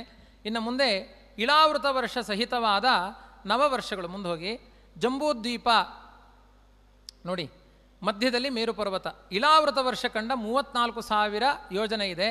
ಈಚೆ ಇದೆಲ್ಲ ತಟ್ಟೆಯಲ್ಲಿ ಮೈಸೂರು ಪಾಕನ್ನು ಹೀಗೆ ಕಟ್ಟು ಮಾಡಿದ ಹಾಗೆ ಆ ಖಂಡಗಳಿದ್ದಾವೆ. ಹರಿವರ್ಷ ಕಂಡ 9,000 ಯೋಜನ, ಕಿಂಪುರುಷ ವರ್ಷ 9,000 ಯೋಜನ, ಭಾರತ ವರ್ಷ 9,000 ಯೋಜನ. ಈಚೆ ಭದ್ರಾಶ್ವ ವರ್ಷ 31, ಕೇತುಮಾಲ 31, ರಮ್ಯಕ ವರ್ಷ 9, ಹಿರಣ್ಮಯ ವರ್ಷ 9, ಕುರು ವರ್ಷ 9. ಆಚೆ ಈಚೆ 3, 9, 9 ಇದ್ದಾವೆ. 31, 31 ಮಧ್ಯದಲ್ಲಿ 34. ಇದು ಜಂಬೂದ್ವೀಪ ಅಂತ ಇದನ್ನು ಕರೀತಾರೆ. ಒಂದಿಲ್ಲಿ ಗಮನಿಸಬೇಕಾದ ಅಂಶ, ಈ ಮಧ್ಯಭಾಗದಲ್ಲಿ ಅಂದರೆ ಈ ಒಳಗಡೆ ಭಾರತ ವರ್ಷದಿಂದ ಆರಂಭ ಮಾಡಿ ಕುರು ವರ್ಷದ ತನಕ, ಭಾರತ ವರ್ಷದಿಂದ ಆರಂಭ ಮಾಡಿ ಕುರು ವರ್ಷದ ತನಕ ಯಾವ ಸಮುದ್ರಗಳು ಬರೋದಿಲ್ಲ ಅನ್ನೋದನ್ನು ಯೋಚನೆ ಮಾಡಬೇಕು. ಅಂದರೆ 1,00,000 ಭೂಭಾಗದ ವ್ಯಾಪ್ತಿಯಲ್ಲಿ ಸಮುದ್ರಗಳಿಲ್ಲ ಅದರಲ್ಲಿ. ಅಂದರೆ ಭಾರತ ವರ್ಷದಿಂದ ಹಿಡಿದು ಕುರು ವರ್ಷದ ತನಕ ಮಧ್ಯದಲ್ಲಿ ಮೇರು ಪರ್ವತ ಇದೆ. ಆಚೆ ಈಚೆ ಬೇರೆ ಬೇರೆ ವರ್ಷಗಳಿದ್ದಾವೆ, ಸರೋವರಗಳಿದ್ದಾವೆ, ಹೊರತು ಯಾವುದೇ ಸಮುದ್ರಗಳು ಈ ಭಾಗದಲ್ಲಿ ಬರೋದಿಲ್ಲ. ನಂತರ ನಾವು ಚಿಂತನೆ ಮಾಡಬೇಕಾದದ್ದು, ಮುಂದೆ ಹೋಗಿ, ಹೌದು ನಮ್ಮ ಪಕ್ಕದಲ್ಲಿದೆ ಇದು. ಅರ್ಥಾತ್ ಜಂಬೂದ್ವೀಪದ ಕೊನೆಯ ಭಾಗದಲ್ಲಿ ಸಮುದ್ರ ಬರುತ್ತೆ ವಿನಃ ಜಂಬೂದ್ವೀಪದ ಒಳಭಾಗದಲ್ಲಿ ಯಾವುದೂ ಸಮುದ್ರಗಳಿಲ್ಲ ಅಂತ ವಿವರಣೆ ನೀಡಿದೆ. ಇನ್ನು ಮುಂದಿನ ಚಿತ್ರ ತೋರಿಸಿ, ಮಹಾಭಾರತ ತಾತ್ಪರ್ಯ ನಿರ್ಣಯ ಮತ್ತು ಭೂಗೋಳ ವರ್ಣನೆಯ ಪ್ರಕಾರ ಭೂಗೋಳದ ವಿಸ್ತಾರ ಅಂತ. ಈಗ ನಾನು ನವಾವರಣ ಸಹಿತವಾದ ಬ್ರಹ್ಮಾಂಡದ ವಿಸ್ತಾರವನ್ನು ಹೇಳಿದೆ, ಇಲ್ಲಿ ಭೂಗೋಳದ ವಿಸ್ತಾರವನ್ನು ಮಾತ್ರ ಮಾಡ್ತೇನೆ. ಆ ಪವರ್ ಪಾಯಿಂಟಿದ್ದು ಆಗ್ತಾ ಇಲ್ವ, ಅದನ್ನು ಅದನ್ನು ತೋರಿಸಿ. 1,00,000 ಯೋಜನ ಜಂಬೂದ್ವೀಪ, 1,00,000 ಲವಣ ಸಮುದ್ರ ಇದೆ. 1,00,000 ಯೋಜನ ವ್ಯಾಪ್ತಿಯ ಲವಣ ಸಮುದ್ರ ಇದಕ್ಕೆ ಅಂಟಿಕೊಂಡೇ ಇದೆ. ಆಮೇಲೆ 2,00,000 ಯೋಜನ ವ್ಯಾಪ್ತಿಯ ಪ್ಲಕ್ಷದ್ವೀಪ ಇದೆ. 2,00,000 ಯೋಜನ ವ್ಯಾಪ್ತಿಯ ಕಬ್ಬಿನ ರಸದ ಸಮುದ್ರ ಇದೆ. ಆಮೇಲೆ 4,00,000 ವ್ಯಾಪ್ತಿಯ ಶಾಲ್ಮಲಿ ದ್ವೀಪ, 4,00,000 ವ್ಯಾಪ್ತಿಯ ಸುರಾ ಸಮುದ್ರ ಇದೆ. ಮತ್ತು 8,00,000 ಯೋಜನ ತುಪ್ಪದ ಸಮುದ್ರ, ಅಲ್ಲ 8 ಲಕ್ಷ ಯೋಜನದ ಕುಶದ್ವೀಪ, ಕುಶದ್ವೀಪಕ್ಕಂಟಿಕೊಂಡು 8 ಲಕ್ಷ ಯೋಜನದ ತುಪ್ಪದ ಸಮುದ್ರ, 16 ಲಕ್ಷ ಯೋಜನದ ಕ್ರೌಂಚದ್ವೀಪ, 16 ಲಕ್ಷ ಯೋಜನದ ವ್ಯಾಪ್ತಿಯ ದರಿ ಸಮುದ್ರ. ನೀವು ಕೃಷ್ಣಾಷ್ಟಮಿಯ ಚಕ್ಕುಲಿಯನ್ನು ನೆನಪು ಮಾಡ್ಕೊಳ್ರಿ. ಆ ಥರ ಸಪ್ತದ್ವೀಪಗಳಿದ್ದಾವೆ ಅಂತ ಯೋಚನೆ ಮಾಡಿ. ಚಕ್ಕುಲಿ ಕರಿಬೇಕಾದ್ರೆ ಒಂದೊಂದು ಗ್ಯಾಪ್ ಬಿಟ್ಟುಕೊಳ್ಳಿ. ಆ ಗ್ಯಾಪ್ ಯಾವುದು ಅಂದರೆ ಸಮುದ್ರ ಅಂತ ಅರ್ಥ. ಆ ಚಕ್ಕುಲಿಯ ತಿಕ್ನೆಸ್ ಏನಿದೆ ಅದು ದ್ವೀಪ ಅಂತ ಇಟ್ಟುಕೊಳ್ಳಿ, ಅವಾಗ ಸರಿ ಆಗುತ್ತೆ. ಒಂದೇ ಅಳತೆಯಲ್ಲಿ, ಆದರೆ ಚಕ್ಕುಲಿ ಒಂದೇ ಅಳತೆಯಲ್ಲಿರುತ್ತೆ, ಇದು ಮುಂದೆ ಮುಂದೆ ಹೋಗ್ತಾ ಹೋಗ್ತಾ ಒಂದೊಂದು ಸ್ಟೆಪ್ಪಿನಲ್ಲೂ ದಪ್ಪ ಆಗ್ತಾ ಹೋಗುತ್ತೆ. ಇಷ್ಟೇ ಇದರ ವ್ಯತ್ಯಾಸ. ಈ ಚಕ್ಕುಲಿ ಥರ ಸಪ್ತದ್ವೀಪ ವಸುಂಧರೆ ಇದೆ. ಸಮಗ್ರ ಬ್ರಹ್ಮಾಂಡ ಮೂಸುಂಬಿ ಹಣ್ಣಿನ ಥರ ಇದೆ. ಆಮೇಲೆ ಹಪ್ಪಳದ ಥರ ಮೇಲ್ಗಡೆಯ ಭೂಭಾಗ ಇದೆ. ಈ ಥರ ಅದನ್ನು ನಾವು ಚಿಂತನೆ ಮಾಡ್ಬೋದು. ಹಾಲಿನ ಕೆನೆಯ ಥರ ಭೂಮಿ ಆ ಲೋಕಾಲೋಕ ಪರ್ವತಗಳಿಗೆ ಅಂಟಿಕೊಂಡಿದೆ ಅಂತ ಇಷ್ಟು ನಾವು ಹೀಗೆ ಯೋಚನೆ ಮಾಡ್ಬೋದು. 32 ಲಕ್ಷ ಯೋಜನ ಶಾಖದ್ವೀಪ, 32 ಲಕ್ಷ ಯೋಜನ ವ್ಯಾಪ್ತಿಯ ಹಾಲಿನ ಸಮುದ್ರ. ಇಲ್ಲಿಗೆ 1,08,00,000 ಯೋಜನದಲ್ಲಿ ಶ್ವೇತದ್ವೀಪ ಇದೆ ಅಂತ ಆಯಿತು. ಮೇರುವಿನ ಕೇಂದ್ರ ಭಾಗದಿಂದ ಶ್ವೇತದ್ವೀಪ ಎಷ್ಟು ದೂರದಲ್ಲಿದೆ ಅಂದರೆ, ಎತ್ತರ ಹೇಳಿ ಆಯಿತು ಆವಾಗ, ದೂರ ಎಷ್ಟು ಮೇರು ಪರ್ವತದಿಂದ ಅಂದರೆ 1,08,00,000 ಯೋಜನ ದೂರದಲ್ಲಿ ಶ್ವೇತದ್ವೀಪ ಇದೆ. ಅದಾದ ಮೇಲೆ 64 ಲಕ್ಷ ಯೋಜನ ಪುಷ್ಕರ ದ್ವೀಪ, 64 ಲಕ್ಷ ಯೋಜನ ವ್ಯಾಪ್ತಿಯ ಸ್ವಾದೂದಕ ಸಮುದ್ರ, ಸಿಹಿ ನೀರಿನ ಸಮುದ್ರ. ಒಟ್ಟು ಇಲ್ಲಿಗೆ ಜಂಬೂದ್ವೀಪ 2,53,00,000 ಯೋಜನ ಆಯಿತು. ಒಟ್ಟು 96 ಲಕ್ಷ ವಜ್ರಸಹಿತ ಸುವರ್ಣ ಭೂಮಿ. ಆಮೇಲೆ 3,49,00,000 ಆಗುತ್ತೆ. ಮೇರುವಿನಿಂದ ಅದರ ದೂರ ಸುವರ್ಣ ಭೂಮಿ, ವಜ್ರಲೇಪಿತ ಭೂಮಿ 3,49,50,000 ಆಗುತ್ತೆ. ಸ್ವಾದೂದಕದ ಅರ್ಧ್ಯರ್ಧ ಸುವರ್ಣ ಭೂಮಿ ಅಂತ ಹೇಳಿದ್ದಾರೆ. ಅಂದರೆ 64ಕ್ಕೆ 42 ಲಕ್ಷವನ್ನು ಸೇರಿಸಬೇಕು ಅಂತ ಲಕ್ಷಾಲಂಕಾರ ವ್ಯಾಖ್ಯಾನ, ತಾತ್ಪರ್ಯದ ವ್ಯಾಖ್ಯಾನದಲ್ಲೆಲ್ಲ ಇದೆ. ಅರ್ಥಾತ್ 7,06,28,000 ವಜ್ರಲೇಪಿತ ಸುವರ್ಣಭೂಮಿ ಅಂತ ನಾನು ಮೊದಲೇ ಅದರ ಲೆಕ್ಕವನ್ನು ಹೇಳಿ ಆಗಿದೆ. ಒಟ್ಟು ಇದಾದ ನಂತರ ಅಂದರೆ ಸ್ವಾದೂದಕ ಸಮುದ್ರ ಎಲ್ಲ ಆದ ಮೇಲೆ ಬರುವಂತಹದ್ದು ಲೋಕಾಲೋಕ ಪರ್ವತ ಅಂತ. ಲೋಕಾಲೋಕ ಪರ್ವತ ಅಂತ ಯಾಕೆ ಅದಕ್ಕೆ ಹೆಸರು? ಲೋಕ ಆಲೋಕ, ಆಲೋಕ ಅಂದರೆ ಬೆಳಕು, ಲೋಕ ಅಲೋಕ, ಅಲೋಕ ಅಂದರೆ ಲೋಕ ಅಂದರೆ ಬೆಳಕು, ಅಲೋಕ ಅಂದರೆ ಕತ್ತಲು. ಲೋಕಾಲೋಕ ಆಗಿದೆ, ಸಾವಿರ ತಿರುಗಾಗಿದೆ. ಲೋಕ ಅಂದರೆ ಬೆಳಕು, ಅಲೋಕ ಅಂದರೆ ಕತ್ತಲು ಅಂತ ಅರ್ಥ. ಅಂದರೆ ಬೆಳಕು ಕತ್ತಲೆಯ ಗಿರಿ ಅಂತ. ತುಂಬ ಎತ್ತರ ಇದೆ ಬೆಟ್ಟ, ತುದಿಯ ಭಾಗದಲ್ಲಿ ಕತ್ತಲೆ ಇದೆ, ಕೆಳಭಾಗದಲ್ಲಿ ಬೆಳಕಿದೆ. ಬೆಳಕೆಲ್ಲಿಂದ ಬಂತು? ವಾಸ್ತವಿಕವಾಗಿ ಲೋಕಾಲೋಕ ಪರ್ವತದ ಮೇಲ್ಭಾಗದಲ್ಲಿ ಸೂರ್ಯನ ರಥದ ಸಂಚಾರ ಆಗುತ್ತೆ. ಕೆಳಭಾಗದಲ್ಲಿ ಎಷ್ಟೋ ಭಾಗದಲ್ಲಿ ಸೂರ್ಯನ ಬೆಳಕು ಬೀಳೋದಿಲ್ಲ, ಆಯಿತಾ. ಕೆಲವು ಭಾಗದಲ್ಲಿ ಬೆಳಕಿದೆ, ಅಲ್ಲಿ ಕೆಲವು ಭಾಗದಲ್ಲಿ ಬೆಳಕಿದೆ, ಬೆಳಕಿಲ್ಲ ಅಂತ ಸೂರ್ಯನ ಬೆಳಕನ್ನು ಇಟ್ಟುಕೊಂಡು ಹೇಳ್ತಾರೆ. ಇನ್ನೊಂದು ನಮ್ಮ ಅಣ್ಣಂದಿರೋ ಒಂದು ವ್ಯಾಖ್ಯಾನ ಮಾಡಿದರು, ವಜ್ರಲೇಪಿತ ಭೂಮಿಗೆ ಅಂಟುಕೊಂಡು ಲೋಕಾಲೋಕ ಪರ್ವತ ಇದೆ, ವಜ್ರದ ರಿಫ್ಲೆಕ್ಷನ್ನು ಆ ಬೆಟ್ಟಕ್ಕಾಗಿದ್ದರಿಂದ ಲೋಕಾಲೋಕ ಪರ್ವತ ಅಂತ ಅದಕ್ಕೆ ಹೀಗೆ ಒಂದು ಅರ್ಥ ಇದೆ ಅಂತ.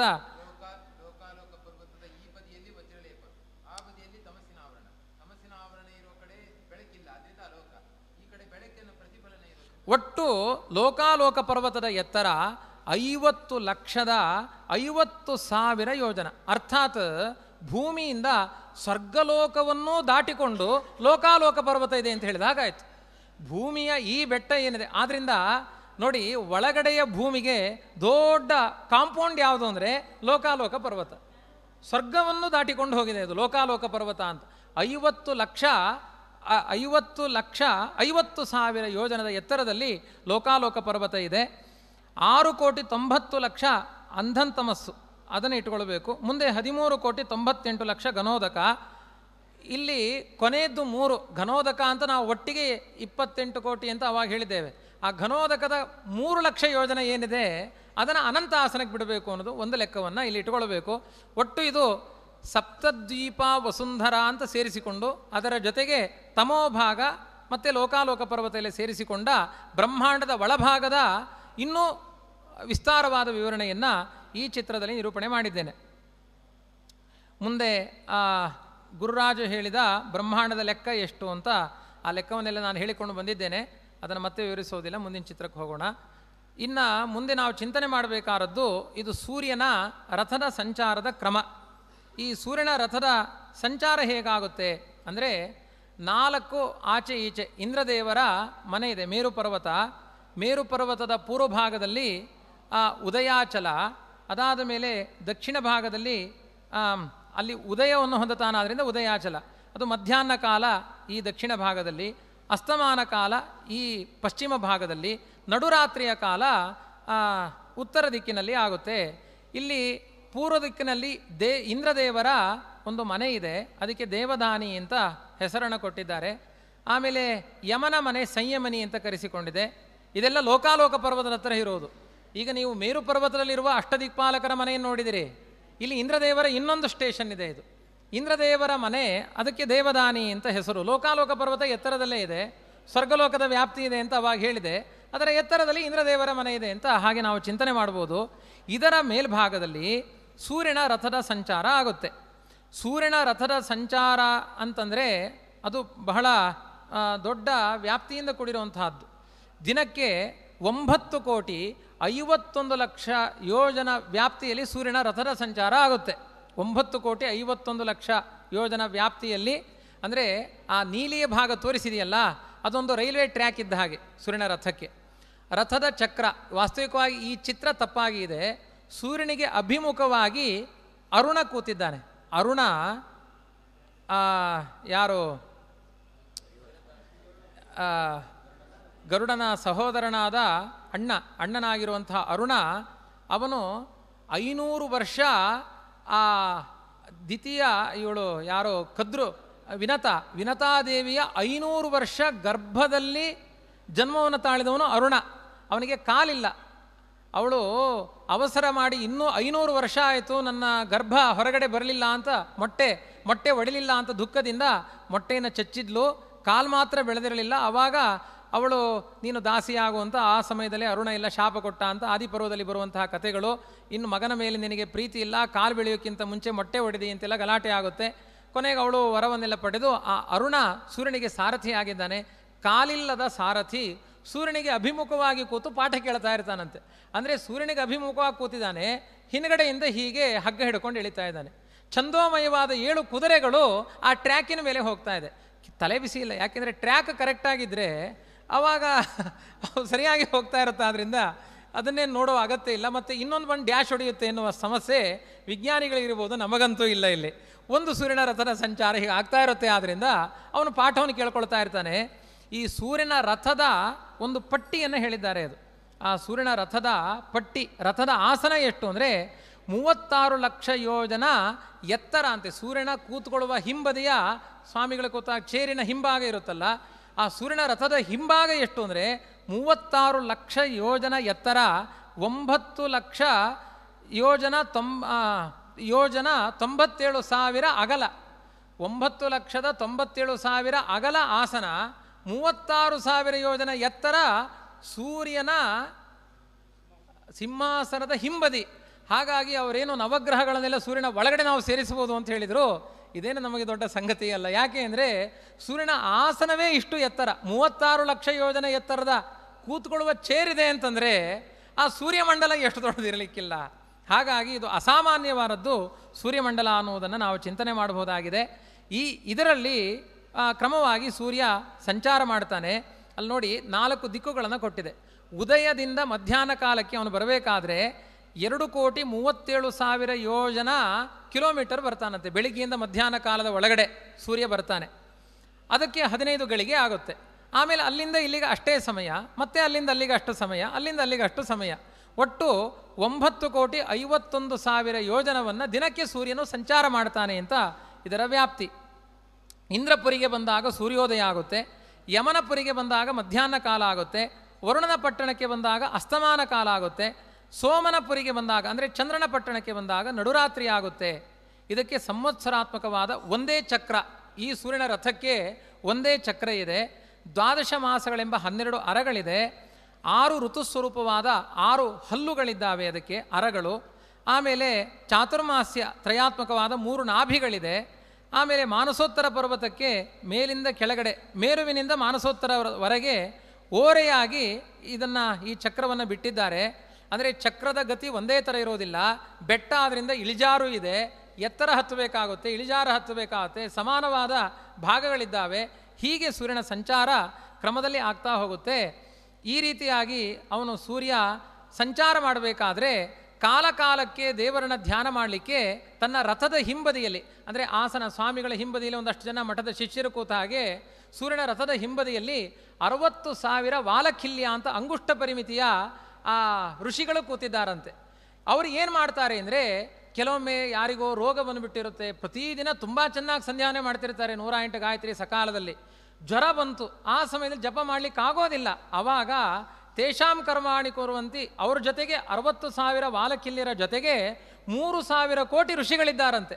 ರಾಷ್ಟ್ರಕ್ಷೋಭೆ, ನೃಪಕ್ಷೋಭೆ, ರೋಗಾರ್ಥೇಚ ಮಹಾಪದಿ, ಸಂಧ್ಯಾವಂದನ ವಿಚ್ಚಿತ್ತಿ ನದೋಷಾಯ ಪ್ರಕಲ್ಪತೆ, ತೇಷಾಂ ಕರ್ಮಾಣಿ ಕೊರುವಂತಿ 3 ಕೋಟ್ಯೋ ಮಹರ್ಷಯ ಅಂತ ನಿತ್ಯ ಅನುಷ್ಠಾನಶೀಲರಾದವರ ಹೆಸರಿನಲ್ಲಿ ಜಪ ಮಾಡುವಂಥ ಋಷಿಗಳಿದ್ದಾರಂತೆ. ಅನುಷ್ಠಾನ ಮಾಡೋರ ಹೆಸರಿನಲ್ಲಿ ಮಾತ್ರ, ಮಾಡದೇ ಇದ್ದವರಿಗೆಲ್ಲ ಆಗೋದಿಲ್ಲ, ಇವರು ಆಚಾರ್ಯ ಮುಖೇನ ಕಾರ್ಯಶಿ ಅಂತ. ಇಷ್ಟು ವ್ಯವಸ್ಥೆಗಳು ಸೂರ್ಯನ ರಥದ ಹಿಂಬದಿಯಲ್ಲಿ ಇದೆ ಅಂತ ವರ್ಣನೆ ಮಾಡಿದ್ದಾರೆ. ಈ ರೀತಿಯಾಗಿ 12 ರಾಶಿಗಳಲ್ಲಿ ಸಂಚಾರ ಮಾಡಬೇಕಾದ್ರೆ ಒಂದೊಂದು ತಿಂಗಳಿಗೆ ಒಂದೊಂದು ಬ್ಯಾಚ್ ಇದೆಯಂತೆ. ಅದರಲ್ಲಿ ನರ್ತನ ಮಾಡೋರಿದ್ದಾರೆ, ಪ್ರವಚನ ಮಾಡೋರಿದ್ದಾರೆ, ಬೇರೆ ಬೇರೆ ಕೆಲಸ ಮಾಡೋರಿದ್ದಾರೆ. ಒಂದೊಂದು ತಿಂಗಳಿಗೆ ಒಂದೊಂದು ಬ್ಯಾಚ್ ವ್ಯತ್ಯಾಸ ಆಗುತ್ತೆ. ಅದರಲ್ಲಿ ನರ್ತನ ಡ್ಯಾನ್ಸರ್ ಹೆಸರೇನು, ಆಮೇಲೆ ಪ್ರವಚನಕಾರರ ಹೆಸರೇನು, ಎಲ್ಲ ಚಾರ್ಟ್ ಇದೆ, ಅದು ವ್ಯವಸ್ಥೆ ಇದೆ. ಈಗ ಆಕಳಿಸ್ತಾ ಇದ್ದಾರೆ, ಅದರಿಂದ ಹೇಳಲಿಕ್ಕೆ ಹೋಗೋದಿಲ್ಲ. ಹೀಗೆ ಇದರ ವ್ಯಾಪ್ತಿ ಈ ರೀತಿಯಾಗಿ ನಾನು ಒಂದು ಸೂರ್ಯನ ವ್ಯಾಪ್ತಿಯನ್ನು, ಅವನ ಸಂಚಾರದ ಕ್ರಮವನ್ನು ಹೇಳ್ತಾ ಹೋಗಿದ್ದೇನೆ. ಇನ್ನೂ ಪೂರ್ಣ ಅದನ್ನು ಹೇಳಲಿಕ್ಕಾಗಿಲ್ಲ. ಅದರಲ್ಲಿ ಇನ್ನು ಚಂದ್ರನ ಲೋಕ ಏನು, ಚಂದ್ರನ ವ್ಯಾಪ್ತಿ ಏನು, ಇನ್ನು ಇತರ ಗ್ರಹಗಳೇನು, ಅದರ ವ್ಯಾಪ್ತಿ ಏನು, ಅದರಲ್ಲಿ ಆಗುವಂಥ ವ್ಯವಸ್ಥೆಗಳೇನು ಅನ್ನೋದನ್ನೆಲ್ಲ ವಿಸ್ತಾರವಾಗಿ ವರ್ಣನೆ ಮಾಡಿದ್ದಾರೆ. ಇದರಲ್ಲಿ ನಾವು ತಿಳಿಯಬೇಕಾದ ಅಂಶಗಳು ಸಾಕಷ್ಟು ಇದೆ. ಅದು ದಕ್ಷಿಣಾಯಣ ಯಾಕಾಗುತ್ತೆ, ಉತ್ತರಾಯಣ, ಸೈಂಟಿಫಿಕ್ ಆಗಿ ಇದಕ್ಕೆಲ್ಲ ಉತ್ತರ ಕೊಡೋದು ತುಂಬ ಕಷ್ಟ ಇದೆ. ದಕ್ಷಿಣಾಯಣ ಯಾಕೆ, ಹಗಲು ಕೆಲವೊಮ್ಮೆ ಜಾಸ್ತಿ, ರಾತ್ರಿ ಕೆಲವೊಮ್ಮೆ ಕಡಿಮೆ, ಇದೆಲ್ಲ ಅವ್ಯವಸ್ಥೆಗಳೆಲ್ಲ ಯಾಕೆ ಅನ್ನೋದಕ್ಕೆಲ್ಲ ಉತ್ತರ ಇದೆ. ಅದು ಬೆಟ್ಟದ ಮೇಲೆ ಹತ್ತಿದಾಗ ಸ್ಲೋ ಆಗುತ್ತೆ ರಥ, ಹಾಗಾಗಿ ಏನಾಗುತ್ತೆ, ಕತ್ತಲೆ ಆಗೋದು ತಡ ಆಗುತ್ತೆ, ಹಗಲು ಜಾಸ್ತಿ ಆಗುತ್ತೆ ಅಂತೆಲ್ಲ ಉತ್ತರಗಳನ್ನು ಕೊಟ್ಟಿದ್ದಾರೆ. ದಕ್ಷಿಣಾಯಣ ಅದು ಅವನು ಸೂರ್ಯ ಒಂದೇ ಕ್ರಮದಲ್ಲಿ ತಿರುಗೋದಿಲ್ಲ. ಈ ಎಲ್ಲ ಒಲಿಂಪಿಕ್ಸ್ ಕೋರ್ಸಲ್ಲಿ ರಿಂಗ್ಗಳನ್ನು ಹಾಕ್ಕೊಂಡು ಹೊಟ್ಟೆಯಲ್ಲಿ ತಿರುಗಿಸ್ತಾರಲ್ಲ, ಆ ಚಕ್ರ ಸ್ವಲ್ಪ ಆಚೆ ಈಚೆಯೂ ತಿರುಗುತ್ತೆ. ಅದು ಆ ಕ್ರಮದಲ್ಲಿ ಸೂರ್ಯನ ರಥದ ಸಂಚಾರ ಆಗುತ್ತೆ ಅಂತ ಹೇಳಿದ್ದಾರೆ. ಹಾಗಾಗಿ ಅಯನಗಳ ವ್ಯತ್ಯಾಸ ಆಗಲಿಕ್ಕೆ ಕಾರಣಗಳೇನು, ಇವರು 23 ಡಿಗ್ರಿಯಲ್ಲಿ ನಿಂತಿದೆ ಭೂಮಿ, ಆದ್ದರಿಂದ ಓರೆಯಾಗಿ ನಿಂತಿರೋದ್ರಿಂದ ಈ ಥರ ಅವ್ಯವಸ್ಥೆಗಳಾಗುತ್ತೆ ಅಂತೆಲ್ಲ ಹೀಗೆ ವಿಜ್ಞಾನಿಗಳು ಹೇಳ್ತಾರೆ. ಆದರೆ ನಮ್ಮ ಲೆಕ್ಕಾಚಾರವೇ ಇಲ್ಲಿ ತುಂಬ ವ್ಯತ್ಯಾಸಗಳಾಗಿ ಕಾಣುತ್ತೆ. ಆ 12 ರಾಶಿಗಳಲ್ಲಿ ಸಂಚಾರ ಮಾಡುವ ಪದ್ಧತಿಯಿಂದ ಈ ಕಾಲಿಕವಾದ ಮಳೆಗಾಲ ಯಾಕೆ ಬರುತ್ತೆ, ಬೇಸಿಗೆ ಕಾಲ ಯಾಕೆ ಬರುತ್ತೆ, ಚಳಿಗಾಲ ಯಾಕೆ ಬರುತ್ತೆ, ಇದನ್ನೆಲ್ಲ ಹೇಳೋದು ವೈಜ್ಞಾನಿಕವಾಗಿ ತುಂಬ ಕಷ್ಟ ಇದೆ. ವ್ಯವಸ್ಥಿತವಾಗಿ ಸೂರ್ಯ ಸಂವತ್ಸರಾಭಿಮಾನಿಯಾದ ಸೂರ್ಯನ ಸಂಚಾರ ಕ್ರಮದಲ್ಲಿ ಅದನ್ನೆಲ್ಲ ಹೇಳಿಕೆ ಬರುತ್ತೆ ಎನ್ನುವುದನ್ನು ಉಪಪಾದನೆ ಮಾಡ್ಬೋದು. 7 ಛಂದಸ್ಸಿನ ಕುದುರೆಗಳನ್ನು ಒಂದು ಚಕ್ರದ ರಥದಲ್ಲಿ ಕಾಲಿಲ್ಲದೆ ಇರುವಂತಹ ಸಾರಥಿಯನ್ನು ಕಟ್ಟಿಕೊಂಡು ಭಗವಂತ ನಾರಾಯಣನ ಉಪಾಸನೆ ಮಾಡಿಕೊಂಡು 60,000 ಪ್ಲಸ್ 3 ಕೋಟಿ ಸಾವಿರ ಋಷಿಗಳ ಜೊತೆಗೆ ಅಧ್ಯಾತ್ಮ ಚಿಂತನೆ ಮಾಡಿಕೊಂಡು 9,50,00,000 ಯೋಜನ ಸಂಚಾರ ಮಾಡ್ತಾ ಭೂಮಿಯಲ್ಲಿ ಅನೇಕ ಜನರಿಗೆ ತತ್ವಜ್ಞಾನವನ್ನು ಪಡೀಲಿಕ್ಕೆ ಅವಕಾಶವನ್ನು ಕಲ್ಪಿಸಿಕೊಟ್ಟು ಸಂಚಾರ ಮಾಡ್ತಾ ಇರುವ ಮಹಾನುಭಾವ ಆ ಸೂರ್ಯದೇವ. ಆದ್ದರಿಂದ ಕ್ರಿಯಾಸದ್ಧಿ ಸತ್ವೇ ಭವತಿ ಮಹತಾಂ ನೋಪಕರಣೆ, ಅಂತಃಸತ್ವದಿಂದ ಕಾರ್ಯವನ್ನು ಸಾರಿಸುವುದೇ ವಿನಃ ಉಪಕರಣಗಳು ಬೇಕಾಗಿಲ್ಲ. ಒಂದೇ ಚಕ್ರ ಇದೆ, ಕಾಲು ಇಲ್ಲ, ಅಂತಹ ಸಾರಥಿ ಆದರೂ ಎಷ್ಟು ದೊಡ್ಡ ಕೆಲಸ ಮಾಡ್ತಾ ಇದ್ದಾನೆ. ಆದ್ದರಿಂದ ಅಂತಃಸತ್ವ ಅನ್ನೋದು ಮುಖ್ಯ ಅಲ್ಲಿಕ್ಕೆ ಸೂರ್ಯದೇವ ಸೂಚಕ ಆಗಿದ್ದಾನೆ ಅಂತ ಒಂದು ಸುಭಾಷಿತವೂ ಇದೆ. ಇನ್ನು ವಿಜ್ಞಾನ ಯುಗದ ಪ್ರಕಾರ ಹಿಂದೆ ಸೂರ್ಯ ಚಲಿಸ್ತಾ ಇರಲಿಲ್ಲ, ಈಗ ಸೂರ್ಯನ ಸಂಚಾರ ಆಗ್ತಾ ಇದೆ ಎನ್ನುವುದನ್ನು ಒಪ್ಪಿಕೊಂಡಿದ್ದಾರೆ ಅಂತ ಅಲ್ಲಿಯ ತನಕ ಬಂದಿದ್ದಾರೆ. ವಿಜ್ಞಾನಿಗಳು ಸೂರ್ಯನನ್ನು ನಿಲ್ಲಿಸಲಿ, ಸೂರ್ಯನನ್ನು ಓಡಿಸಲಿ, ನಾವಂತೂ ಅದರ ತಲೆ ಕೆಡಿಸಿಕೊಳ್ಳುವ ಅಗತ್ಯವೇ ಇಲ್ಲ. ನೋಡಿ, ಅವರು ಹಿಂದೆ ಹೇಳಿದರು ಸೂರ್ಯನಿಗೆ ಚಲನೆ ಇಲ್ಲ ಅಂತ, ಇವತ್ತು ಹೇಳ್ತಾ ಇದ್ದಾರೆ ಇಲ್ಲ ಇಲ್ಲ ಸೂರ್ಯನೂ ತಿರುಗುತ್ತಾನೆ, ಭೂಮಿಯೂ ತಿರುಗುತ್ತಾನೆ ಅಂತ. ಅವ್ರ ತಲೆ ತಿರುಗದಂಗೆಲ್ಲ ತಿರುಗಿಸ್ತಾ ಇರ್ತಾರೆ. ಆದರೆ ಸ್ಪಷ್ಟವಾಗಿ ವೇದ ಮಂತ್ರ ಹೇಳುತ್ತೆ, ಹಿರಣ್ಮಯೇನ ಸವಿತಾ ರಥೇನ ದೇವೋ ಯಾತಿ ಭುವನಾನಿ ಪಶ್ಯನ್. ಹಿರಣ್ಮಯೇನ ರಥೇನ ದೇವೋ ಯಾತಿ ಭುವನಾನಿ ಪಶ್ಯನ್. ರಥೇನ ಯಾತಿ ಅಂತ ಹೇಳಿದ ಮೇಲೆ ರಥರಿಂದ ಸಂಚಾರ ಮಾಡ್ತಾನೆ ಅಂತ ಅಪೌರುಷೇಯವಾದ ವೇದಗಳೇ ಸೂರ್ಯನಿಗೆ ಸಂಚಾರವನ್ನು ಅಂಗೀಕಾರ ಮಾಡಿದ ಮೇಲೆ ಸೂರ್ಯನಿಗೆ ಸಂಚಾರ ಇಲ್ಲ ಅಂತ ಹೇಳುವಂತಹ ಮಾತುಗಳನ್ನು ನಾವು ಅಂಗೀಕಾರ ಮಾಡಲಿಕ್ಕೆ ಆಗೋದಿಲ್ಲ. ಮುಂದಿನ ಚಿತ್ರವನ್ನು ತೋರಿಸಿ. ಇದು 4 ಆನೆಗಳು ಸೂರ್ಯನ ಪಥದ ಜೊತೆಗೆ ಲೋಕಾಲೋಕ ಪರ್ವತಗಳ ಆ 4 ಭಾಗಗಳಲ್ಲಿ 4 ಆನೆಗಳಿದೆ ಅಂತ ಇದು ಭಾಗವತದಲ್ಲಿ ಬಂದಿರುವಂಥ ವರ್ಣನೆ. ಇದನ್ನು ರಾಜರು ಕೂಡ ಮಾಡಿದ್ದಾರೆ. ಋಷಭ ಅಂತ ಪೂರ್ವ ದಿಕ್ಕಿನ ಆನೆ ಹೆಸರು, ಪುಷ್ಕರ ಚೂಡ, ವಾಮನ, ಅಪರಾಜಿತ ಅಂತ 4 ಆನೆಗಳೇ ಹಾಕಿದ್ದಾವೆ. ಅಂದರೆ ಈ ಭೂಮಿ ನೋಡಿ, ಲೋಕಾಲೋಕ ಪರ್ವತಕ್ಕೆ ಭೂಮಿಯೆಲ್ಲ ಅಂಟಿಕೊಂಡಿದೆ. ಲೋಕಾಲೋಕ ಪರ್ವತಗಳು ಭೂಮಿಗೆ ಕಾಂಪೌಂಡ್ ಆಗಿದೆ. ಅದಕ್ಕೆ ಸರಿಯಾಗಿ ಬ್ಯಾಲೆನ್ಸ್ ಮಾಡಲಿಕ್ಕೋಸ್ಕರ ಸೂರ್ಯನ ರಥದ ಸಂಚಾರ ಆಗ್ತಾ ಇದೆ. ಅದನ್ನು ಬ್ಯಾಲೆನ್ಸ್ ಮಾಡಲಿಕ್ಕೆ 4 ಆನೆಗಳನ್ನು ಗೂಟ ಥರ ನಿಲ್ಲಿಸಿದ್ದಾರೆ. ಅವುಗಳು ಒಂದು ಕಾಲು ತೆಗೆದಾಗ ನೇಪಾಳದಲ್ಲಿ ಭೂಕಂಪ ಆಗುತ್ತೆ, ಬಾಲ ಅಳ್ಳಾಡಿಸಿದಾಗ ಇನ್ಯಾವುದೋ ಭಾಗದಲ್ಲಿ ಭೂಕಂಪ ಆಗುತ್ತೆ. ಇದಕ್ಕೆಲ್ಲ ಕಾರಣ ಆನೆಗಳಲ್ಲಿ ಆಗುವಂತಹ ಸ್ವಲ್ಪ ಆ ವ್ಯತ್ಯಾಸಗಳು ಅನ್ನುವುದನ್ನು ಕೂಡ ನಾವು ಈ ಕ್ರಮದಲ್ಲಿ ದಾಖಲಿಸಿಕೊಳ್ಳಬಹುದು. ಮುಂದಿನ ಚಿತ್ರಕ್ಕೆ ಹೋಗೋಣ. ಹೀಗೆ ಸಮಗ್ರ ಭೂಮಿಯನ್ನು ನೋಡಿದಾಗ ಇದು ನೋಡಿ, ಇಲ್ಲಿಯ ತನಕ ವರ್ಣನೆ ಮಾಡಿದ ಭೂಭಾಗ ಇದೆಲ್ಲ ಚಕ್ಕುಲಿ ಆಕಾರದಲ್ಲಿ ಸಪ್ತದ್ವೀಪಗಳ ವಸುಂಧರೆ, ಮಧ್ಯದಲ್ಲಿ ಮೇರು ಪರ್ವತ, ಅಸ್ಪಷ್ಟವಾಗಿ ನಿಮಗೆ ಒಂದು ಚೇಳಿನ ಆಕಾರದಲ್ಲಿ ಕಾಣಿಸ್ತಾ ಇದೆ. ಇದೇ ಶಿಂಶುಮಾರ. ಇದನ್ನು ವಾದಿರಾಜರು ಹೇಳಿದ್ದಾರೆ, ಮೇರುವಿನ ಶಿಖರದ ತುದಿಯಿಂದ 66 ಲಕ್ಷ ಯೋಜನದ ವ್ಯಾಪ್ತಿಯ ತನಕ ಆ ಶಿಂಶುಮಾರನ ವ್ಯಾಪ್ತಿ ಇದೆ. ಶಿಂಶುಮಾರನ ಬಾಲದಲ್ಲಿ ಎಲ್ಲ ಗ್ರಹಗಳ ಸಂಚಾರ ಆಗ್ತಾ ಇದೆ. ಹೀಗೆ ಅಧೋಮುಖವಾಗಿ ಶಿಂಶುಮಾರ ನಿಂತು ಎಲ್ಲ ದಕ್ಷಿಣಾಯಣ ಉತ್ತರಾಯಣ 27 ನಕ್ಷತ್ರಗಳು, 12 ಮಾಸಗಳು, ಸೂರ್ಯ ಇರ್ಬೋದು, ಚಂದ್ರ ಇರ್ಬೋದು, ಎಲ್ಲರಿಗೂ ಸಕಲ ಗ್ರಹ ಬಲ ನೀನೇ ಸರಸಿಜಾಕ್ಷ ಅನ್ನುವ ಮಾತು ಶಿಂಶುಮಾರನಿಗೆ ಹೊಂದಾಣಿಕೆಯಾಗುವಂತಹ ಮಾತು. ಇಷ್ಟನ್ನು ಹೇಳ್ತಾ ಕೊನೆಗೊಂದು ಇದು ನಿಮಗೆ ಗೊತ್ತಿರಲಿ ಅಂತ ಕೆಲವೊಂದು ಸೂಚನೆಗಳನ್ನು ಇದರಲ್ಲಿ ನಾನು ನೀಡಿದ್ದೇನೆ.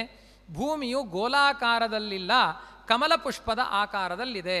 ಮೇಲ್ಭಾಗದ ಭೂಮಿ ಕಮಲ ಪುಷ್ಪದ ಆಕಾರದಲ್ಲಿ ಇದೆ ಅನ್ನೋದನ್ನು ತಿಳ್ಕೊಳ್ಳಿ. ಭೂಮಿಯು ಸುತ್ತುತ್ತಿಲ್ಲ, ಸೂರ್ಯ ಚಂದ್ರರಲ್ಲಿ ಚಲನೆ ಇದೆ. ಹಿರಣ್ಮಯೇನ ಸವಿತಾರಥೇನ ಅಂತ ಆ ದೃಷ್ಟಾಂತ ತಿಳ್ಕೊಳ್ಬೋದು. ಹಗಲು ರಾತ್ರಿಗಳಿಗೆ ಕಾರಣ ನೆರಳಲ್ಲ, ಸೂರ್ಯನ ರಶ್ಮಿಗಳಲ್ಲಿ ಅರ್ಧ ಆಚ್ಛಾದನೆ ಅರ್ಧ ಪ್ರಕಾಶನ ಅನ್ನುವ ಶಕ್ತಿ ಇರೋದ್ರಿಂದ ಹಗಲು ರಾತ್ರಿಗಳು ಅನ್ನುವ ವ್ಯವಸ್ಥೆ ಆಗ್ತಾ ಇದೆ. ಗ್ರಹಣದಲ್ಲಿ ಇದು ಸ್ಪಷ್ಟವಾಗುತ್ತೆ. ಸೂರ್ಯನು ದಿನಕ್ಕೆ 9,51,00,000 ಯೋಜನ, ಅರ್ಥಾತ್ ಇವತ್ತಿನ ಕಾಲದ ಪ್ರಕಾರ 66,50,57,00,000 ಕಿಲೋಮೀಟರ್ ಸಂಚಾರ ಮಾಡ್ತಾನೆ. ಒಂದು ದಿನಕ್ಕೆ ಸೂರ್ಯನ ಸಂಚಾರ 66,57,00,000. ಭೂಮಿ ತನ್ನ ಅಕ್ಷಕ್ಕಿಂತ 23 ಡಿಗ್ರಿ ವಾಟವಾಗಿದೆ ಅಂತ ವಿಜ್ಞಾನಿಗಳು ಹೇಳ್ತಾರೆ. ಆದ್ದರಿಂದ ದಕ್ಷಿಣಾಯಣ ಉತ್ತರಾಯಣ ಅಂತ ವಿಜ್ಞಾನಿಗಳ ಮಾತಿದೆ. ಇದು ಸರಿಯಲ್ಲ. ಯಾಕೆಂದರೆ ಸೂರ್ಯನ ರಥದ ಸಂಚಾರದ ಕ್ರಮ ವ್ಯತ್ಯಾಸ ಆಗೋದ್ರಿಂದ ಈ ಅವಯವಗಳಾಗುತ್ತೆ ಅಂತ ವರ್ಣನೆ ಮಾಡಿದ್ದಾರೆ. ಸಮಗ್ರ ಬ್ರಹ್ಮಾಂಡ ಮುಸುಂಬಿ ಹಣ್ಣಿನಂತೆ ಇದೆ. ಜಂಬೂ ದ್ವೀಪದಲ್ಲಿ ಸಪ್ತದ್ವೀಪಗಳು ಚಕ್ಕುಲಿ ಆಕಾರದಲ್ಲಿ ಇದೆ. ಭೂಮಿಯ ಸುತ್ತಳತೆ 7,28,28,571 ಯೋಜನ, 1.5 ಕ್ರೋಶ, 214 ದಂಡ, 1 ಹಸ್ತ, 36 ಅಂಗುಲ, 1 ವ್ರೀಹಿ, 2 ಸರ್ಷಪ ಅಂತ ಹೇಳಿದ ಸರ್ವಜ್ಞ ಮುನಿ ಗುರುರಾಜರು ಅಂತ ಮತ್ತೊಮ್ಮೆ ಆ ಲೆಕ್ಕವನ್ನು ನೆನಪಿಸಿ, ಮತ್ತು ಶೇಷನು ಭೂಮಿಯನ್ನು ಹೊತ್ತಿರುವುದು ಸಂಕರ್ಷಣದ ಶಕ್ತಿಯಿಂದ. ಧ್ಯಾನ, ಈ ಬ್ರಹ್ಮಾಂಡದ ಚಿಂತನೆ, ಈ ಭೂಗೋಳದ ವರ್ಣನೆಯನ್ನು ಮಾಡುವುದು ಅನಿವಾರ್ಯವಾಗಿದೆ. ಯಾಕೆಂದರೆ ದ್ವಿತೀಯ ಸ್ಕಂದದಲ್ಲಿ ಚರಮದೇಹದಲ್ಲಿ ಇರುವಂತಹ ಪರೀಕ್ಷಿತ ರಾಜನಿಗೆ ಶುಕಾಚಾರ್ಯರು ಮೊದಲು ಬೋಧನೆ ಮಾಡಿದ್ದು ವಿರಾಟ್ ರೂಪದ ಧ್ಯಾನವನ್ನು. ಅಂದರೆ ಭಗವಂತನ ದೇಹದಲ್ಲಿ ಈ ಬ್ರಹ್ಮಾಂಡದ ಚಿಂತನೆಯನ್ನು ನಾವು ಮಾಡಬೇಕು. ಇಲ್ಲದೇ ಇದ್ದರೆ ನಮ್ಮ ಧ್ಯಾನ ಅಪರಿಪೂರ್ಣ. ಯಾರು ಗಾಯತ್ರಿ ಜಪ ಇತರ ಜಪಗಳನ್ನು ಮಾಡ್ತಾರೋ ಅಂಥವರಿಗೆ ಈ ಬ್ರಹ್ಮಾಂಡದ ಚಿಂತನೆ ತುಂಬ ಅನಿವಾರ್ಯವಾಗಿದೆ. ಆದ್ದರಿಂದಲೇ ದ್ವಿತೀಯ ಸ್ಕಂದದಲ್ಲಿ ಪ್ರವಚನ ಕೇಳಿದ ಪರೀಕ್ಷಿತ ರಾಜ ಪಂಚಮ ಸ್ಕಂದದಲ್ಲಿ ಮತ್ತೆ ಪ್ರಶ್ನೆ ಮಾಡ್ತಾನೆ ಶುಕಾಚಾರ್ಯರ ಬಳಿ, ನಾನು ದೇವರ ಸಾಕ್ಷಾತ್ಕಾರದ ಸುಖವನ್ನು ಅನುಭವಿಸಬೇಕಾಗಿದೆ, ಹಾಗಾಗಿ ಆ ದೇವರ ಅವಯವಗಳಲ್ಲಿರುವಂತಹ ಬ್ರಹ್ಮಾಂಡದ ವರ್ಣನೆಯನ್ನು ಮತ್ತೊಮ್ಮೆ ಮಾಡಿ ಅಂತ ಒನ್ಸ್ ಮೋರ್ ಅಂತ ಆ ಚರಮದೇಹದಲ್ಲಿರುವಂತಹ ಪರೀಕ್ಷಿತ ರಾಜನೇ ಕೇಳಿದಾಗ, ಇನ್ನು ಯಾವ ದೇಹ ಅಂತ ಗೊತ್ತಿಲ್ಲದೆ ಇರುವಂತಹ ನಮ್ಮಂಥ ಮಂದಮತಿಗಳು ಮತ್ತೆ ಈ ಭೂಲೋಕದ ಚಿಂತನೆಯನ್ನು ಮಾಡ್ತಾ ಇರಬೇಕು. ಇದು ಅನಿವಾರ್ಯ. ಆದ್ದರಿಂದ ಇದು ಆಪ್ಷನ್ ಅಲ್ಲ, ಬೇಕಾದರೆ ಮಾಡ್ಬೋದು ಬಿಡ್ಬೋದು ಅನ್ನೋ ಆಪ್ಷನ್ ಅಲ್ಲ. ಈ ಬ್ರಹ್ಮಾಂಡದ ಚಿಂತನೆ ಅನಿವಾರ್ಯ ಅನ್ನೋದನ್ನು ಭಾಗವತದ ಮೂಲಕ ತಿಳ್ಕೊಳ್ಬೋದು. ಘನೋದಕದಲ್ಲಿ ಪರಮಾತ್ಮನ ಅನಂತಾಸನ ಲೋಕ ಇದೆ, ಅಂದರೆ ಘನೋದಕದ ಕೊನೆಯಲ್ಲಿದೆ ಅನ್ನೋದನ್ನು ನಾವು ತಿಳ್ಕೊಳ್ಬೇಕು. ವರಾಹನು ಸಪ್ತಲೋಕ ಸಹಿತವಾದ ಭೂಮಿಯನ್ನು ಎತ್ತಿದ್ದಾನೆ, ಕೇವಲ ಭೂಮಿಯನ್ನು ಎತ್ತಿದ್ದಾನೆ ಅಂತ ತಿಳ್ಕೊಳ್ಬಾರದು. ಸಪ್ತಲೋಕದಿಂದ ಸಹಿತವಾದ ಭೂಮಿಯನ್ನು ವರಾಹ ಎತ್ತಿದ್ದಾನೆ, ಅದು ಗೋಲಾಕಾರದಲ್ಲೇ ಇದೆ. ಮತ್ತು ವಿಷ್ಣು ಕೂರ್ಮ ಮತ್ತು 2 ಕೂರ್ಮ ರೂಪಗಳಿದ್ದಾವೆ. ಒಂದು ಘನೋದಕದ ಒಳಗಡೆ, ಇನ್ನೊಂದು ಬ್ರಹ್ಮಾಂಡದ ಹೊರಭಾಗದಲ್ಲಿ ಒಂದು ಕೂರ್ಮ ರೂಪ ಇದ್ದಾವೆ. 1,00,000 ಯೋಜನ ಜಂಬೂದ್ವೀಪದ ಒಳಗಡೆ ಸಮುದ್ರಗಳಿಲ್ಲ, ಸಮುದ್ರಗಳೆಲ್ಲ ಜಂಬೂದ್ವೀಪದಿಂದ ಹೊರಗಡೆ ಇದ್ದಾವೆ ಅಂತ ಇಷ್ಟು ಸಾಮಾನ್ಯವಾದ ಚಿಂತನೆ ಇರಲಿ ಅಂತ ಹೀಗೆ ಹೇಳಿದ್ದೇನೆ. ಇದು ಸಮಗ್ರ. ಇಲ್ಲಿಗೆ ವಾದಿರಾಜರು 432 ಶ್ಲೋಕಗಳಲ್ಲಿ ಭೂಗೋಳ ವರ್ಣನೆಯನ್ನು ಮಾಡಿದ ಕಥಾಭಾಗ, ಆ ಎಲ್ಲ ವಿಚಾರಗಳನ್ನು 16 ಚಿತ್ರಗಳಲ್ಲಿ ವಿಶ್ವವಲ್ಲಭ ತೀರ್ಥರ ಪರಮ ಅನುಗ್ರಹದಿಂದ ಸಂಗ್ರಹ ಮಾಡಿದ್ದೇನೆ ಎಂಬಲ್ಲಿಗೆ ಇಲ್ಲಿಗೆ ಇದನ್ನು ಮುಕ್ತಾಯ ಮಾಡ್ತಾ ಇದ್ದೇನೆ.